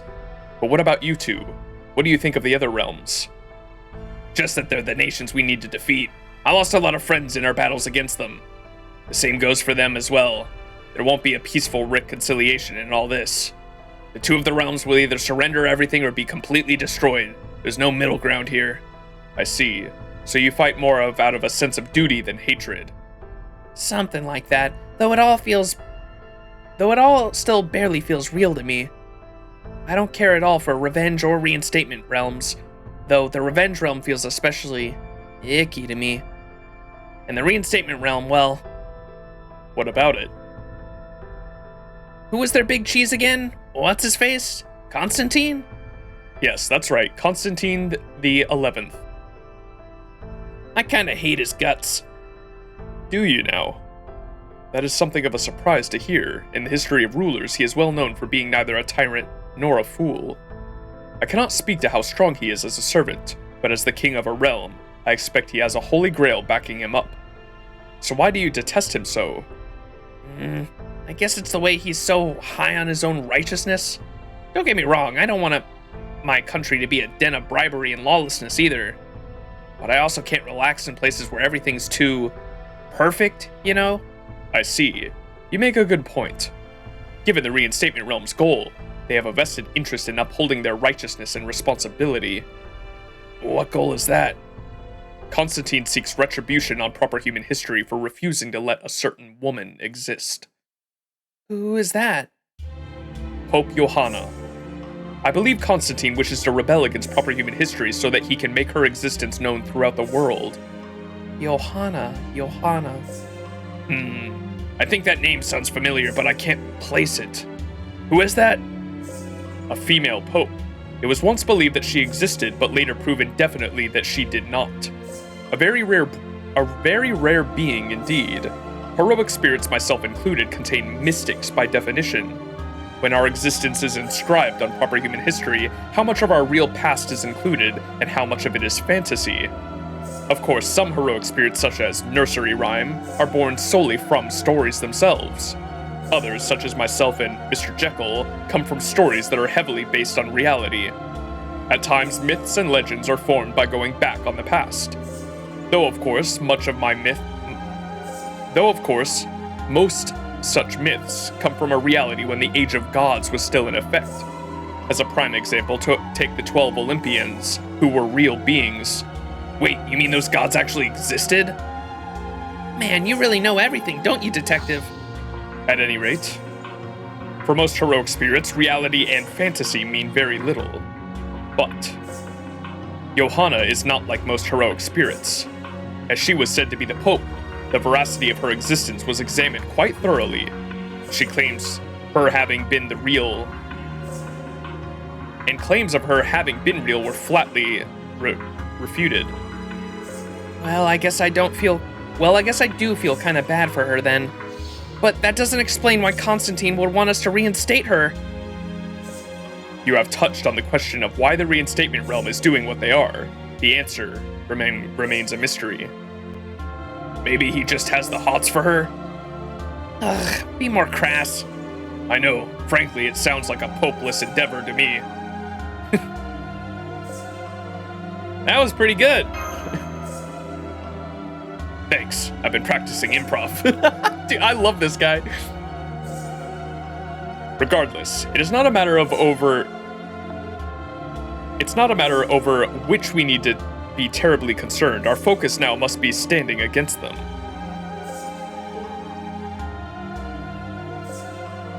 Well, sure, but it doesn't look like we'll be fighting the reinstatement realm anytime soon.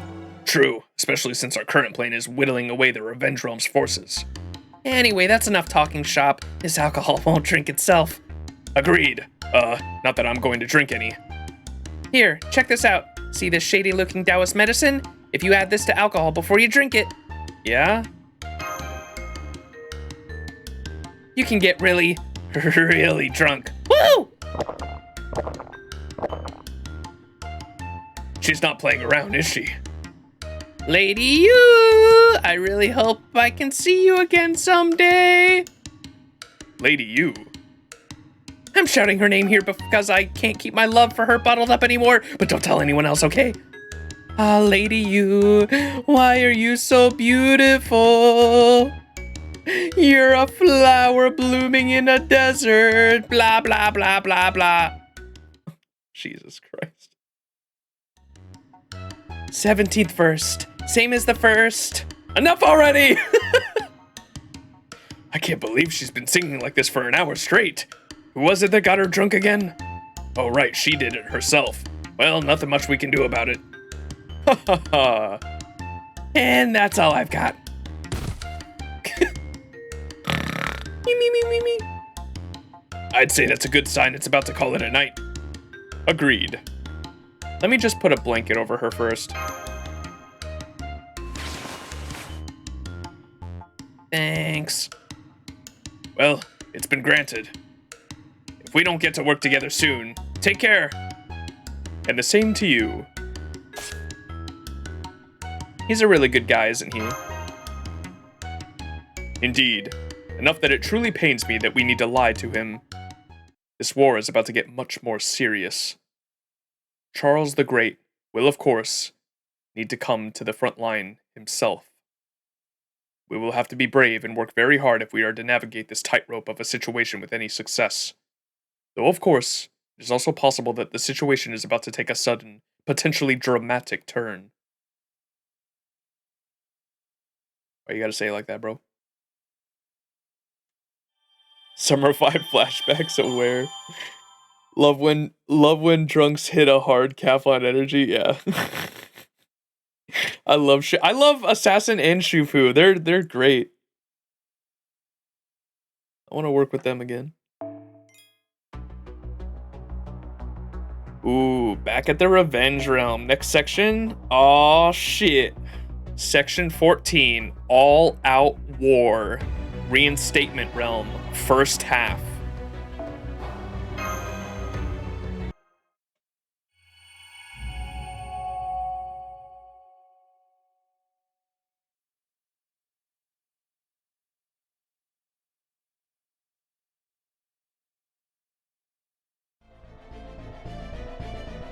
That's all, my queen. So they got Shangju, did they? Well, no matter. You're not upset, my queen? Without Vice Commander Shangju leading us, I don't know how... He's still here. Come out, Shangju! Aw, shit, he was right. Oof, was I dead? Looks that way, poor thing. How? It's either some sort of cloning technique or a noble phantasm with a similar effect. I don't care. The point is, Shangju is still here. Isn't that enough? Yes, my queen. Now, what was I doing again? A pity this technique or whatever it is doesn't allow you to retain your other self's memories. Here, you left this for yourself in case something like this happened. Oh, I see. I see. Looks as though I suffered quite a painful defeat. Indeed, I know this doesn't actually change anything important, but I can't abide the thought of them believing they can trifle with us and escape retribution. Shall we retaliate in full force then? Yes, we'll follow the Reinstatement Realm's lead. Oh, might I ask why? The Reinstatement Realm is preparing to attack the Righteous Realm. It's obvious from the way they've organized their army. So they're not coming after us? No, it seems Constantine understands he needs to take risks. If his noble cause is ever to triumph over our wicked one...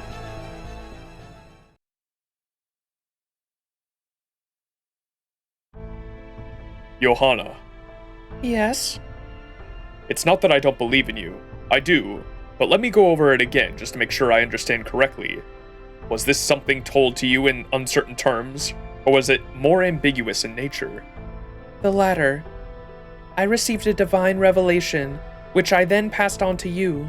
That is all. I'm afraid I can't explain it or offer any logical insight. I cannot even be sure it was entirely false. But you heard it all the same, yes? I did. It said, if you fight the Righteous Realm, your victory is assured.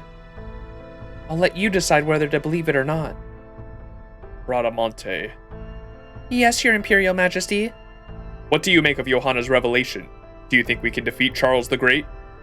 I do. I believe Charles the Great's ruling righteous... I believe the Charles the Great ruling the Righteous Realm is either an imposter, or that his real capabilities have somehow been sealed away. Why do you believe that? Because he never showed himself during that operation. The Charles the Great I know would have never been that cautious. You think? If I were in his position, I think I would have taken every precaution I could, and then some. If he had been summoned to run a nation, then yes, I could see that. But he would never act so timidly if he had been summoned here to win a Holy Grail war. He was always the sort to lead from the front, no matter the circumstances. Then what about his two knights, Roland and Astolfo? They're the reason we believe the Righteous Realm's Charles the Great is who he claims to be in the first place. Why would 2 of his 12 paladins knowingly prop up an imposter? You have it backwards. Propping up an imposter is exactly the kind of thing those 2 would do. We paladins always strive to live our lives according to our chivalric principles. And one of those principles is to always do what we believe to be right, even if it means acting dishonorably. And while we're on the subject, even if the real Charles the Great were there, if someone else were claiming to be him, and he felt it was for good reason, he wouldn't have any problem with it. He was just like that. I see. That just leaves one factor then. According to Moriarty, Chaldea is currently hiding out in the Righteous Realm, and they can't possibly have the manpower to spare to send troops to the Revenge Realm as well. It seems it's time to settle things. Bradamante, assemble our top officers. We're going to march on the Righteous Realm right away.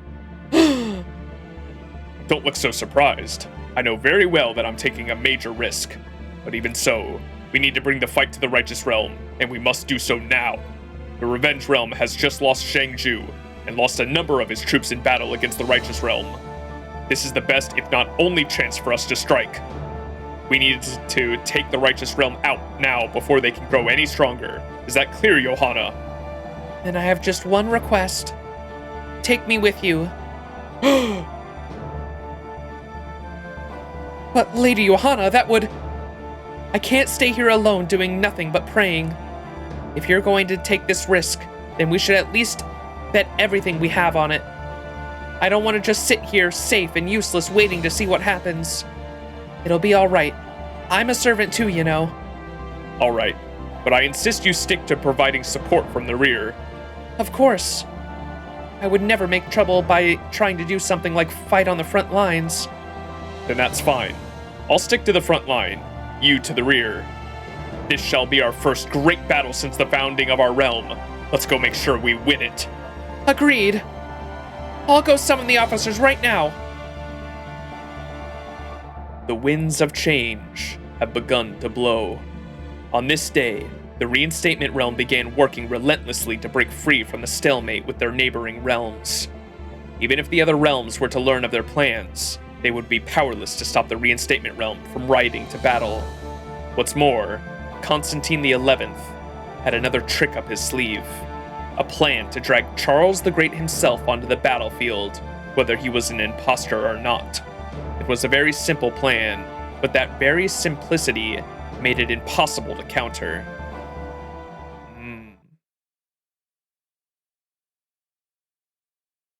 A few days after Shang Zhu's assassination.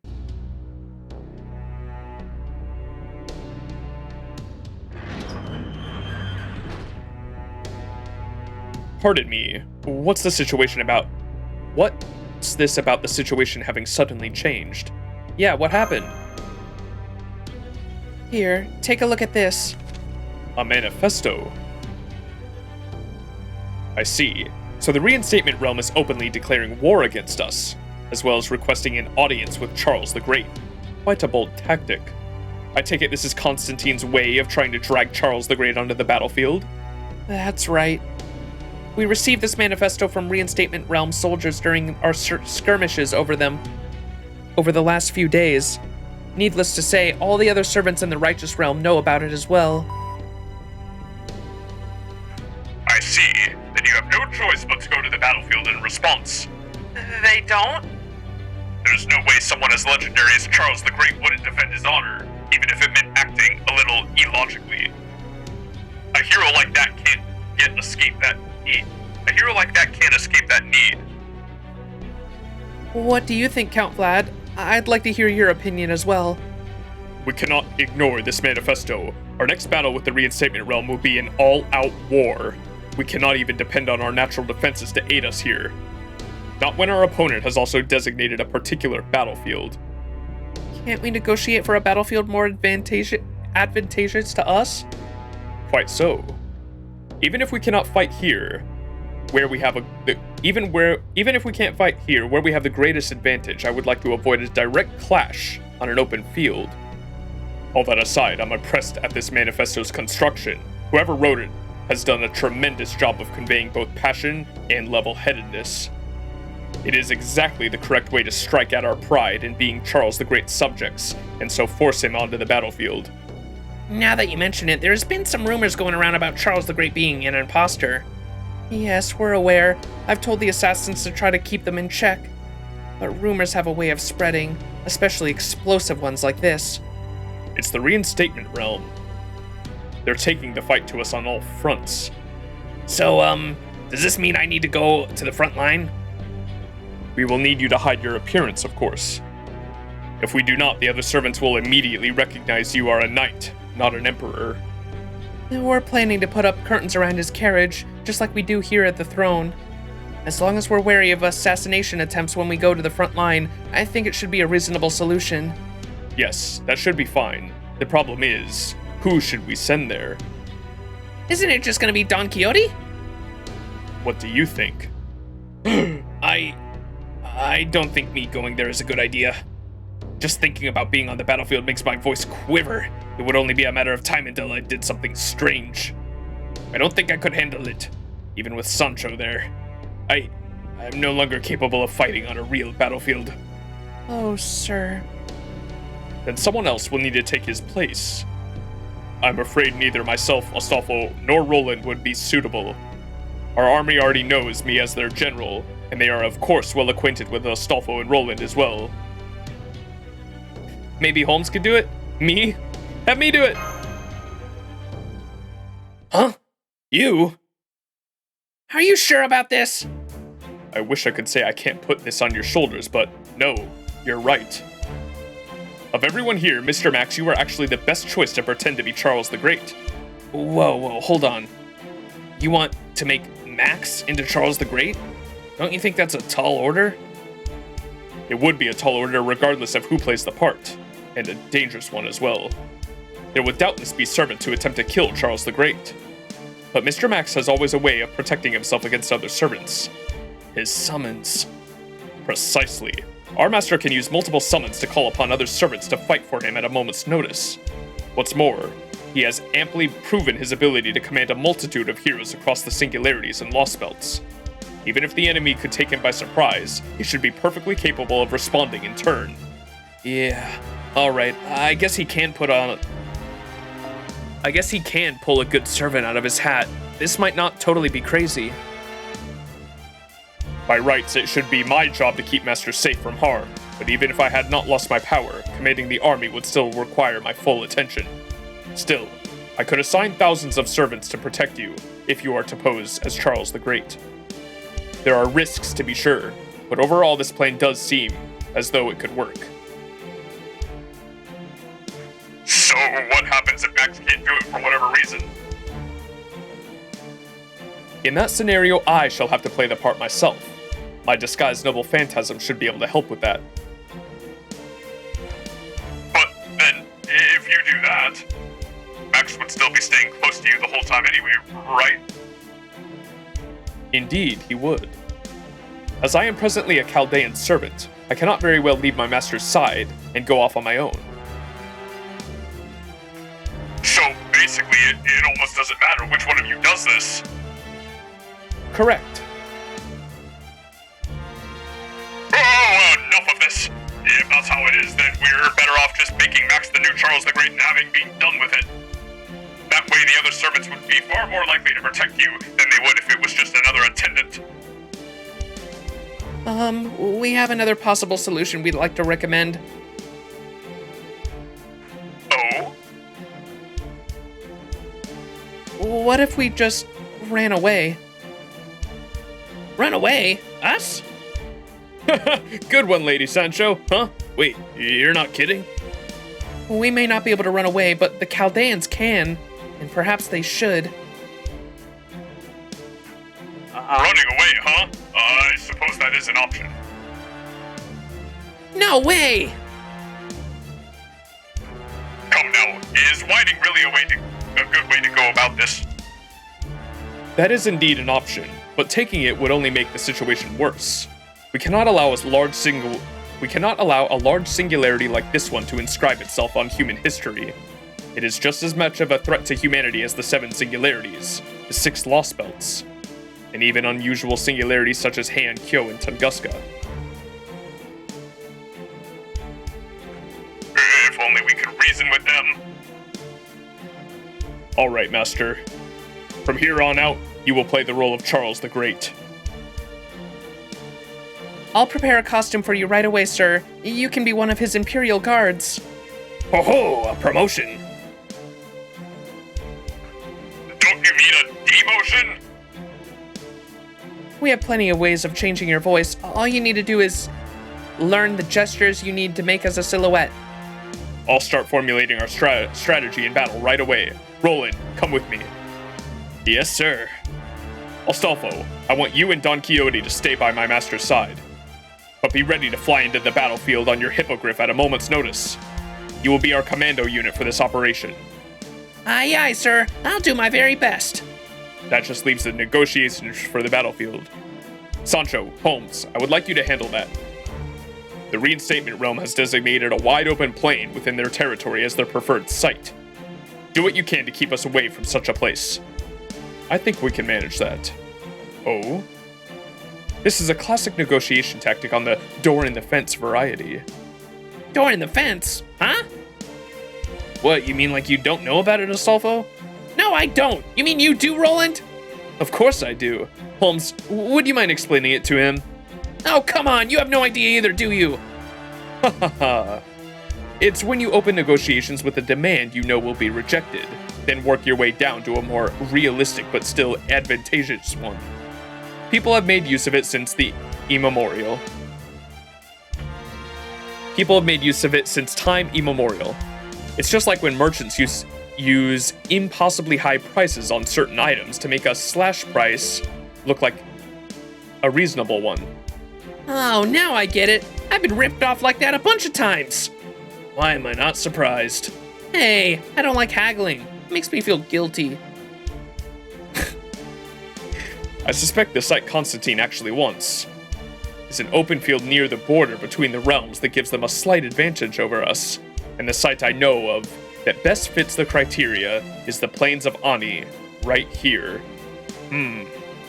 True, If I were on the reinstatement realm side, this is where I would want to fight the battle.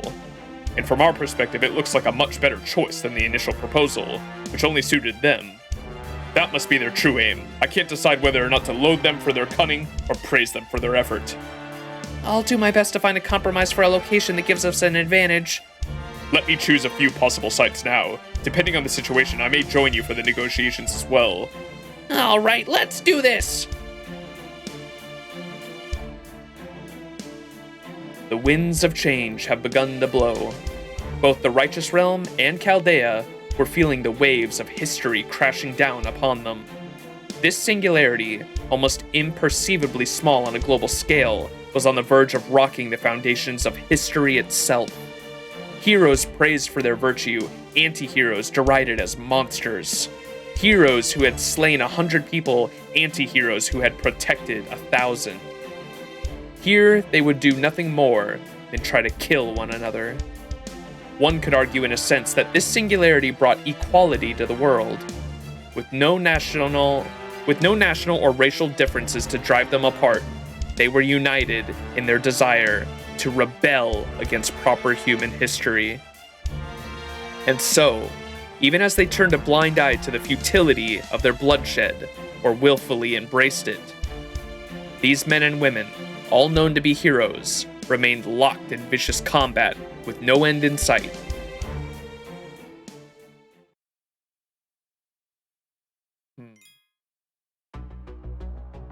That's all crucial information for the overall plot, but I can't put it together yet. Huh.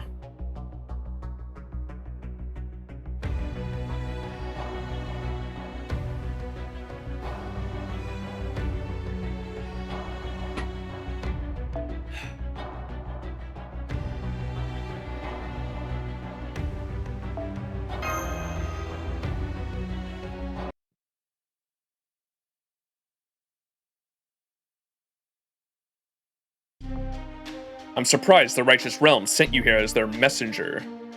It's because I no longer have my servant powers.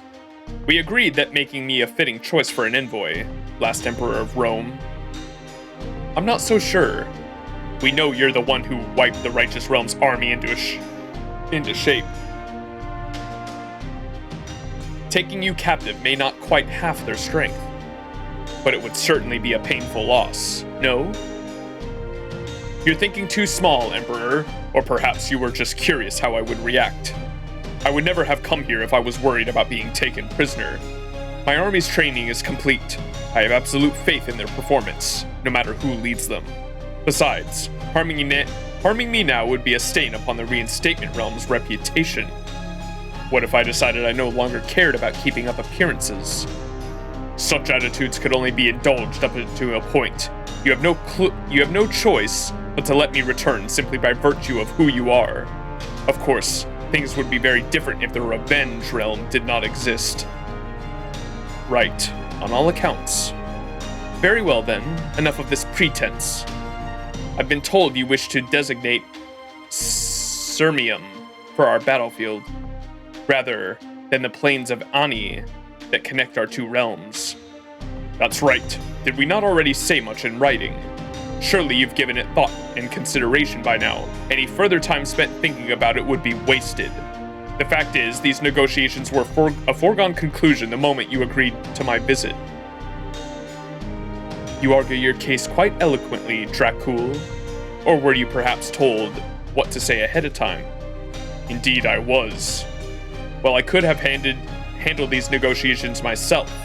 Why do so when there is a more expert counsel to follow? Constantine turned to the Count's request over in his mind. The Righteous Realm's choice of Sirmium came as a surprise to the Reinstatement Realm's servants in charge of military strategy. They all knew the Righteous Realm would never agree to fight in the Plains of Ani. But they also expected the Righteous Realm would want to hold that battlefield in their own territory, where they enjoyed strong natural defenses. If they had, Constantine and his advisors would have agreed to those terms. Such a cowardly choice of venue would give credence to the rumors that Charles the Great was in fact an imposter. With the accompanying boost to his soldiers' morale, their experience, and good strategy, Constantine and his advisors were confident in their chances of victory. Instead, the Righteous Realm had designated a field within the Reinstatement Realm territory. Of course, the field would not provide the Reinstatement Realm an opportunity to crush them under a sheer weight of numbers. No, Sirmium was one of the numerous abandoned towns on the border between realms, a town full of weathered, caster-made buildings and bounded fields that no longer served their original purpose.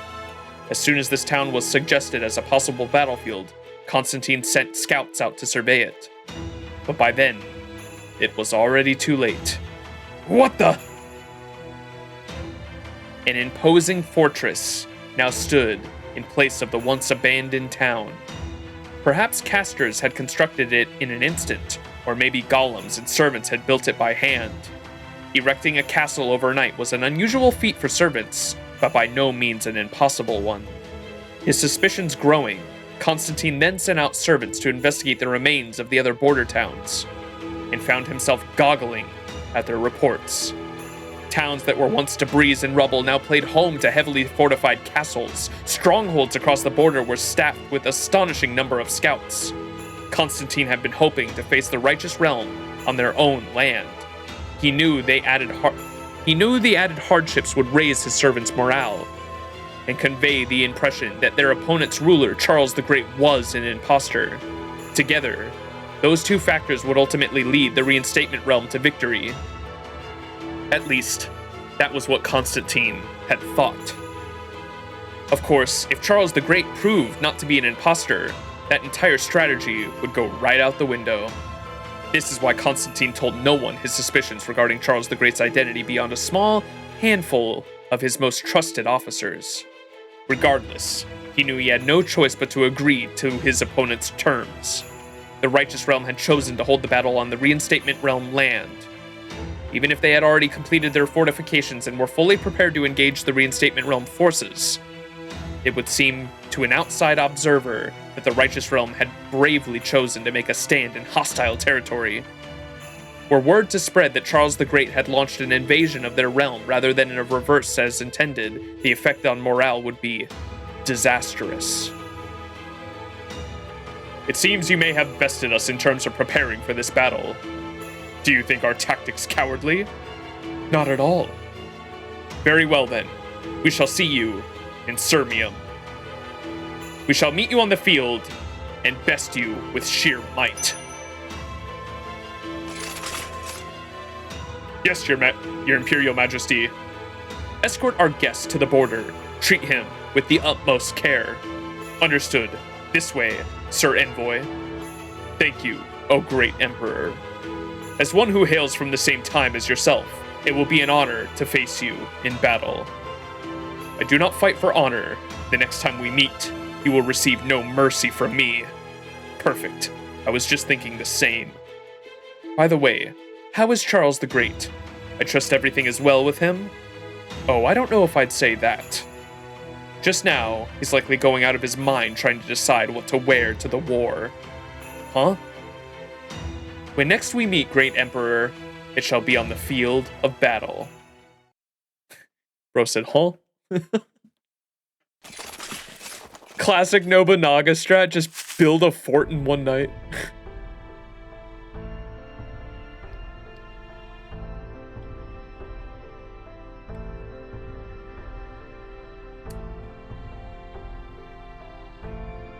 Phew. Going around without a single servant for protection, even more nerve-wracking than I thought. Kadok, why are you going back to Fort Azakauk? It's a good bet that no one's gonna bother us there now that it's been destroyed, right? Especially since Kriemhild's army is likely focusing all its attention on the battle between the Righteous and the Reinstatement realms. And it looks like I was right. We've barely seen any enemies so far. No, what I mean is... Because there's still something there. Holmes said the same thing, remember? That fortress, Feng Shui, wasn't meant to keep Shang Zhu safe. He wanted to protect something. I want to find out what that is. I think that's why Gordov signed off on this solo mission. He knows there's still something there, too. But going there alone? That's just... I'll be fine. Excuse me. Huh? It's just a hunch, but I get the sense I'm still not alone. So I'm just gonna go there, see what I can find out, and head back. I'll be fine. Just don't forget to check in regularly. I know, believe me, I don't want to use this collar to... I don't want you using this collar to off me. I'm not gonna do that. I'm just worried about you. Is something wrong? No, it's nothing. I was just surprised at how, well, human you sounded. What do you mean by that? I mean, your emotions are a lot easier to read now. Maybe you were always like that and I just didn't realize. Then again, maybe you changed after meeting Max. I mean, he's nothing if not laid back. That's true. We've traveled a lot together. I'm human, so I feel like I need to do what I can do. I'm human, so I feel like I need to do what I can to grow and change in the right way. Me? I haven't changed at all. I'm the same guy I was when I got assigned to Team A. The same guy I was when I betrayed proper human history. I'm just afraid to die, so I'll do whatever it takes to survive, even if it means going against your master, the guy who saved the whole damn world. Betrayal after betrayal, and here I am, humiliated, but still alive. Kadok, I know what you and the other cryptors went through. I won't say you didn't have any other choice, but that doesn't mean you have to...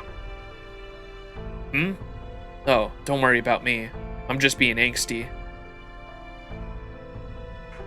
Angsty? Yeah, believe me, I never accept death as long as there was another option. Didn't I promise as much? Anyway, still half a day to go to the fort. Huh. How's the war shaping up? Well, there's been some good news. The reinstatement realms agreed to the choice of the battlefield. Yeah? Then I guess all that's left now is to fight. Right. Oh, and also...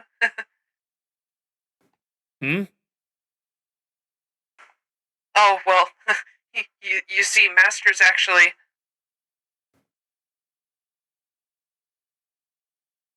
Back at the fort. Oh my god. What is this? It's so imperial. Well, of course. You're supposed to be Charles the Great, so they decided to go with the 3 G's. Gold, gorgeous, and glorious. If you're wondering, there's no particular reason they went with the word... If you're wondering, there's no particular reason they went with G words. There isn't? There isn't. Not a great sign when one of the real Charles Knights is laughing at you. Great. Just what every emperor wants to hear. People laughing at how ridiculous you look.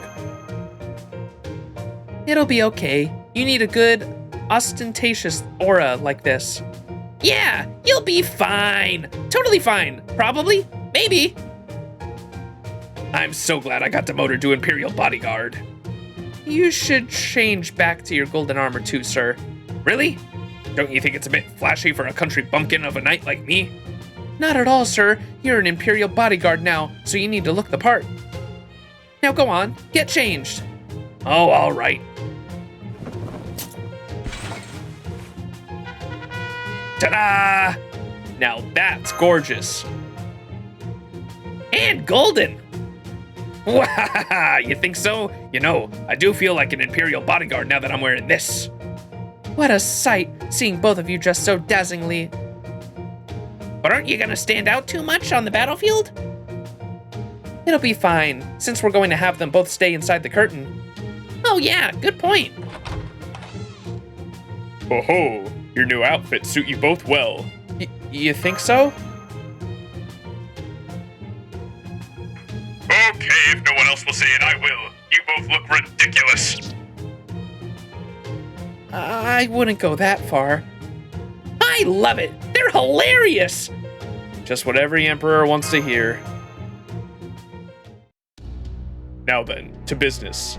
We were fortunate enough our opponent agreed to our choice of locations for the battle. The odds are still stacked against us in pretty much every other sense, though. Indeed. Once again, the loss of my servant power is a heavy blow. But there is nothing to be gained from mourning what is lost. I will simply do what I must and can. Our soldiers are all at their stations, Count Vlad. Good. Oh, if it isn't Charles the Great. Hey there, Chuck. Verily, 'tis I, Charles the Great. You're gonna be just fine if you're cracking jokes like that. Master, would you take that outfit off for now? Is something wrong? This is the town where we will face off against the reinstatement realm. It would be wise for my masters to survey the area and get a sense of the place. Roland, would you show him around? I would do it myself, but I don't wish to draw any undue attention. You got it. All right, Master, let's get going, shall we?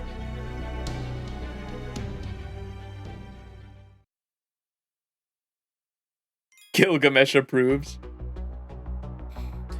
I like that little bit between two things there. Obviously, I love the outfit. Is that a mystic code, by the way? I think did they use the Halloween mystic code for the outfit there?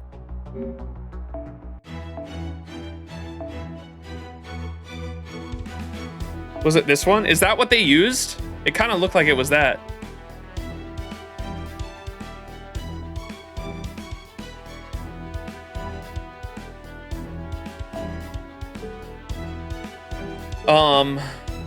You will see? Okay, they're gonna show it. What was the other thing I was gonna say? Oh, and then I like the character development with Kadok. That, like, one of the best things about this singularity has definitely been, like, more character development for Kadok. It's been cool. He really is just like us. Like, the entire character arc for, like, Fujimaru, like, obviously, like, part 1 was, like, a lot of MASH character development, but I love the ending of part 1 where, like, Gatia asks us at the very end in, Solomon, he asks us, like, why do you keep, why do you persist? Why do you insist on trying to save humanity so much? You know our cause is right. You know that all we are trying to do is help humanity by erasing the concept of death from humanity itself. So, like, if there is no more death, there is no suffering. You won't have to do war. You won't have to fight for survival. If there is no death, you can have a perfect utopia. So why do you resist that? And, like, our Fujimaru's only answer is to live. Because if you rewrite all of human history, I will never be. I will cease to exist. It's to live. And then he was like, oh, we completely overestimated you. Such a good fucking little story arc. I love that shit. And so Kadok, in a similar vein, is obviously doing everything just to live as well. I mean, that's why him and all the cryptors became cryptors, because it was either that or die. Obviously, you're gonna become a cryptor.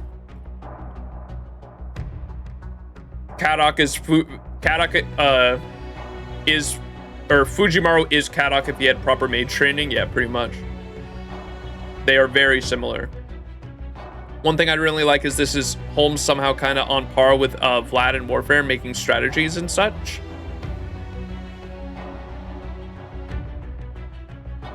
Is he? Wait, what do you mean?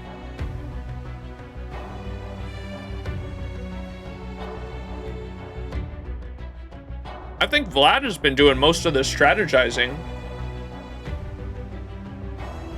It seems like it anyway. Holmes has just been helping here and there.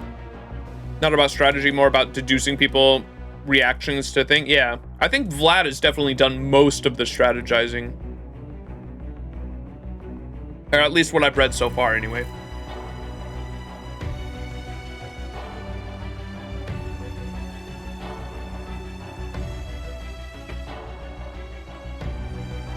Holmes is definitely taking place in the warfare a little more, and he's kind of like helping out and giving commentary, but I definitely feel like Vlad has definitely been like the most easily like center when it comes to like general shit and strategizing for warfare. He did totally just learn a really complex Chinese Taoist trap system in the drop of a hat, but you know what I mean? Yeah, I've kind of just assumed that was like, that's just like Holmes himself, like, because we did read for several nights.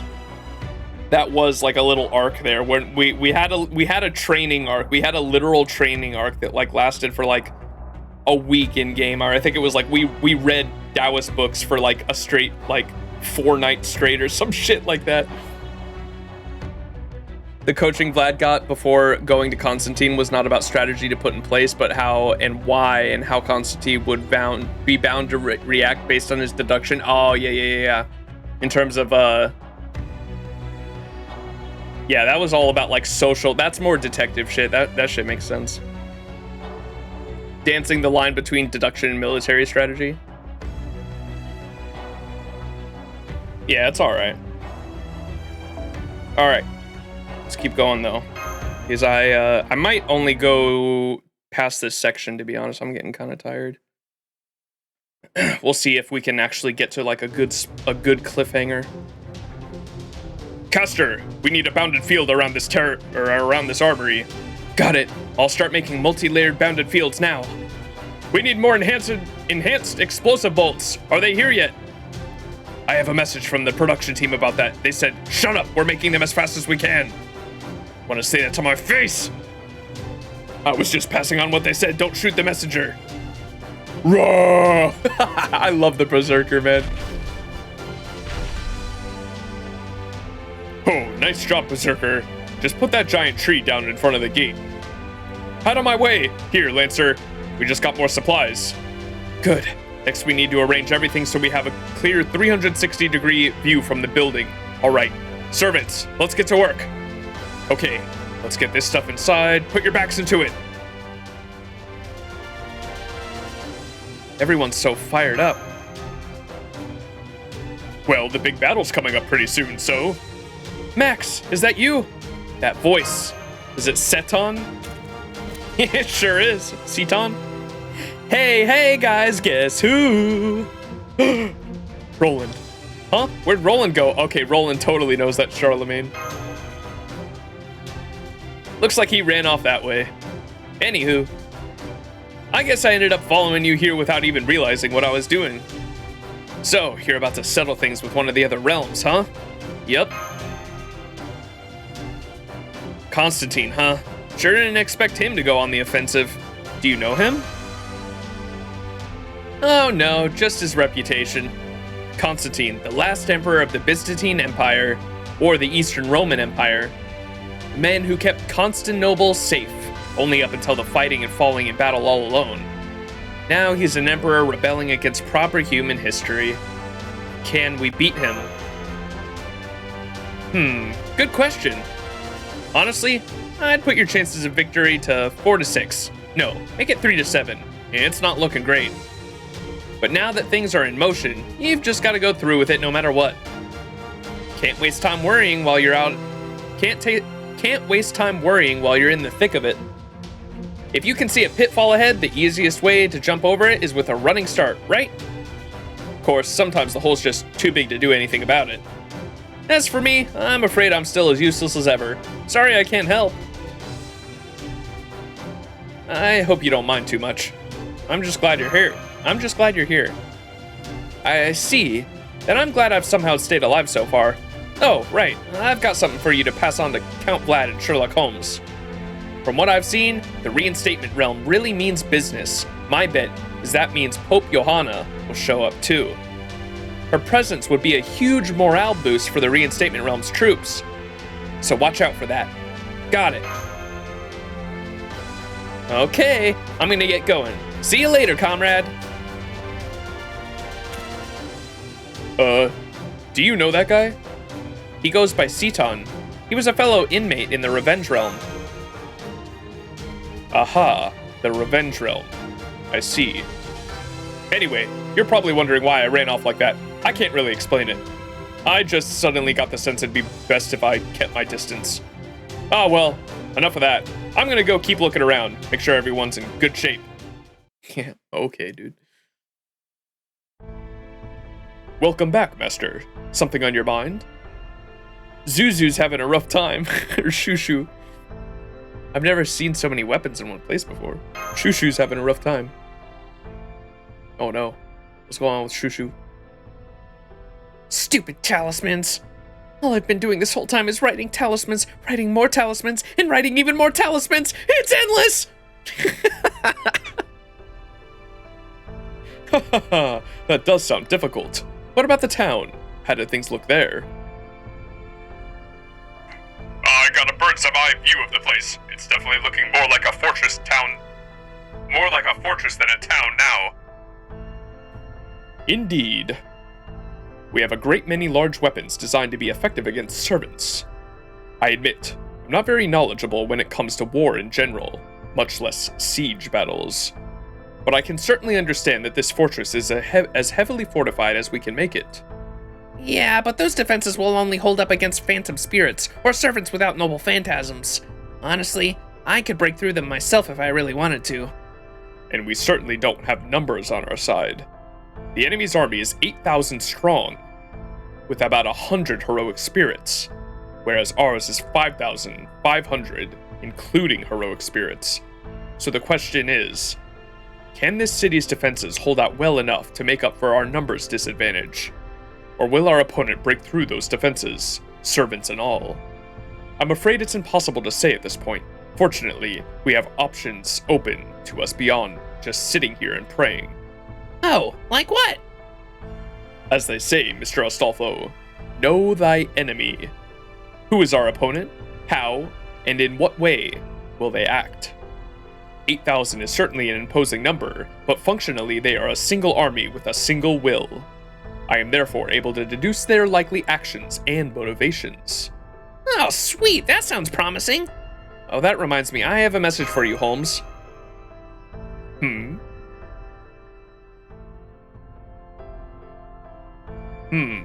So Johanna may be coming as well. I can see the sense in that. Given her pain, her ideals, and the importance of this battle, I say her proactive involvement in her realm's military is all but assured.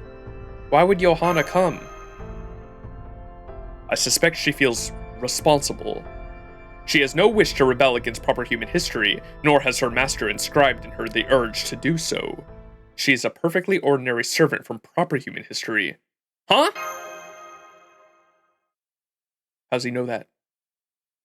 He deduced it when he met her, I suppose. My sins are many. People dying is a sad and terrible thing. People living is a noble and beautiful thing. To take the life of another is one of the most sinful things one can do. Does that sin fall on my shoulders? I'm a fictional person, a character made of dreams, delusions, hope, and despair. Am I responsible if those concepts lead to people's deaths? Should I be? Of course I should. Am I the cause of death and injury, even if indirectly? But even so, there's no denying that in this texture of reality, I'm a being defined by its insubstantiability. It's a insubstantiality.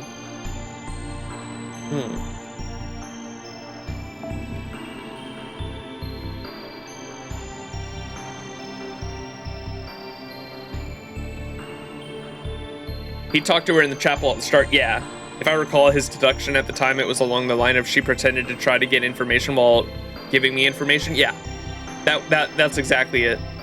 I assumed there was something that she might have said that made him think that, or made him find out that she was not against us. I don't know.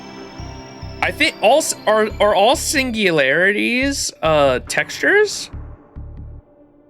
I don't recall personally if that's ever been said in the past. It would make sense if they are, but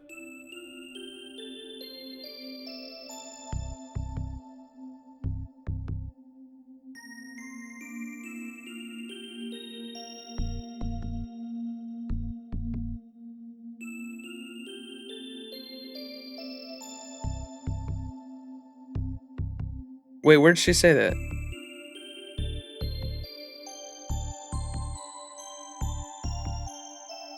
Oh, it's like literally that line. I am the cause of death and injury, even if indirectly, but even so, there's no denying that in this texture of reality, we know all about textures in Nasuverse lore. I'm being defined by its insubstantiality.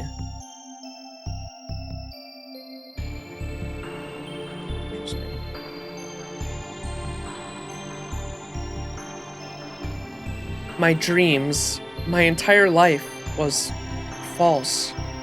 I feel as though everything about me has been rejected and tossed aside. I know it's unfair for me to vent my frustrations like this, but even so, I just couldn't see any other way to quell this anger raging inside of me. Maybe because she is from a tale rather than history. Well, she's talking about the singularity there when she referred to texture, I'm pretty sure, no? I just thought it was yo, get this bot out of my chat, yo.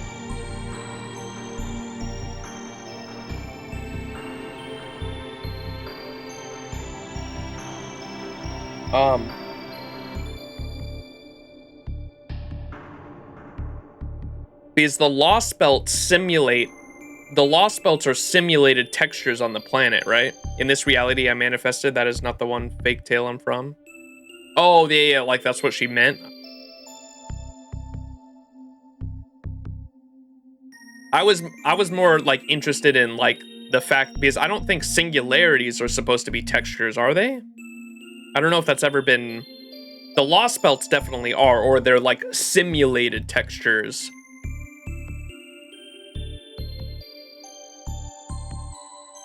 I guess they could be. I don't know. Whatever. Moving on. Johanna. I'm ready. Let's go to war.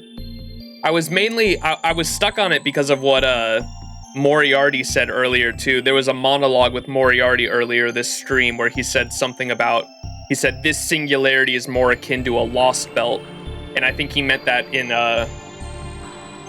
how dangerous it is in terms of being able to wipe out proper human history. I think is like what, or I thought that's what he was referring to at the time.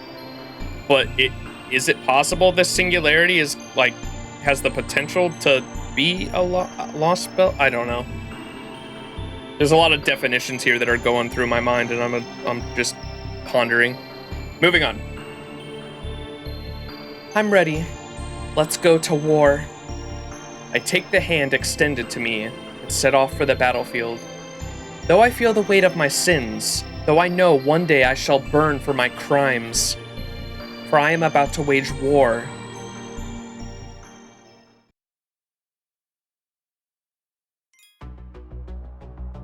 Ooh, question mark enemy class. Ear mute.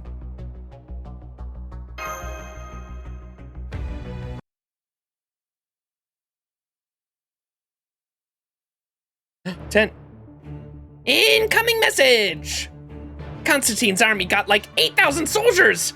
I count 3,000 in the vanguard, 3,000 in the middle, and 2,000 in the rear guard.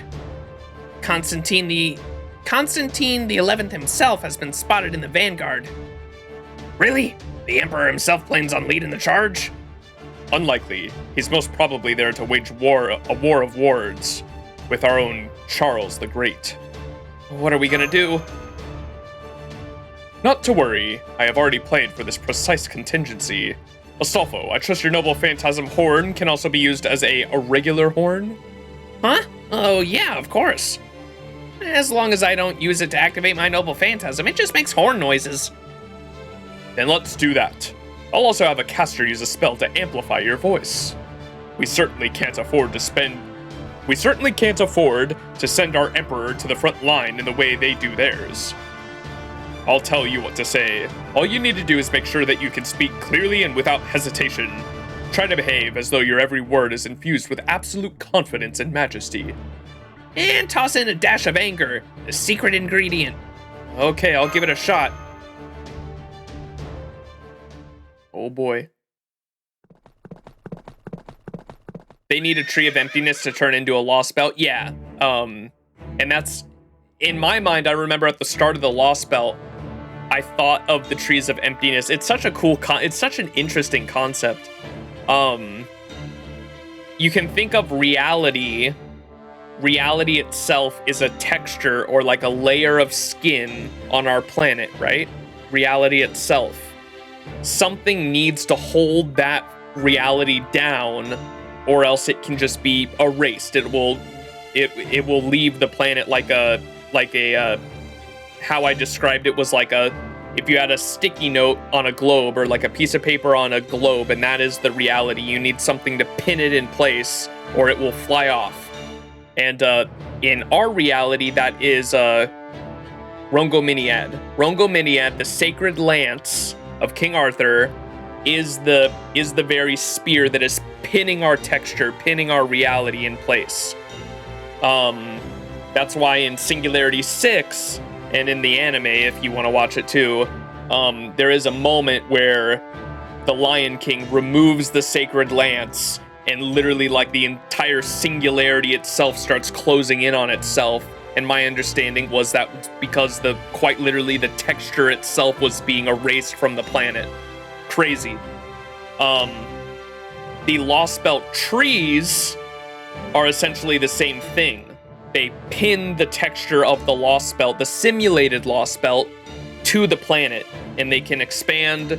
And if their grand master plan is that if that reality expands over the entire Earth, that becomes the new texture of the planet, is my understanding of it. So I just thought it was interesting how Johanna, it sounded like she was referring to this reality and this singularity as its own texture of the planet. That's why I was just confused on definitions, and I was and Moriarty said earlier this stream too, he referred to this singularity as a sort of Lostbelt. He said it's almost like this singularity could be referred to as a Lostbelt, and so just spitballing thoughts. I think they said there's so many servants and powers and influences that this is similar to Lostbelts that it can imprint into the planet if it stays. Gotcha. Spooky. I am Constantine, Emperor of the Reinstatement Realm, and I request an audience with Charles the Great, Emperor of the Righteous Realm. Unless, of course, there is some reason why he cannot show himself.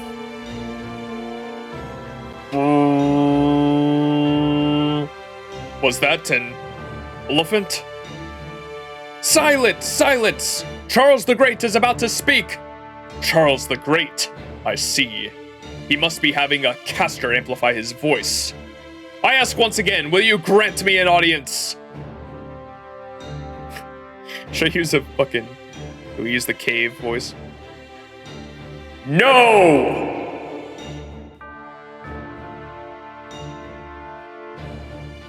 I am one of the fathers of this world, and so I weep to know of your existence. Tell me, my sons and daughters, why do you rebel against me? So you refuse to show yourself? Have you turned coward? You are the only coward here. You wish to bring yourself relief by seeing me in the flesh. You wish to denounce me, to claim that I am an imposter, so that you may have some peace for yourself as you enter this battle. But your scheme could only succeed if I were in truth an imposter. You come here believing that I am an imposter. I'm certain rumors to that effect have already spread among your troops. Did you not once consider that this may be a ruse? If your soldiers truly believe that I am who I am, most would simply give up. And I am indeed Charles the Great, father of Europe. Are you prepared to risk all of your intuition alone, Constantine? Well done. You got me. It's true, if you are really Charles the Great, then my whole strategy will come crashing down before the battle even begins. Even if I'm certain you're an imposter, I can't afford to risk everything on a gamble. Then fight we shall, and once we are victorious, I will see who you are for myself. I shall see you on the battlefield.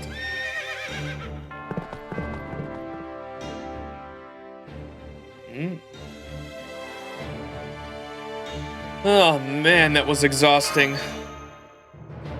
Haha, I can see that took quite a lot out of you. Still, you acquitted yourself admirably. Don't you agree, Count Vlad? Indeed, he did. Now, my master, or should I say, Charles the Great, I shall do my utmost to lead our army to victory. Good luck. May fortune smile upon you. Heh, you really are getting into the part. You can use farsight spells to oversee the developing situation on the battlefield. If you think your support is needed anywhere, please don't hesitate to provide it. Holmes, Don Quixote, I leave the rest in your hands.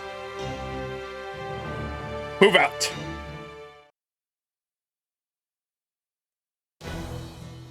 Alright, let's go over our plan for attacking the castle once again.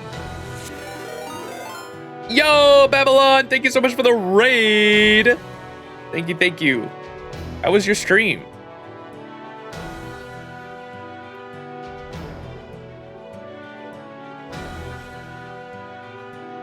See if I remember how to do... Oh, wait.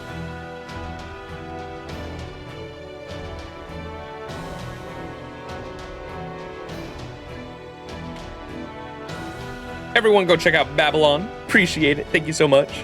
Appreciate it. Aside from OBS issues at the start, oof. I feel that. I run into that every now and then too.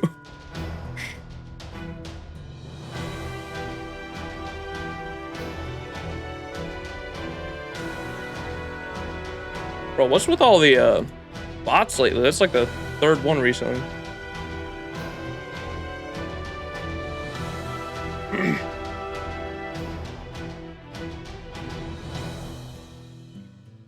But everyone coming in, welcome.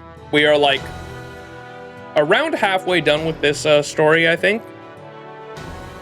If you, of course, haven't completed Lostbelt 6.5 yet, or aren't where we are at in the story, probably suggest you dip out for spoilers, but yeah, we're probably not going to be going for too much longer.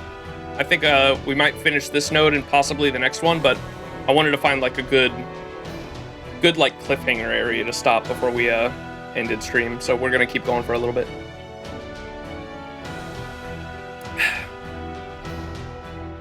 Yes, Your Imperial Majesty. There's a map of Syrium and the surrounding territory. Whoa! Look at that. As you can see, the city of Syrium used to be positioned right between the Reinstatement Realm and the Righteous Realm. The east gate is protected by the nearby forest, and the west gate is guarded by a stone watchtower. Yes, sir. However, the north gate, which is also closest to us, is completely exposed. We would have to go well out of our way to attack the south gate. So what do we do? Well, the standard plan here would be to attack the north gate, but you see my concerns. The absence of any apparent defenses there is a serious concern. We should expect that area to be covered in traps. Then what would you have us do, my liege? We'll wait for the cover of night, and then attack both the west and east gates simultaneously. We'll split the vanguard into two forces. Each will attack simultaneously.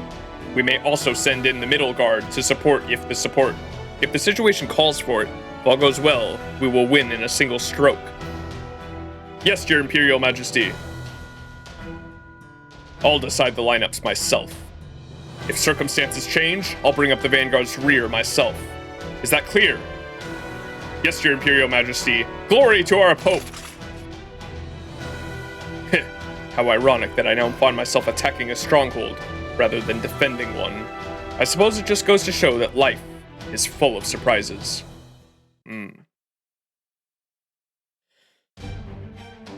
So, they're going to divide their forces and attack us at the east and west gates. That damn Holmes was right on the money.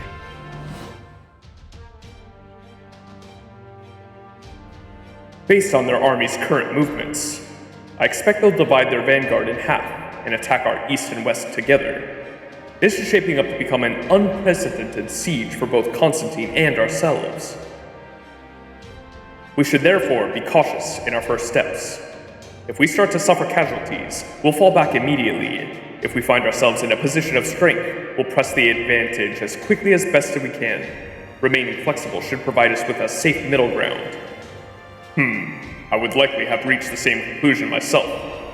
The worst possible outcome for our opponent is losing the entire vanguard in the first battle. Such a loss would even prompt a full withdrawal of their army. They are therefore likely to be cautious in the extreme, if not outright cowardly.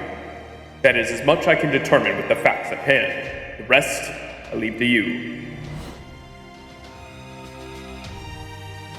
Are you ready, Forest Corpse? Ready! Yeah, we're good, but did you have to call us Forest Corps? It's kind of a crappy name. Then how about Ranger Servant Squad? Now you're talking. Activate your spell once half the enemy's forces have made it inside, when you think that might be an opportune moment. Okay. Roland, Astolfo, are you at the west gate? Roland here. I'm just swapping things around and, I'm just wrapping things up with Astolfo and the others now. Unlike the east gate, you could probably expect a conventional frontal assault. They may have one or more servants as strong as you among them. Kill any such servants you find, and absolutely do not die yourself. This was less of an order and more of a desperate hope. So crucial were the two paladins to tightrope walk the plan required of them all. Roland and Astolfo knew that very well, which is why they were taking such a great risk. Well, you heard the count. We better not die, or we'll be in big trouble. I definitely don't want that. Count Vlad scares me way more than Chuck ever did. Huh? Does he really? It's probably because of some extra dimensional beef he's got going on with me that I don't really get. Sure, pal. Whatever you say. You there! To be as a fucking, apocrypha. You there! Sir! Unlike the East Gate, our side's gonna see some serious action. Stay alive, but fight with your lives. Yes, sir. Wait, huh? I meant, fight like your lives depend on it. Why didn't you just say so? Roger that.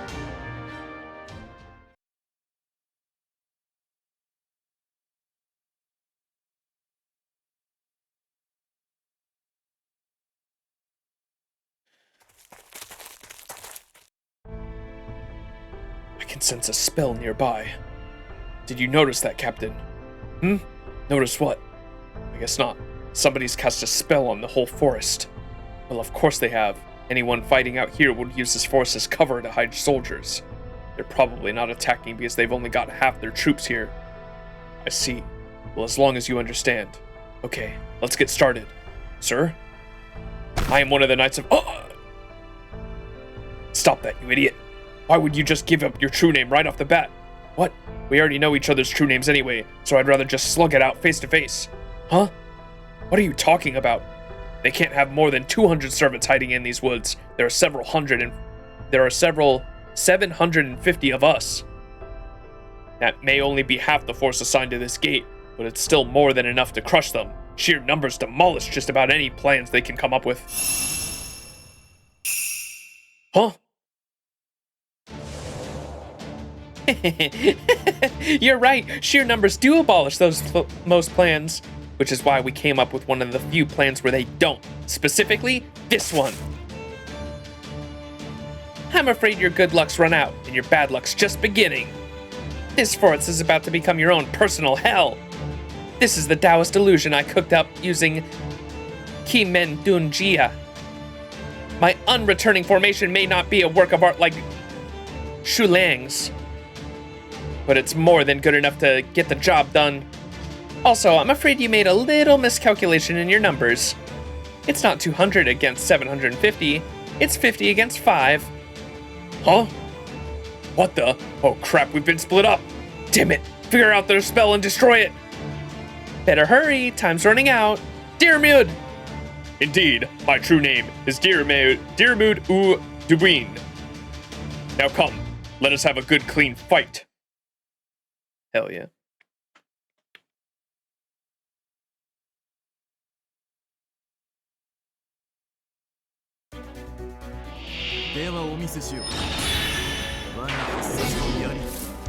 Hell yeah. Whoa! Look at that. The Imperial Robe is a special garment crafted by servants of the Righteous Realm, which can be used within the realm of the Thanos input. It is not a mystic code. As a master, when you go into battle garbed in the Imperial Robe, it will grant you a powerful Imperial skill. What? Let's check them out. When you wear the Imperial Robe into battle, Imperial skills will be available in place of the Master skills associated with your equipped Mystic Code. Mystic Code EXP awards after the battle will be amplified to your Mystic Code. I wish this was a Mystic Code so bad. It looks pretty cool.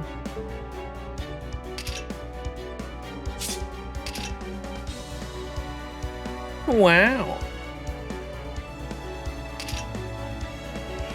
IQ says it'd be gauged by time with the MP strength by 30% for one turn in.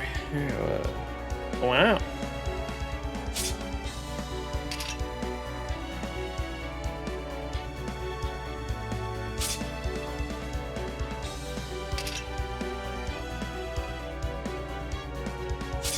That's pretty strong.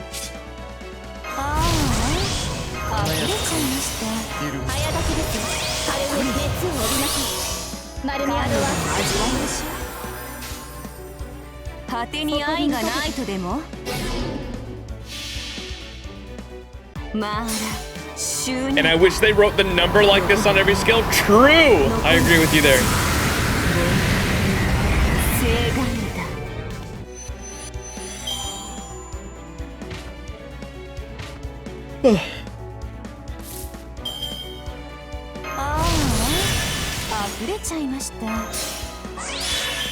Oh, hell yeah. Oh, hell yeah. Oh my goodness, this shit is OP.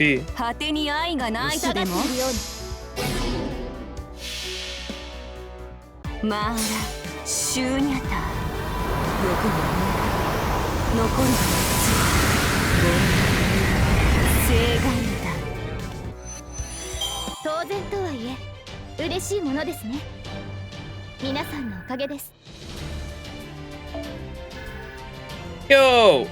Wait, he's sweating. Look at him sweating. He is nervous. That's funny.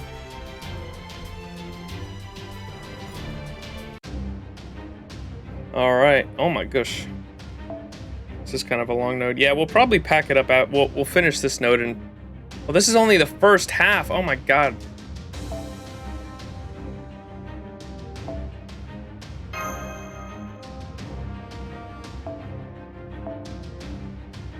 Oh, maybe these next few arrows will go pretty quick. The first half of this node was taking quite a bit.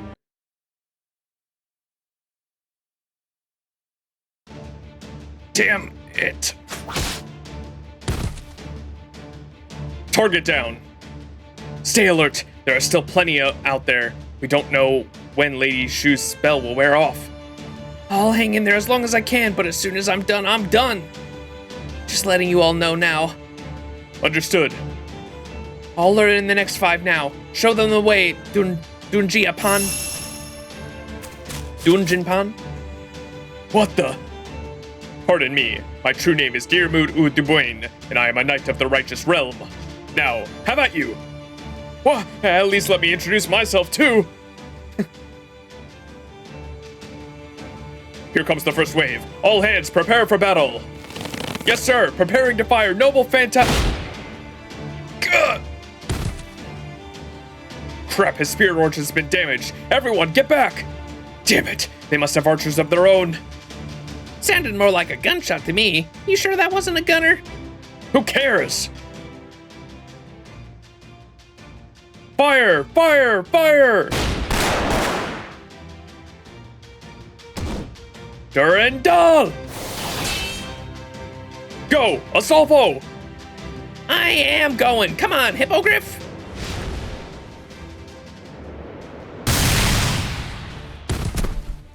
Quick Loop and Astolfo.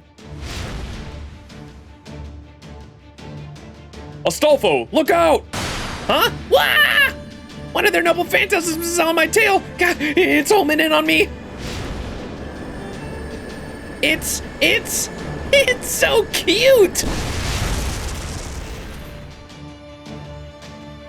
I guess it makes sense they'd have a homing noble phantasm, even if it's not as famous as Cuckoo Lanes. Sir, is it just me or did Captain Astolfo forget what he was doing up there? He even said something about it being cute? Yeah, he did. I wish I could say I'm surprised, but he's nothing if not capricious. Capricious? Yikes, that was close. I'd be one dead paladin if I'd turned the other way. Oh hey, if it isn't my cute little Astolfo, glad you're still alive. Now go out there and do it again. Remember, we can't let them destroy this gate. You're sending me out there again? Don't I deserve a break? You see any other servants that can fly? You damn well better expect to take advantage of what few mobile servants we have. I'd settle for anyone with a little agility. Damn it, Perseus, where'd you and Pegasus... Damn it, Perseus, where are you and Pegasus when we need you? Yo, Perseus line?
Pretty sure when Perseus was in Proto, the storyline, even as him as a writer, didn't involve Pegasus, which makes me think it would be Bellerophon, who is the owner, not Perseus. That would be funny. You summon Bellerophon and it summons Perseus too as a tag-along.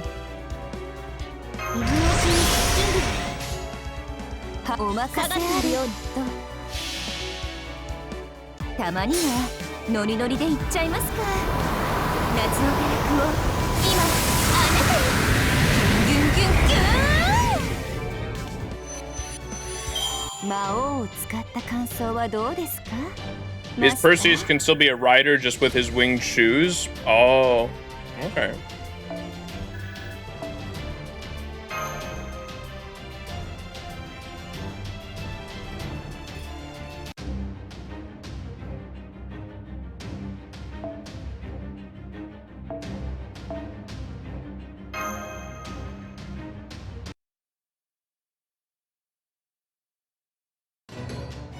Well, this isn't going good. Looks like they've assembled people who can smash through. This is the West Gate. Enemy berserkers are hammering us up with their noble phantasms. Oh, we're pinned down out here. It's only a matter of time until they break down the gate. We need reinforcements now. I'll be right there. Astolfo, I'm trusting you to hold down the fort here. You got it. Assassin! Sir, use your presence concealment to get behind them and throw them off balance. Don't worry about killing them. Just make them think they've got a whole force flanking them. Yes, sir. All right, I'm heading out for a bit. See you later. Oh, and we're having curry for dinner tonight, so make sure you're back for the Nightingale Sings. Astolfo, sometimes I have no damn clue what you're talking about.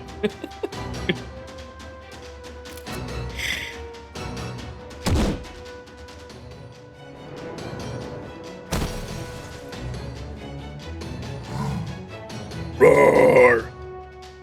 Shut up! They don't call me Crazy Laurelin for nothing, you know. I I can go just as wild as anyone. Durandal, Durandal, Durandal, knee strike, Durandal. A shot to the delicates, then another Durandal. Was that a blow to the delicates really necessary? Nope. But you know how it is when you're raising hell and just want to start throwing out nonsensical attacks, right? I really don't. Pretty sure that's just you. If you say so, hurrah! Oh, Roland's really going at it, huh? Hey, you there! The caster and assassin, you got a moment? Sir? I want you two to pull Roland out and make him rest up when the time's right. Well, when he starts getting really tired, really. He always uses way more magical energy than you'd expect, so you gotta stop him before he pushes himself too far. He should know things are not the same when he was alive, but I think he forgets when he gets all hyped up. Understood. Is it okay if I use a sedative spell on him then? Oh no, don't do that. Those things don't work too well on him. I think, yeah, just throw some water on him, then an assassin can drag him back. Damn, really? Well understood. Water? Roland does have Giga Himbo energy. It's no use. There's just too many of them. Lord Roland, what should we... Yeah, they're taking Roland away, and he's all drenched. I'm not done yet. I can still fight. I know you can, sir, but save it for later. Damn it. I can't believe it's over already.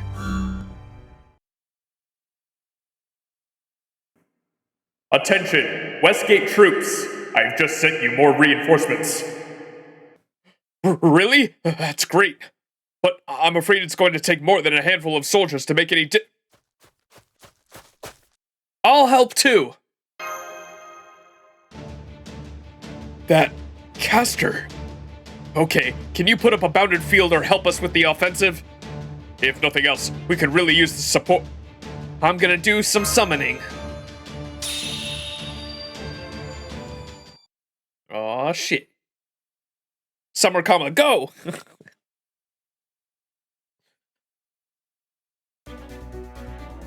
まだまだ未熟者ですが頑張ります。11. 早炊きです。軽め。ああ、溢れちゃいましたよ。果てに愛がないとでも？愛の世界、燃える宇宙、望むすべてが花弁となる。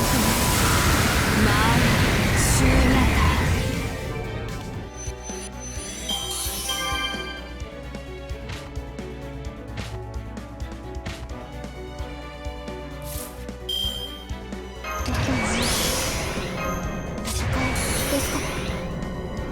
運命をかけた戦いであり、早炊きです。軽めに。誇りにかけ邪魔です。そこです。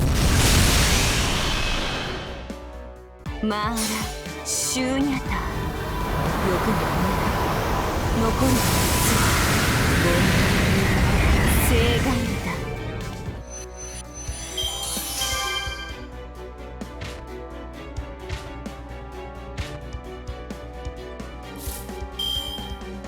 甘露でも味わいましょう。邪魔です。まあら、シューニャタ。欲が残るは正義だ。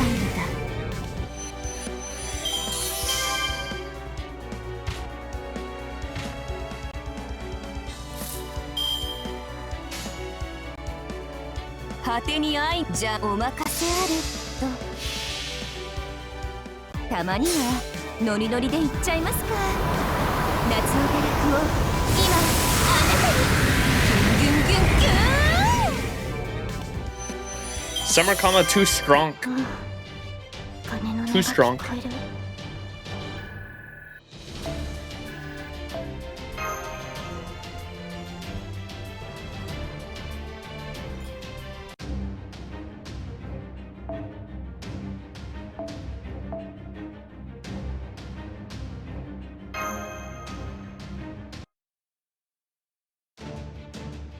You did it! You drove them all off! Although, I couldn't quite tell what you summoned. What was... A secret. Gotcha. Well, I can't blame you for wanting to keep your noble phantasm details to yourself. Just keep it up, okay? Hey, Max, over here. What is it? We've got a brigade of riders heading this way. Noble phantasms locked and loaded. I can't hold them off on my own. Well, actually, I probably could, but I don't think the gate and ramparts behind it would make it through that. Can you summon some servants sturdy enough to hold it out? I'll try. Great. I hate to ask this of you, but right now, I need you to push yourself as hard as you can. Okay, so they're gonna have noble phantasms like instantly, it sounds like. If we kill them first, we should be fine. Yep.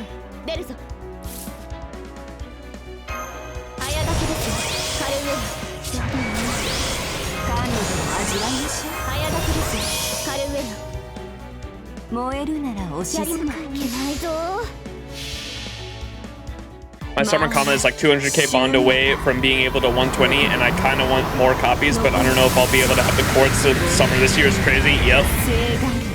I feel you there. I only have an NP3 comma, and I really want an NP5, so I'm in the same boat. I wish the NPC comment something based on who we actually bring into the fight. Yeah, for real. They didn't mention that until, or it should have been set up the fight after. It should have been set up the fight right after the comment. Because they had me set up my team comp before that, before the story node, which was weird.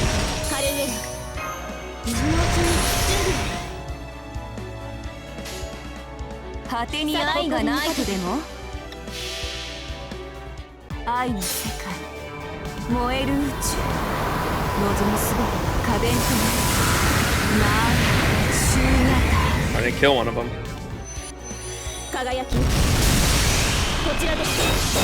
No! Haha.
How long do I have to do this for?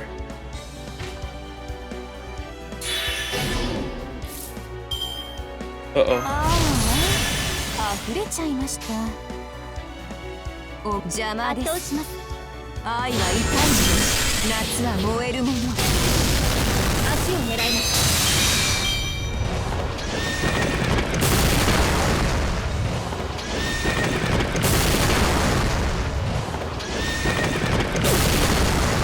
No! That was it.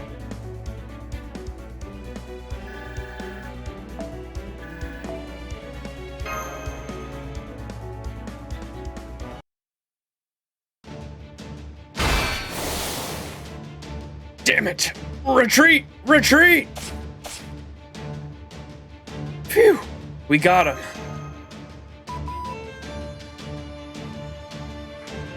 Don't look up. This is an audio-only call. You can push yourself beyond your limits if you want, but remember, you're not just fighting for yourself out there. Actually, on second thought, if doing so involves even an iota of risk, don't push yourself at all. Yes, sir. Well, we have a long way to go, so conserving energy is important. What if I push myself just a little?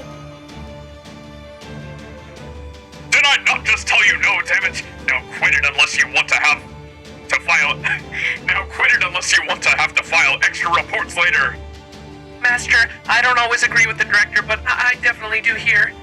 Please, try to conserve your energy and rest when you can. You still have a long road ahead of you. Let's not forget that you're also Charles the Great right now. Yes, even you obviously wish you could forget it. Now get back there already. Sometime later, the Reinstatement Realm's forces began to withdraw. The first battle was over. The Righteous Realm had won.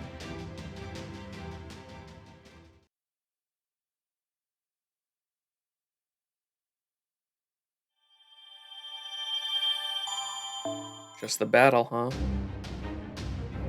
Okay, we'll definitely finish up this node then. This is the second half of the war, and it's only 2 arrows. Let's get it done. All-out war, Reinstatement Realm, the second half. Look at that, I only have 4 teapots left. We getting use of our teapots here.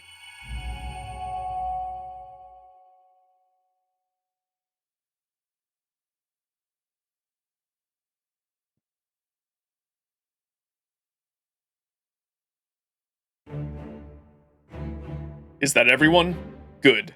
All units, report. Easy gate. East gate. I thought easy gate. East gate. East gate unit reporting in. The forest had a strange bounded field around it. It appeared to be Far East origin, and it wasn't easy to figure out. Is there any reason you're using the past tense? We finished figuring out how it works. We should be able to break through later today. It's all thanks to our casters. I see. I'll have to give them a fitting reward later. What about the West Gate? Westgate reporting in. Some of their elite warriors are defending this gate. One of Charlemagne's 12 paladins and a summoner gave us the most trouble. The summoner in particular kept summoning shadow servants on the spot that exploited our weaknesses perfectly. I see. Then I'll go to the West Gate myself. As for the East Gate, if you've already broken their spell, then the rest should be easy. Crush them under sheer weight of numbers. Next, our soldiers from the middle will strike to the North Gate, the fortress's main gate. Our scouts have already searched for traps and found none. They probably didn't even have enough time to plant any. I see. May I ask how you can be so certain, Your Imperial Majesty? We confirmed that the enemy had scouts in cities other than Cirium, which is as expected. There was a strong possibility that our battlefield would end up being somewhere besides Cirium after all. We chose Cirium for both expediency and honor. But the Righteous Realm is walking a razor's edge. Their core weakness is their lack of servant power. They may have a few exceptional servants, but turning 2 or 3 cities into fortresses overnight, even with casters working at full capacity, was never achievable. Which is to say, they reached their limit sooner than expected. Add to that, we will add to this that we will be attacking all 3 gates, east, north, and south at once. I'd like to handle the East Gate. Don't be afraid to burn it all down, including the forest if you have to. Understood. I won't rest until it's all reduced to cinders. Ooh. That's a question mark, servant, so that's probably someone we're gonna recognize. Someone who's good at burning. Sir? Are you sure about her? Who is a her that's known for burning?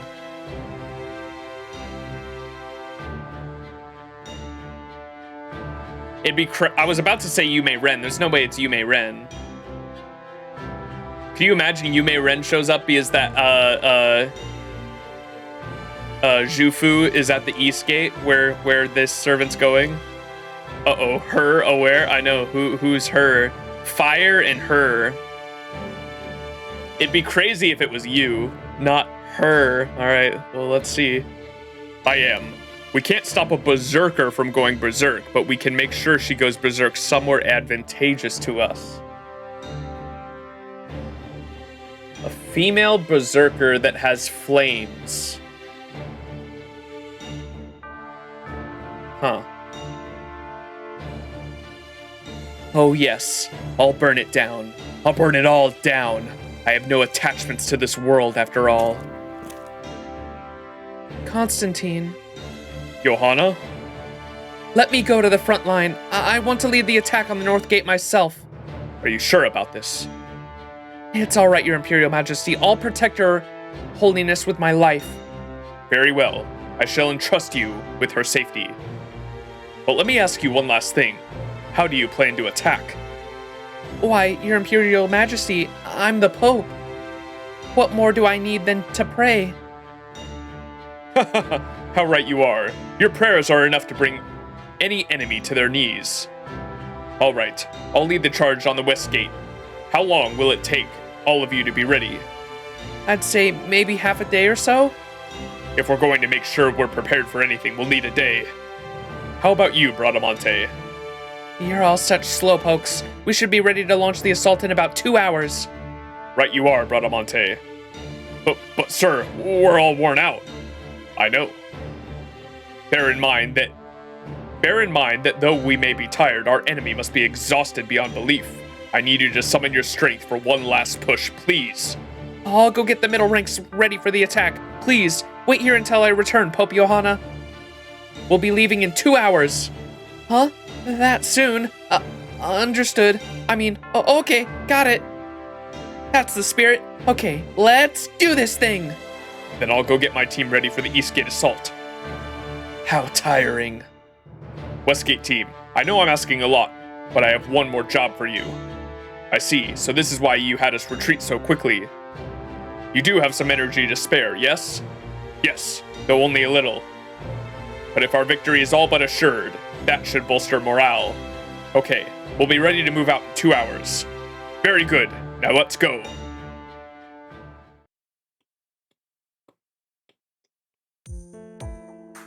Oh man, I'm exhausted.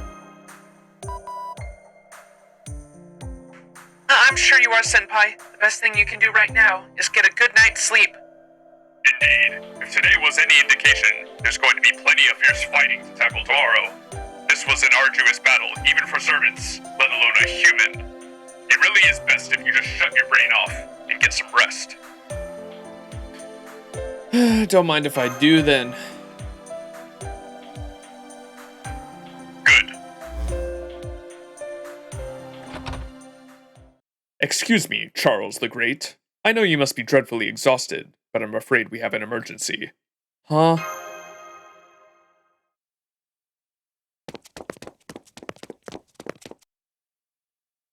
Forgive me for interrupting your repose, Your Imperial Highness. Never mind that now, just tell me what's going on. Our worst fears have been realized. The enemy plans to attack the east, west, and north gates simultaneously in about an hour. Say what? I thought something like this might happen, when they retreated earlier than expected. Agreed, the timing for that retreat was most unusual. I suspect Constantine intended to wage a series of battles right from the start, and that his soldiers were not privy to those intentions. Agreed. From everything I saw, his soldiers were fighting tooth and nail. They were doing everything in their power to conquer our fortress, including frequent use of their noble phantasms. And so I believe we might be spared the trial of battles coming in rapid succession. Constantine played his cards well. I never would have expected he was conserving energy for a sustained assault. His soldiers' training and morale alike His soldiers' trainings and morale alike are leagues above ours. Is this really the time to be praising our enemy? No, I suppose it isn't. Very well. I shall go and prepare for battle myself. Sir, we have an emergency. The Reinstatement Realm's middle ranks have begun their assault on the North Gate. Didn't you already tell us as much? Yes, sir, but you see, Pope Johanna is leading the assault. So that's their game. Round up every one of our warriors from the Far East Gate and send them out to the North Gate. Under no circumstances are you to allow anyone from her own faith to face her in battle. Is that bad? Even if Pope Johanna's existence was later refuted, she is still the Pope, the highest possible position one can achieve in the Catholic Church. She will almost certainly be immensely powerful. She will almost certainly be an immensely powerful servant. That power could easily affect our own army too. Will you be okay facing her, Holmes? I suspect so. I can't speak for Sir Doyle, but I myself have little in the way of faith. I shouldn't have any problem facing her. I see. Then I want you to head out there as well. The battle at the North Gate will be a fierce one. I'd like to send the finest warriors we have there, but I suspect the enemy will change their approach for the West and East Gates as well. Frankly speaking, I'm rather astonished. The Revenge Realm suffered a loss for sure, but overall, they are still good in health. However, I expect what we are seeing here is the full extent of the Reinstatement Realm's strength. Is there any chance they might have joined forces with the Revenge Realm? Very unlikely, but not possible. Doing so would be an unofficial means of diplomacy, to say the least. For instance, if the Revenge Realm were to later betray them, there is no international body of law they could turn for help. Bearing that in mind, I can't see anything to be gained for pursuing that particular possibility. Then... Indeed, Sancho. It's just as you suspect. They mean to wipe us all out. Then what are we supposed to do? What else? In all of human history, there has only ever been one thing to be done when faced with an enemy who wishes for your destruction. Fight back with all your strength. Let's go, Master. Right. I'm going to open a line to the entire army. Listen well, elite soldiers of the Righteous Realm. We have learned that the Reinstatement Realm's soldiers you fended off earlier will attack again soon. It is cruel of our enemy to send their tired, injured soldiers back into battle so soon, but it is also effective. So now I ask of you, will this news send you all into despair? Will you give up? I think not. For on the battlefields you have fought before. Did you not expect to be surrounded on all sides by your enemies? Remember, you are all here right now because you overcame similar odds before. You were hailed as heroes, and you died as heroes. I will make this simple for you. Fight and win! That is what I, the Righteous Realm, and Charles the Great all wish for you.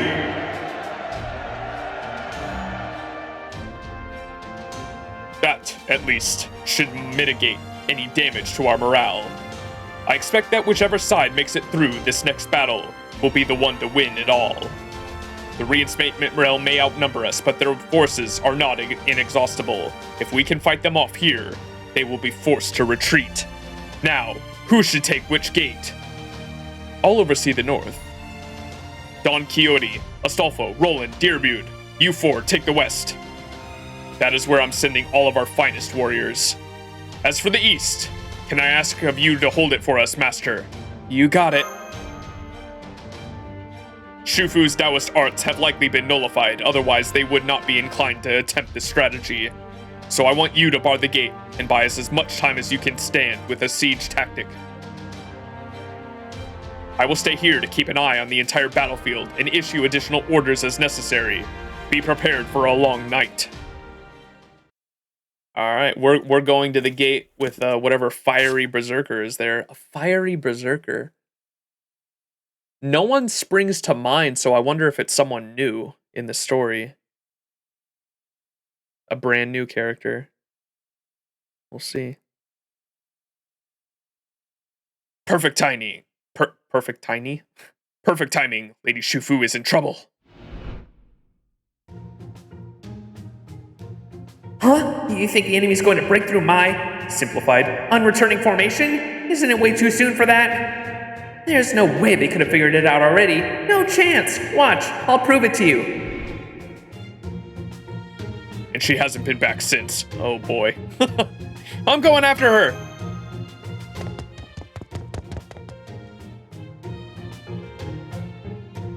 I'm going home. Where's this coming from, Shushu?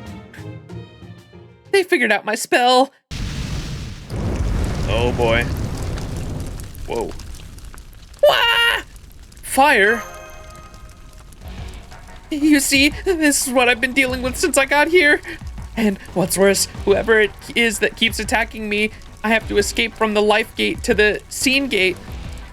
Not even Lu Shun escaped this quickly. There is strength in numbers, Lady Sorcerer. Who's there?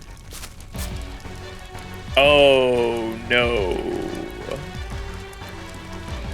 Oh no. Yandere. Hello there. It's a pleasure to meet you. And now, I must ask you to go away. Forever. I have no use for a proper human history without my dear Akin in it. So I'll burn everything, until it's all dust and ash. Come, fire, come and cleanse us all. You know this lady? Then do you know her weaknesses? Whatever it is, we gotta figure out how to make her stop, or we won't be able to make the next battle. I'll give it a shot. Oh boy.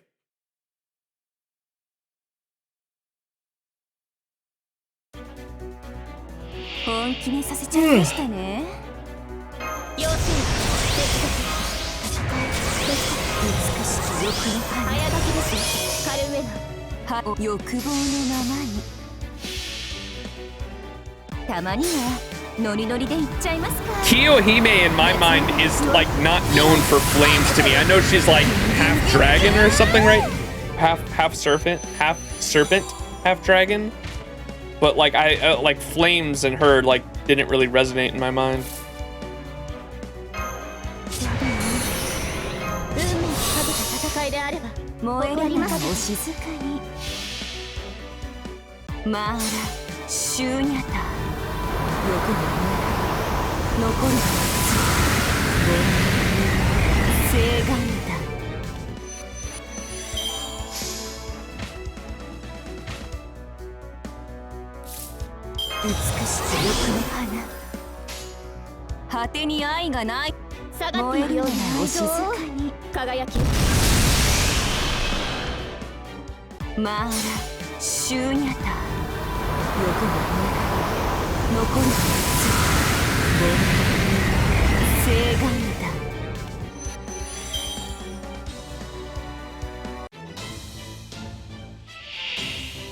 Kiyohime. Uh-oh. Uh-oh.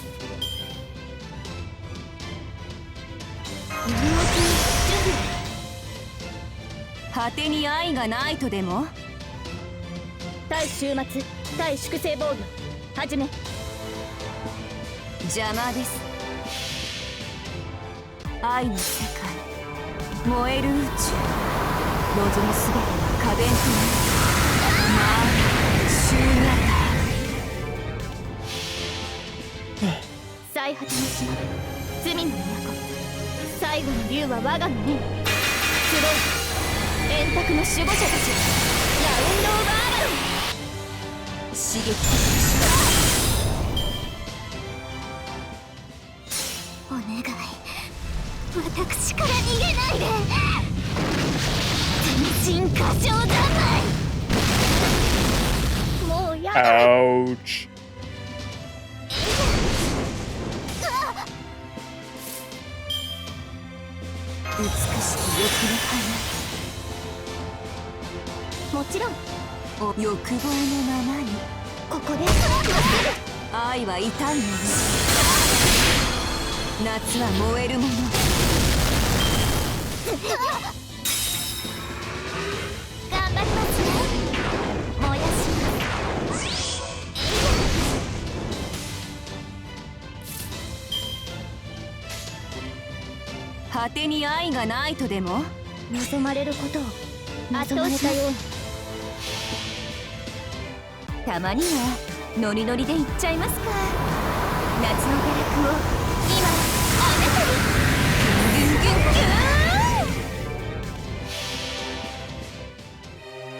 はいつか来る兆しの星。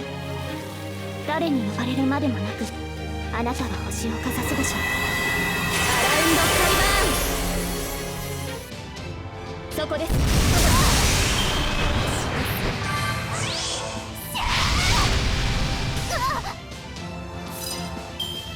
美しき欲の花、白明戦、行きます。戦いですか。邪魔でやります。欲望のままに。輝き。愛は痛いもの。頑張りますよ。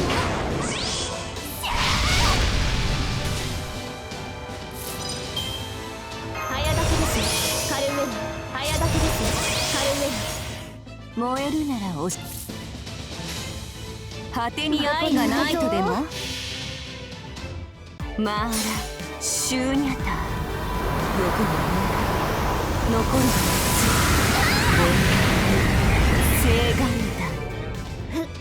やっ撃て。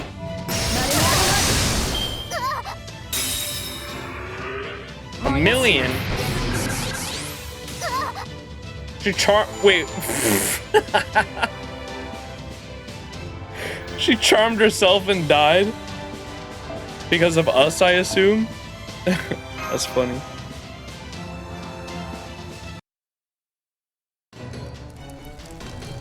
Ah, stop! Hey, get off of me!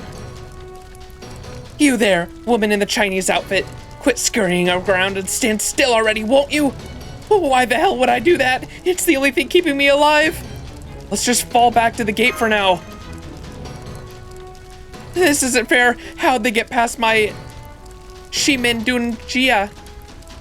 You did well, woman of the righteous realm, but you can't win against such overwhelming numbers. One lone caster like you could never hope to defeat 100 casters working tirelessly to unravel your spell. As for that, other caster, if you're willing to give yourself up peacefully, I would treat you very well as my honored guest. Sorry, maybe some other time. No thanks. I'm sick of being taken prisoner. Aw, but I was going to be so hospitable. And by hospitable, you mean lock him up and keep him as your plaything? Well, yes. She actually admitted it.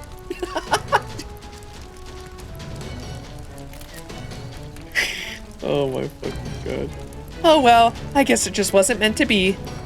You and I are enemies. I should probably just cremate you now and be done with it. Hup. Huh?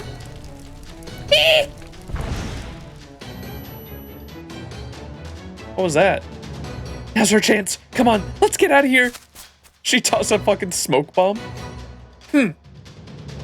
Just you wait. The next time we meet, I'll go a little easier on you. What?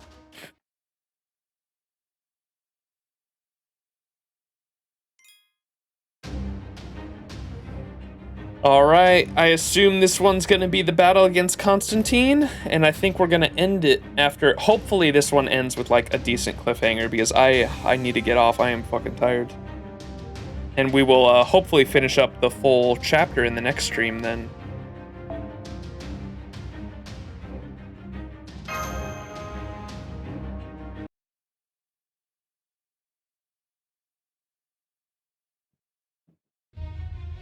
All right, let's do this. What are you waiting for? We're only up against a single foe. Her army's lagging way behind her. I know, but, well... Oh, forgive me that! I'll shoot her myself.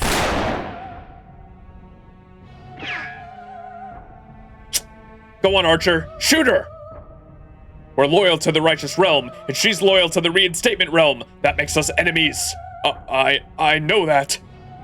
Okay, here goes.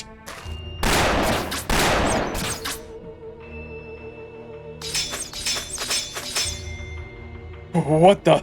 It was almost like the arrows and bolts refused to hit her. I may not have truly ever existed, but even an imposter pope like myself can manage a miracle or two. Fortify our defenses! Caster, give us another barrier! Gate, I implore thee to open. Magic. What the? Who opened the gate? Nobody, it just opened on its own. Berserker. Roar.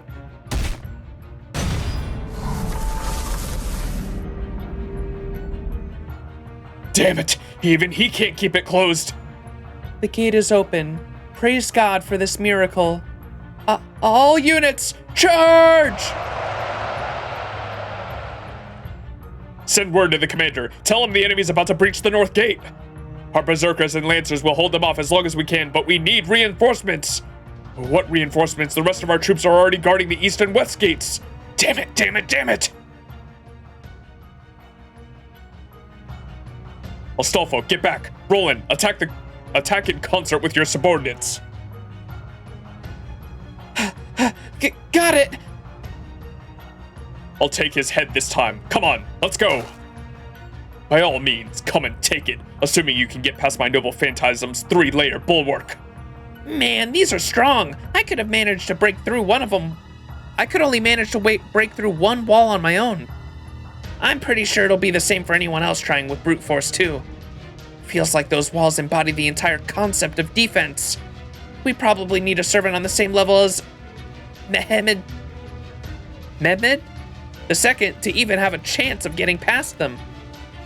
I shall trust your intuition, dear Mood. Yes, sir. Take your troops and lead them against Constantine's soldiers. It should at least be better than nothing. Right away. Count Vlad. Holmes, I thought I sent you to the north gate.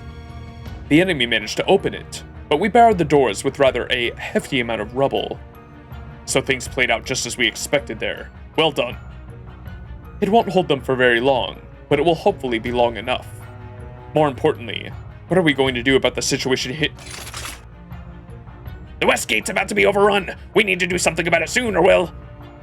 I see. Prepare to retreat. I've employed every tactic and spell in my arsenal, but it simply just wasn't enough.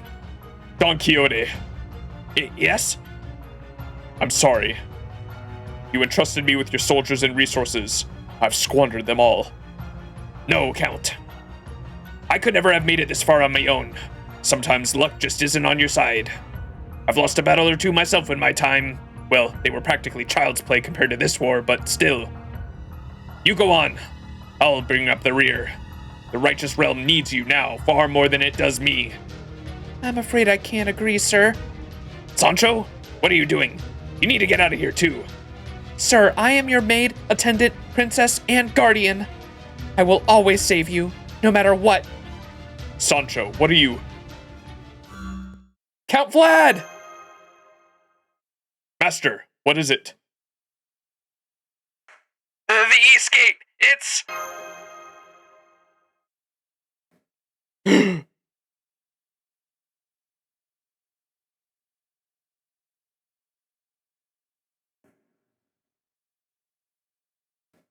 A short while ago.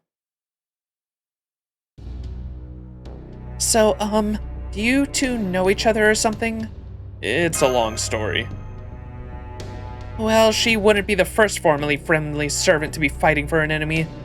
Don't worry about it. Yes, we have more pressing concerns. Such as? The forest has been burned down, leaving the east gate completely exposed. We'll be lucky if it lasts an hour. Did you tell the casters to reinforce the gate and ramparts? They're working on that right now, but there's only so much they can do. Unfortunately, I doubt that'll be enough to stand up to our enemy's noble phantasms. So they're just gonna crush us with sheer numbers? Damn it, what a way to lose. They're here.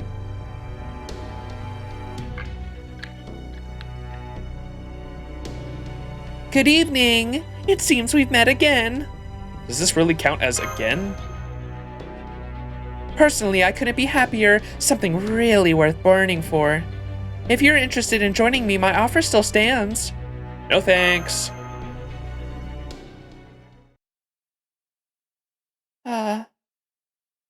Too bad.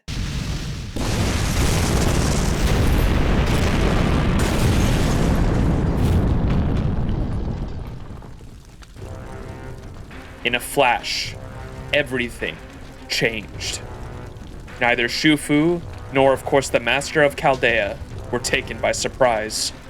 They had long been ready for a fight to begin at any moment.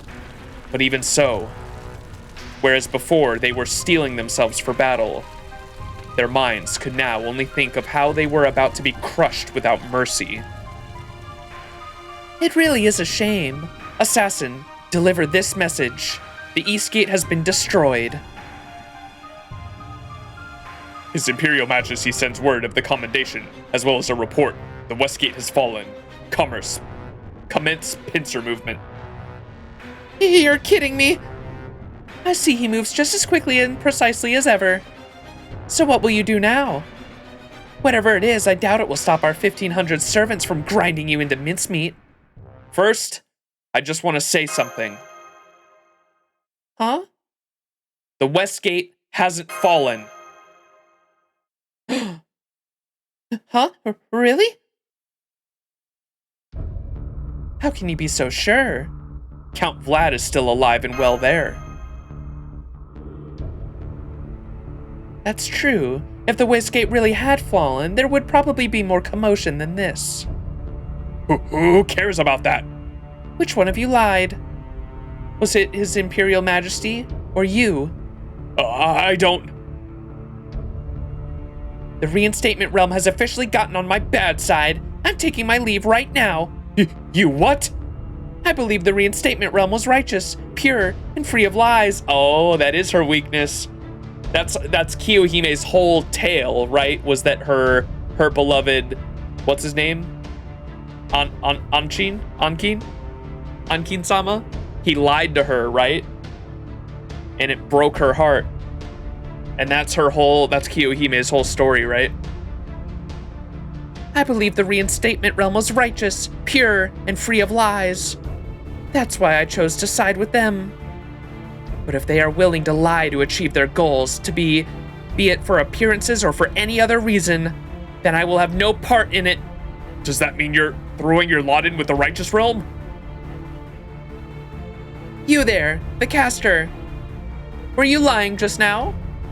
Yes, I was. I see. Then I suppose I have nowhere left to go. I destroyed the East Gate. You can take it from there. Surely you're not going to lose now, even without me, right? Heroes really are incorrigible. I'm an anti-hero, thank you very much. If you wish to try and take my life for this, then by all means, try. Get lost. We'll handle this without you. Fine. Goodbye. Why didn't we take her in? Come back, Kiyohime! Phew. At least we got rid of that flamethrower lady. Which doesn't change the fact that the East Gate has been breached, though. I'll have our caster start repairing it right away. And I'll go buy you guys some time. Aren't you going with him, Lady Shufu? Yeah, I'm going. Ugh, this is such a mood killer.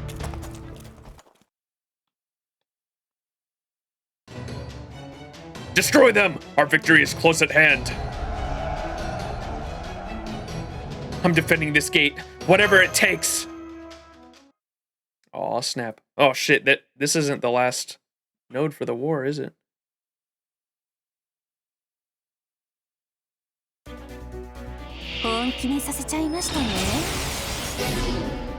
Holy shit.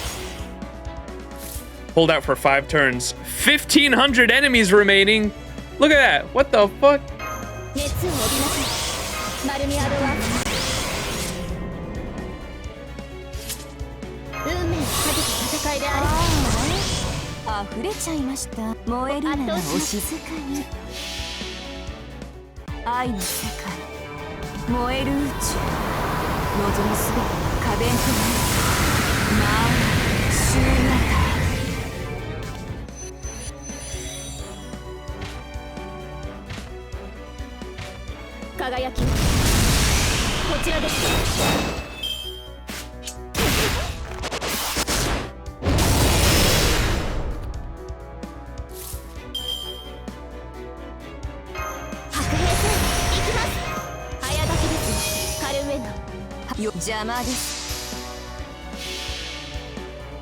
愛の世界、燃える宇宙、望むすべてが可弁となる。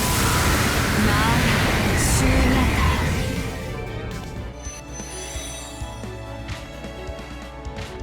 ター。愛は痛いもの、夏は燃えるもの。菩提樹の下に愛も。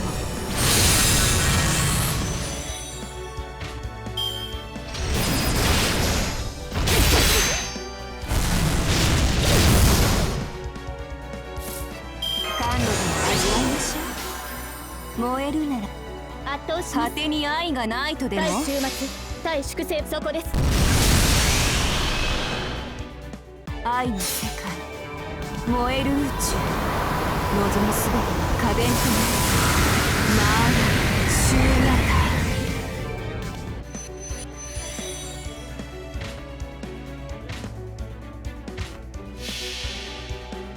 ー。違法の国、時の終わり。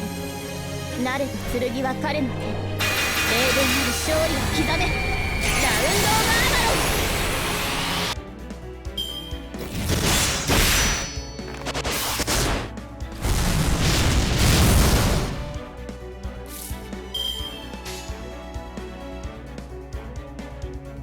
燃え邪魔です。マーラ・シューニャター。残るの3つ。正眼だ。足を狙います。断撃してください。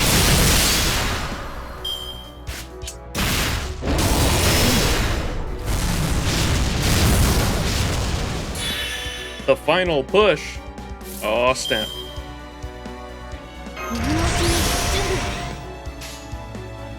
燃えるなら望まれる邪魔です。望まれたように。たまにはノリノリでいっちゃいますか。夏の堕落を今あなたにギュンギュンギュンギュン。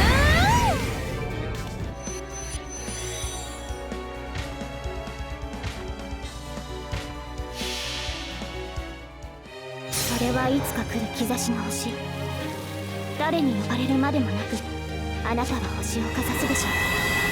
アラウンド・カリバーン。愛は痛いもの。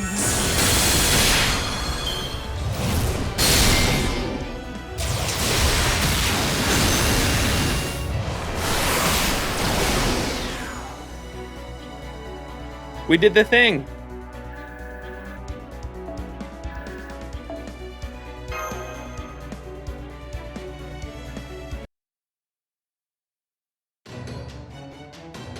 It's no use. All units, fall back, fall back. Oh, we're going to destroy the ramparts to buy us some time, like we were ordered to.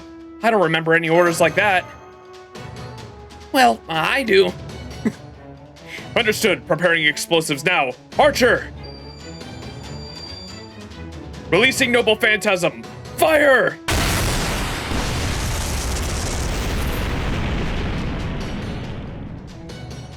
Bastards! Still, this counts as breaking down the gate. Scale the ruined ramparts. Charge! Charge!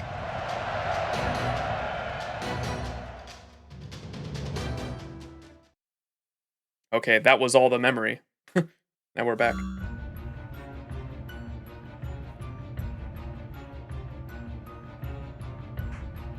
And that's how we lost the East Gate.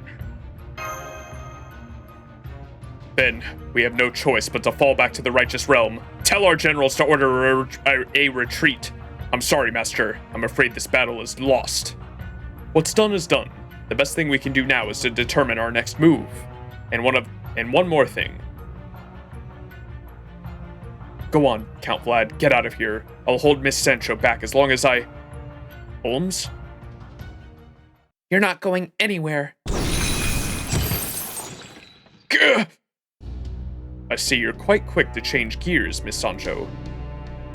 Spend long enough traveling with Don Quixote, and that's bound to happen. Sancho, what in the world are you doing? We're going to defeat the Reinstatement Realm, and I'm bringing them Count Vlad as an offering to curry favor. You're what? I wouldn't be able to do this if I hadn't been fighting Kriemhild. If we had been fighting Kriemhild, but Constantine should honor our pleas to spare our lives. When did you realize, Holmes? Quite some time ago. I could tell you were concerned about Don Quixote's safety to the exclusion of all else. But I suspect you only decided to act not too long ago. Otherwise, you would have already been in contact with the reinstatement realm. I further suspect that you have not revealed your intentions to Don Quixote either. You're right. My sir is terrible at keeping secrets after all. Stop it, Sancho! I don't want this! And would you rather die here? Well, no, but... Nobody wants to die. Nobody wants to get hurt. That's true of just about every human. Have you forgotten that you and I aren't actual heroes, sir? Holmes, I'm counting on you to rendezvous with Master and finish the mission. Understood. What's up, Dunce? Very well then. Sancho, you may take me away and use me as a bargaining chip. Someone has to take responsibility for this failure, after all. I'm sure Constantine will be happy with my head. However... You want me to leave the Master of Chaldea alone? That's right. For both Holmes and myself, there is nothing more important than his safety. Just as you are loyal to your sir first and foremost. Please, stop this, Sancho. I think I'd rather just... Sir, it's not that I don't value your devotion, but... Don Quixote, the seasoned knight-errant, who loved stories so much he became one himself. No one will place their trust in you if you hesitate to turn traitor when needed. If you're to betray someone, you should be brazen about it. Otherwise, no one will ever trust you. That's okay. We aren't here to be trusted. Sancho, why are you going so far? I don't expect you to ever understand, Count Vlad. For regular people like us, battles, heroes, gods, and legends are all terrifying. We don't want to spend even a second around them if we have any choice in the matter. We're ordinary, completely ordinary. We have no business standing besides the likes of you. But Don Quixote is one of the most well-known knights there ever was. Yes, known for being a delusional fool, but that's okay. We will survive no matter how foolish we must be, or how many regrets we pile up along the way. We have to survive, no matter what. Your emotions are running rather raw, Sancho. You would do well to calm yourself.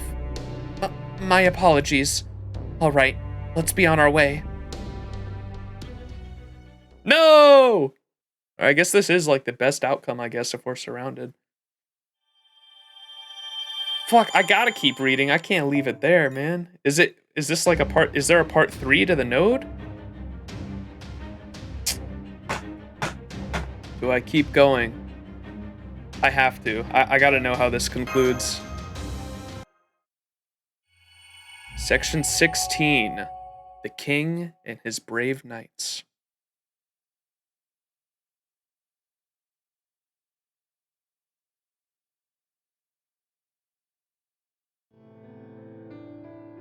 We want to live. We want to fill our lungs with air. We want to feel our heart pumping. We want to inhale oxygen and exhale carbon dioxide.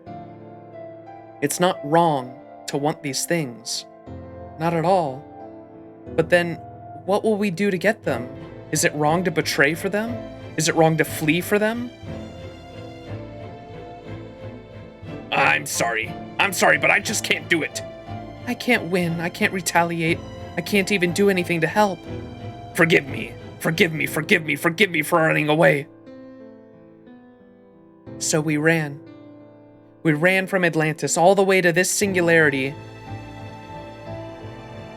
I was gonna say, I knew that background was Atlantis, but I thought it was a placeholder. What? So they were summoned as servants in Atlantis? And left the Lostbelt and came to this singularity? What? That's right. We ran away. No, that's not right. I ran, and I took him with me. All he could do is tremble in fright, unsure of what to do, or even what the right thing might be. He could only question, and of course he did. We faced gods, heroes with the strength of demons. Some servants said there was no hope of victory and elected to simply disappear. They said they saw no point in wasting their time and magical energy on a hopeless endeavor.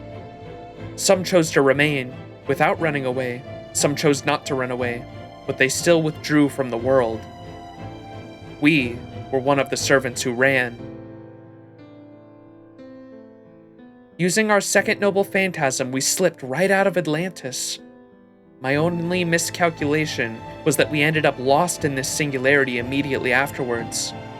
We were one of the very few servants who came to this singularity while retaining the knowledge of the Lostbelt. We didn't regret our choice to run. We knew we couldn't possibly make any difference, even if we had stayed. We told ourselves that standing our ground wouldn't change anything. But then, Chaldea did it. They actually pulled it off. Every one of those heroes fought with honor and pride. And we were nowhere to be seen. I never thought anything of it myself. I was sure our presence of absence wouldn't have affected the outcome at all. But my sir, he was shocked. I was wrong. Of course you weren't, sir. Please don't say that, please. I turned tail and ran. I challenged the windmill giants, but I couldn't do the same when it came to Atlantis. Where did my courage go? Why am I just a gutless old man now? Servants are summoned in their prime, but for some reason my sir was summoned as an aged knight. And to make things worse, he's also developed the devout belief so common among those near death. In his final moments, he eschewed the path of chivalry, withdrew from nonsensical stories, and sought nothing more than a peaceful, ordinary life. I'm sure different people interpret this choice differently, but if nothing else, he tried to be a good man right up until the end. However, the goodness he sought was that of the average, ordinary person. What we need right now is daring and intrepidity. I want him to live. I want him to enjoy a fulfilling human life. Maybe that's an impossible wish, now that we've been summoned as a servant. But I like to think that's why I'm here. So I'll betray our allies, even if it's not what he wants. But there was one thing I didn't account for. I thought that my sir was a good but cowardly man, that he had lost whatever bravery he had in Atlantis. His cowardice or bravery weren't what mattered. What mattered was his goodness, which is why, even as he wordlessly accompanied myself and Count Vlad, he attempted something nobody expected.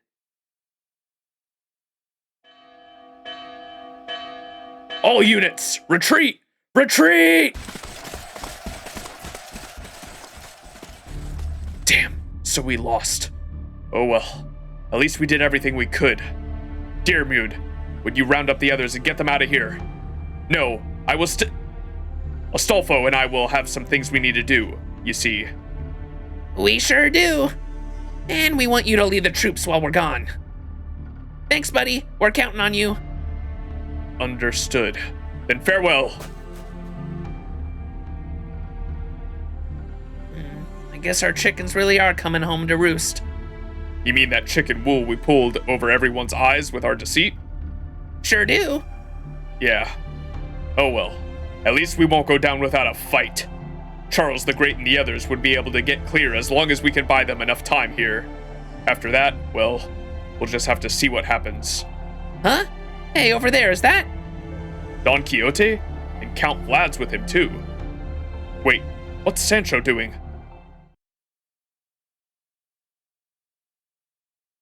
Who goes there? I would like to request an audience with Constantine, the Emperor of the Reinstatement Realm. I don't know why I just blanked on that word there. I would like to request an audience with Constantine, the Emperor of the Reinstatement Realm. My name is Sancho, and as you can see, I have captured Vlad III. I am here to make a deal, and this is what I have to offer. Vlad III? Wait here! There sure are a lot of them.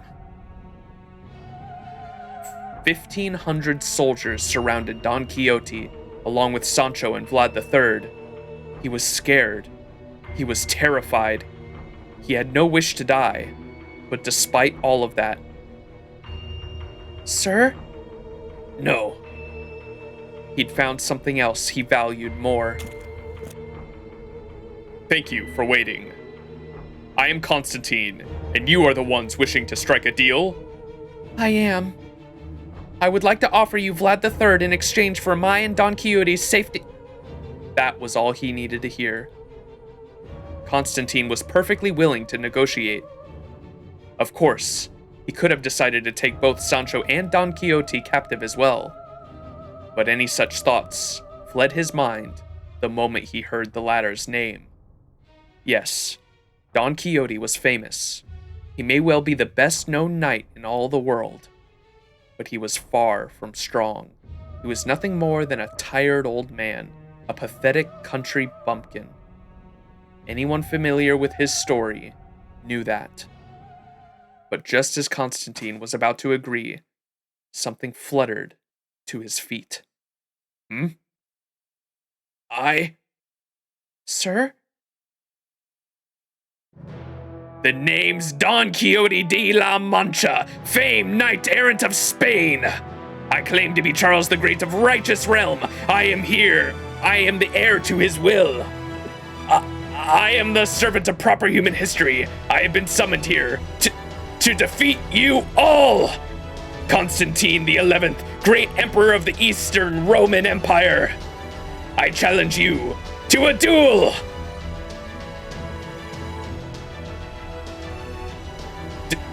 Do you now?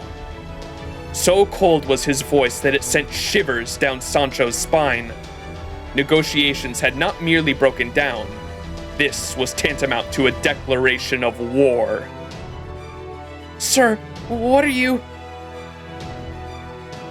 You will not lay a finger on my princess, my squire, nor my friend. Not while I still stand. Very well. A duel it is. You have declared you are a knight, so you should expect no mercy from me. Prepare to die, proper human history. All of you, stay out of this. This is my battle alone. It is you who should prepare to meet your maker, traitorous emperor. Sir, stop. You mustn't. Stop, Sancho. I know what I'm doing. I know what I'm throwing away everything you've done to keep me alive.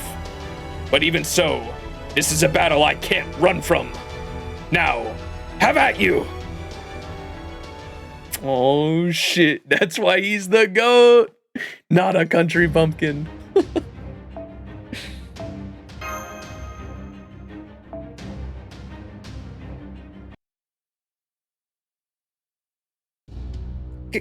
Guess we'll all just have to hide.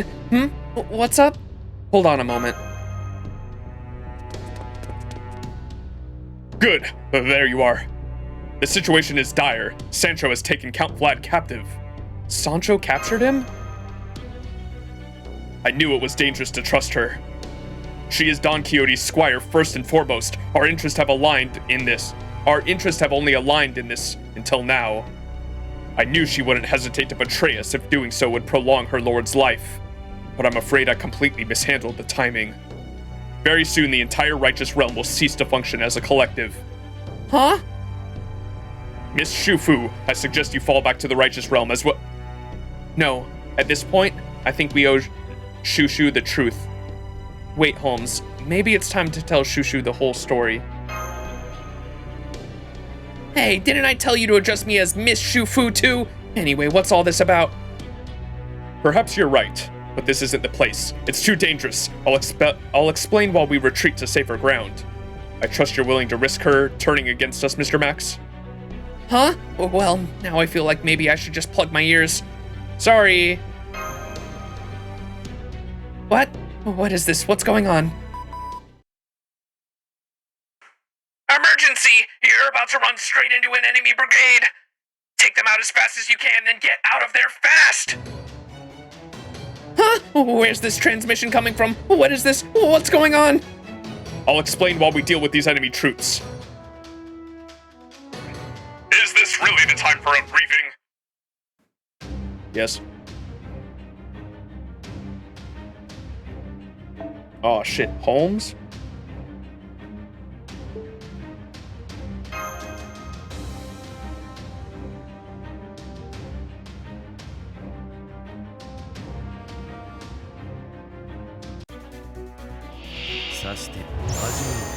The truth is... Are you kidding me? Oh, I like how the conversation is in the battle. The truth is, are you kidding me? That's funny.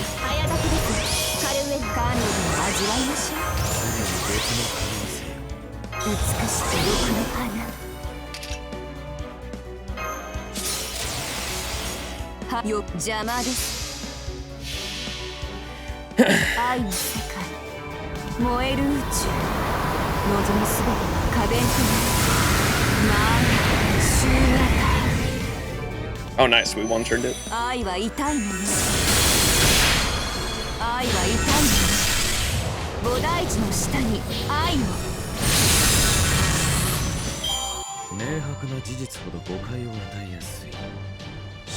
The poor servant stunned and charmed. Let's go. The double CC. You guys are from proper human history? I mean, okay, strictly speaking, I am too, but still. Yes, we are. I'm really sorry for keeping it from you.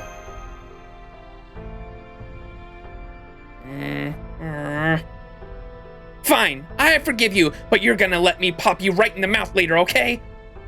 Aren't you also angry at proper human history? I'd be lying if I said I wasn't, but I got that from my master. I don't think it influenced me at all that much. Not that I was gonna tell the other servants, though. They probably wouldn't have taken it well. Anyway, not all servants are gonna be as forgiving as me, so you should definitely keep that to yourselves as much as you can. Well, I'm afraid I've got bad news and more bad news. Which would you like first? The bad news, I guess? Don Quixote has revealed that he was pretending to be Charles the Great. I see. And that he's a servant for proper human history, too. Uh-huh. And he just challenged Constantine to a duel. He... what? But why? Hell if I know! That was good. He's the GOAT, that's why. Not a country bumpkin. Alright, here we go. The king and his brave knights. Alright, if this is the... I think this is going to be the end, because I did say I wanted to do 8 sections a stream, and we'll finish it up. We'll finish up this whole chapter next stream. So we did 8 sections the first chapter, or we did 8 sections the first stream. We'll be ending on section 16, I think, this stream. So this will be the last node for this stream. Let's get it started.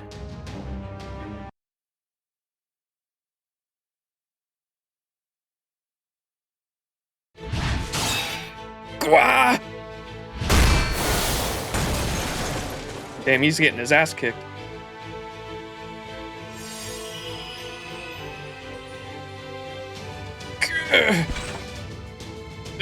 This isn't over yet. Come on! 私は騎士ドン・キホーテ・デ・ラ・マンチャなればどうか我が手に剣をつかむことを許されたし行くぞ捕らえたはっ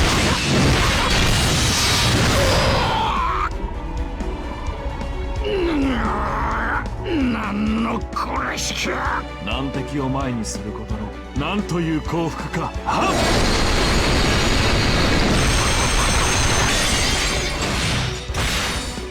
はっ主の意向を示したまえ何があろうとここで逃げるわけにはいかんのだ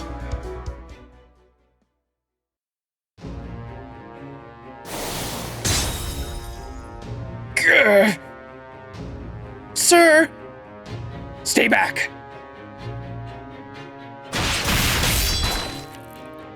Gah! How strange. That shiny golden armor of yours is little more than ruined scrap now, but you can still stand? What is it that fuels your tenacity? Your fame, perhaps? However, Don Quixote, you foolish old man of a knight, reduced to no more than a feeble jester. The world you see around you now is reality. In this moment, your chivalry and your story serve neither point nor purpose. To make matters worse, you've revealed yourself as the servant of proper human history. Would failing to do so have violated your vaunted chivalric code? No, that was more of a spur-of-the-moment thing. I don't understand. Why would you do this to yourself? If you had simply handed Vlad III over, you could have lived out the rest of your days in peace. You've ruined any chance of that now, and for nothing. Now that I know you and your squire are servants of proper human history, I'm going to kill you both. I do feel bad about doing this to Sancho. But even so, there are some points I just can't compromise on. No, shouldn't compromise on. I see. Sir! Please, your Imperial Majesty, no more! I admit defeat. I'll do anything you say. I'll give up my own life. Please, just spare... That's enough, Sancho. Not another word! Remember, you are not only Sancho. You are also my beloved princess, Dulciana. Your Imperial Majesty. I know you are a great man who carries the weight of an empire on his shoulders. I am nothing compared to that. I'm not even a real knight. This body can't be real. I must be here because a nameless old man stole Don Quixote's framework for himself. Or maybe I'm no more than a phantasm built atop a delusion. No, that can't be right. If I'm not real, then where did this pain and terror come from? Why did I turn tail and run away?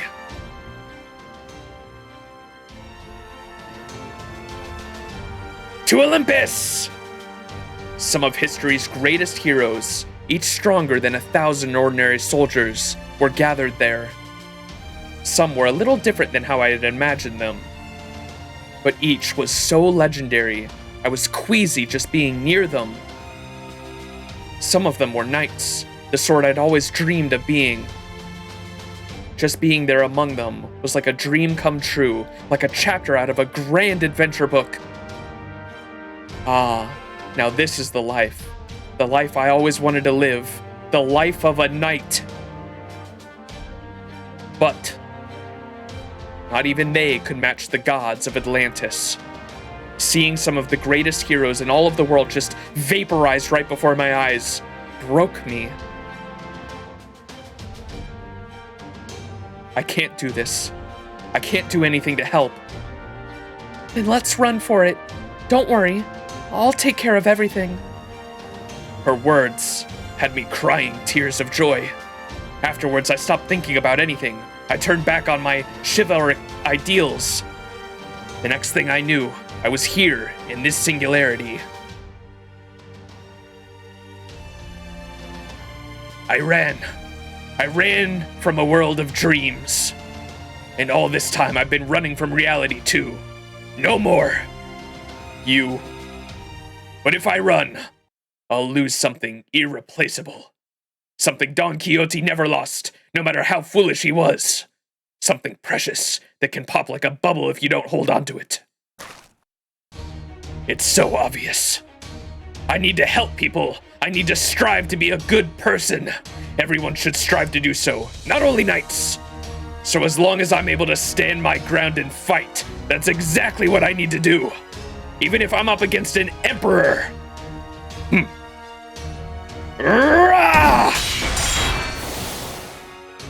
I suppose I should commend you for your determination, but...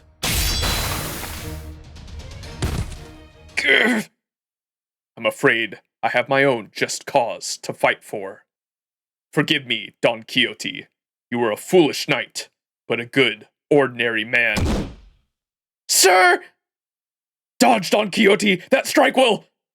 Everyone was certain he was about to die. Sancho and Vlad III watching from the sidelines, and of course Don Quixote himself. Constantine was certain this strike would bring him victory.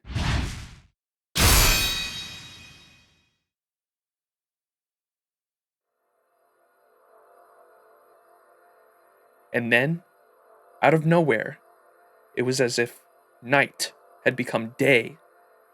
The brilliance of this holy light blinded every one of the assembled 1,500 soldiers of the reinstatement realm.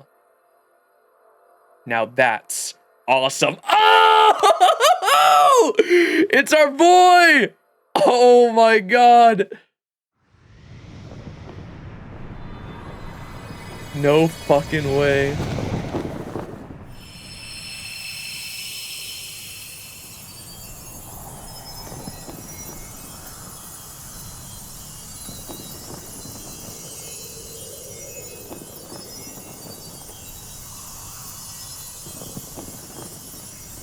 Charlemagne.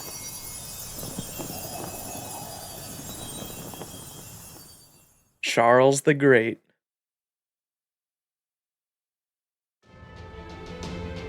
Facing reality, refusing to run from it, neither just plain regular person. That's about the most awesome thing anyone can do. If you can do that, I've got no problem with calling yourself. I've got no problem with you calling yourself Charles the Great. I'll allow it, and if I'm okay with it, nobody else has any right to complain. What is your name? I am Charlemagne. I am also known as Charles the Great, the father of Europe. What?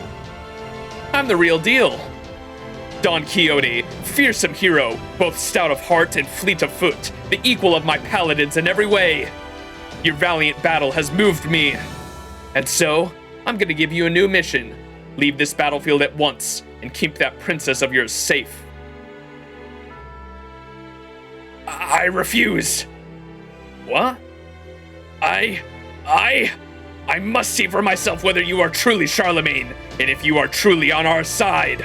Sancho, get out of here. No way, forget it. I'm staying right here, or I'm going to cry. Oh, okay.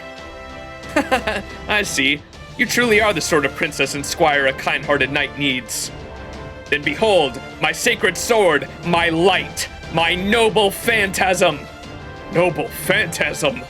Take this, Constantine. Behold my sacred sword shining light. 勇壮なる騎士ドン・キホーテよ、シャルルマーニュの名においてこの戦い任せてくれ。あまたの侵略あれど我らの信仰にかなうものなし。我らは決して屈さぬ。この身が滅びようとも我が祖国は永遠なり。永続不変の輝き、千変無限の彩り。Oh! の騎士たちよ、我が英雄を指し示せ。Oh my, yo!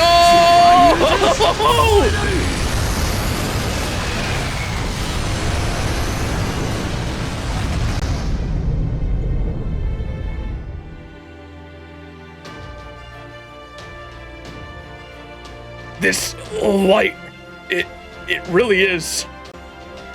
Joyous, the indomitable sacred sword. It's said to change color 30 times a day. And was given to Charles the Great by the Byzantine Emperor. Sorry, I butchered that. Then, it's him. It's really him. Charles the Great, aka Charlemagne. You know it. Constantine, it's time we made a retreat. Johanna. Victory is ours. We've eliminated most of the Righteous Realm servants who were guarding the northern gate. We can't afford to lose you now. But they're servants of proper human history. Sorry, we're late. I'm relieved to see you still alive, Don Quixote, and you, Miss Sancho. From what I can assertion, it seems the tables have turned. Lord Max, Lord Holmes. Your Imperial Majesty. All right, we'll retreat. Emperor Constantine. I won't say anything more. I hope you will accept that as a token of our sincerity. You have my thanks. All units, retreat.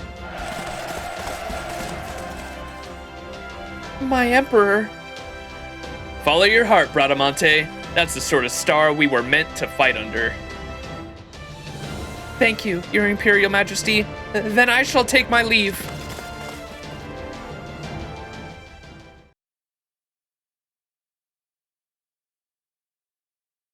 You're Seton? That's me, Seton / Charlemagne. I can't believe this. What? Well, believe it, I'm Charlemagne. If I would have said specific dialogue, could I have said I would have known all the whole time?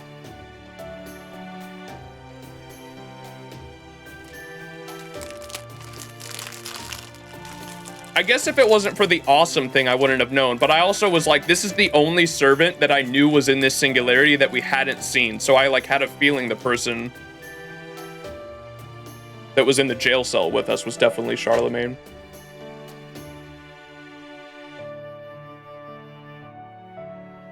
Well, believe it, I'm Charlemagne. And I came to this singularity on behalf of Rex Magnus Carl. Huh? You're here on behalf of yourself? Then that would make you an imposter, but your imperial aura is genuine. Well, to majorly simplify things, I very much am Charles the Great. But I have basically none of my Father of Europe aspect of me. I'm the Charlemagne who left behind a whole bunch of entertaining legends in Europe. I guess you could say I'm his young adventurer self. I see. Charlemagne's greatest legends are those of his exploits alongside his 12 paladins, and those of the empire he founded as the Father of Europe. At times, a servant given a spirit origin reflects certain aspects more strongly than others. We often see this in versions of the same servant who reflect their good and bad sides respectively. It seems that in your case, you have manifested with an aspect reflecting the legends of your youthful adventures. That's right, I should have expected a great detective like Holmes to get to it pretty quick. So, the truth is, I got into a pretty bad argument with one of my Emperor's aspect. Or, I got into a pretty bad argument with my Emperor aspect. Even tried to kill each other over it. We had a lot of reasons for our differences, but eventually we managed to reconcile. And he ended up entrusting me with this mission. Thou art the one chosen king to bring light unto this singularity. Worry not, I shall bestow upon thee a fraction of my power. End quote. Anyway, I finally managed to manifest here, but I'm anything but a normal servant. I only got summoned as part of a chain based on the other 12 paladins here. Not even the Holy Grail called on me. So that means no master plus a shoddy summon. What's that get you? A spirit origin in shambles. I finally managed to manifest after spending all my time in safe mode. But I'd say I only have maybe 2 more times I can use my real power, and only if I try really hard. On top of that, there's a time limit on it all too. Even if I don't do anything, I'll be fading away in about 48 hours. Huh? What did you say? My Emperor, what are you doing here? Helping you guys, and also Chaldea when it really counts. What else? Huh? What? What did you think Did you think I was the kind of cold-hearted bastard who'd abandoned his cherished friends and subordinates in their hour of need? Well, no, I never thought that, but still, did you come all this way just to help us? Hell yeah, I did. Doesn't get any more awesome than helping people as cool as all of you. I gotta say though, Don Quixote's display of sheer, unbridled awesome there kinda put all of us to shame. It moved me to use all of my power. Sancho, are my ears still ringing, or did I just hear my name? He did, sir. Emperor Charlemagne most definitely said that Don Quixote is the greatest knight to ever live. What? No, he absolutely did not. Yes, he did. I heard him myself, right? Sure. Now you're just putting words in his mouth. It's true, though. To me, you really are the greatest knight ever. Everyone, I apologize. I'm so sorry for all the trouble I caused. Sancho. Yes? I may not always be successful, but when I can, I do try to read the room, as they say. Okay. So let us forget this thing ever happened. I believe that that is the best solution to this problem. What do you think? Huh? But that's so much more generous than I deserve. It was my failure to plan that led to this crisis. Frankly speaking, if I let things stand as they are, this ordeal could become a blemish on my honor. So I say we let bygones be bygones. Is that alright with you, Your Imperial Majesty? Like I said earlier, I don't have even a little bit of a problem with Charles the Great aura going for me, but sure, works for me. Besides, it's not like this is all wrapping up happily ever after. The Righteous Realm's forces are in shambles. There's bound to be plenty of soldiers who won't believe who I am or who will oppose us because we're in proper human history's side. When all's said and done, we'd be lucky if we had 500 soldiers still on our side. Even knowing all that, Sancho Panza, Don Quixote, will you stay with me? With us? And by us, I mainly mean this guy over here. Huh? Me? We are still servants of proper human history's side. We don't have any other choice. That is, assuming Lord Max is okay with it. If you can find it in your heart to forgive Sancho, I'll do anything you want. You can even turn me into a bomb if you like. I have no problem as long as Count Vlad doesn't. Fine with me. I'd be glad to have you fight with us. Thank you, my master. Thank you, Lord Max. No, master. All right, let's go talk to the surviving servants. Just be careful, because they might be mad enough to attack us. But don't worry, it'll be fine. Just tell them they'll disappear if proper human history goes away. It's kind of obvious, but fact is, too many servants here have been ignoring the obvious. Frankly, I still have yet to understand a key factor myself. Why are these servants rebelling anyway? Do you know? Why does anyone rebel ever? Unbearable rage, that's why. Overwhelming emotion that tells them that they don't need to spare their enemy. In that sense, the reinstatement realm is managing their emotions in a healthy way. The realm that's been summoning the most servants that fully buy into their master's will has got to be the revenge realm.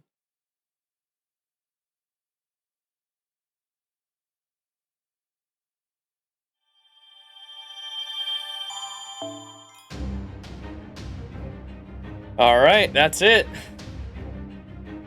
We will start with Section 17 next stream. Imagine Charlemagne telling you that you're a fearless hero after all that.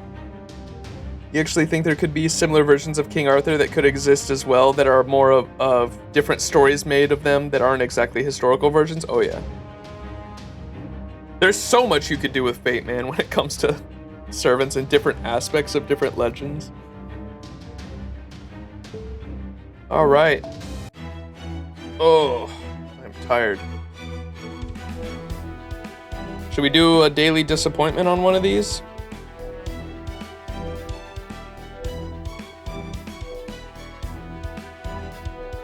I don't have a lot of these servants. Let's do the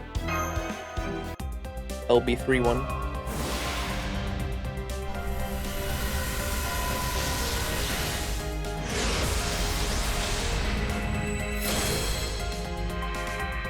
Hell yeah. Alright, chat. That is gonna have to do it for the stream. The next stream will be the last Traum stream, and that will be, it'll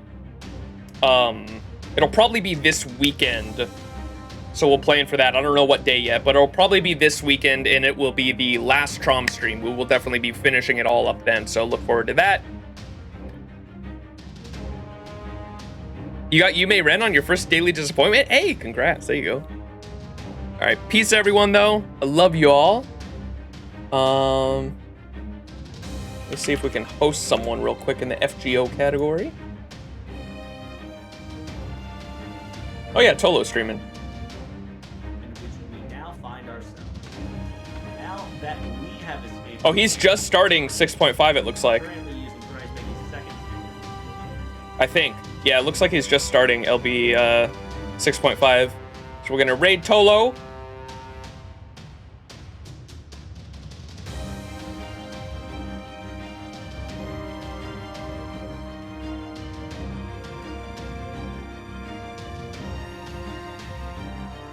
And I will, of course, catch you all this weekend. Thank you all so much for watching. I will catch you next time. Go show Tolo some love. And have a good week until then. Peace, everyone. Love y'all.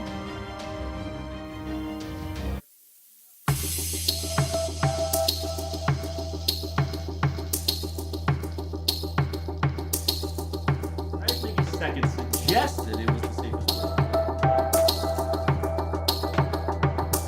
I know. And it worked ever. They changed the estimate rate, Captain.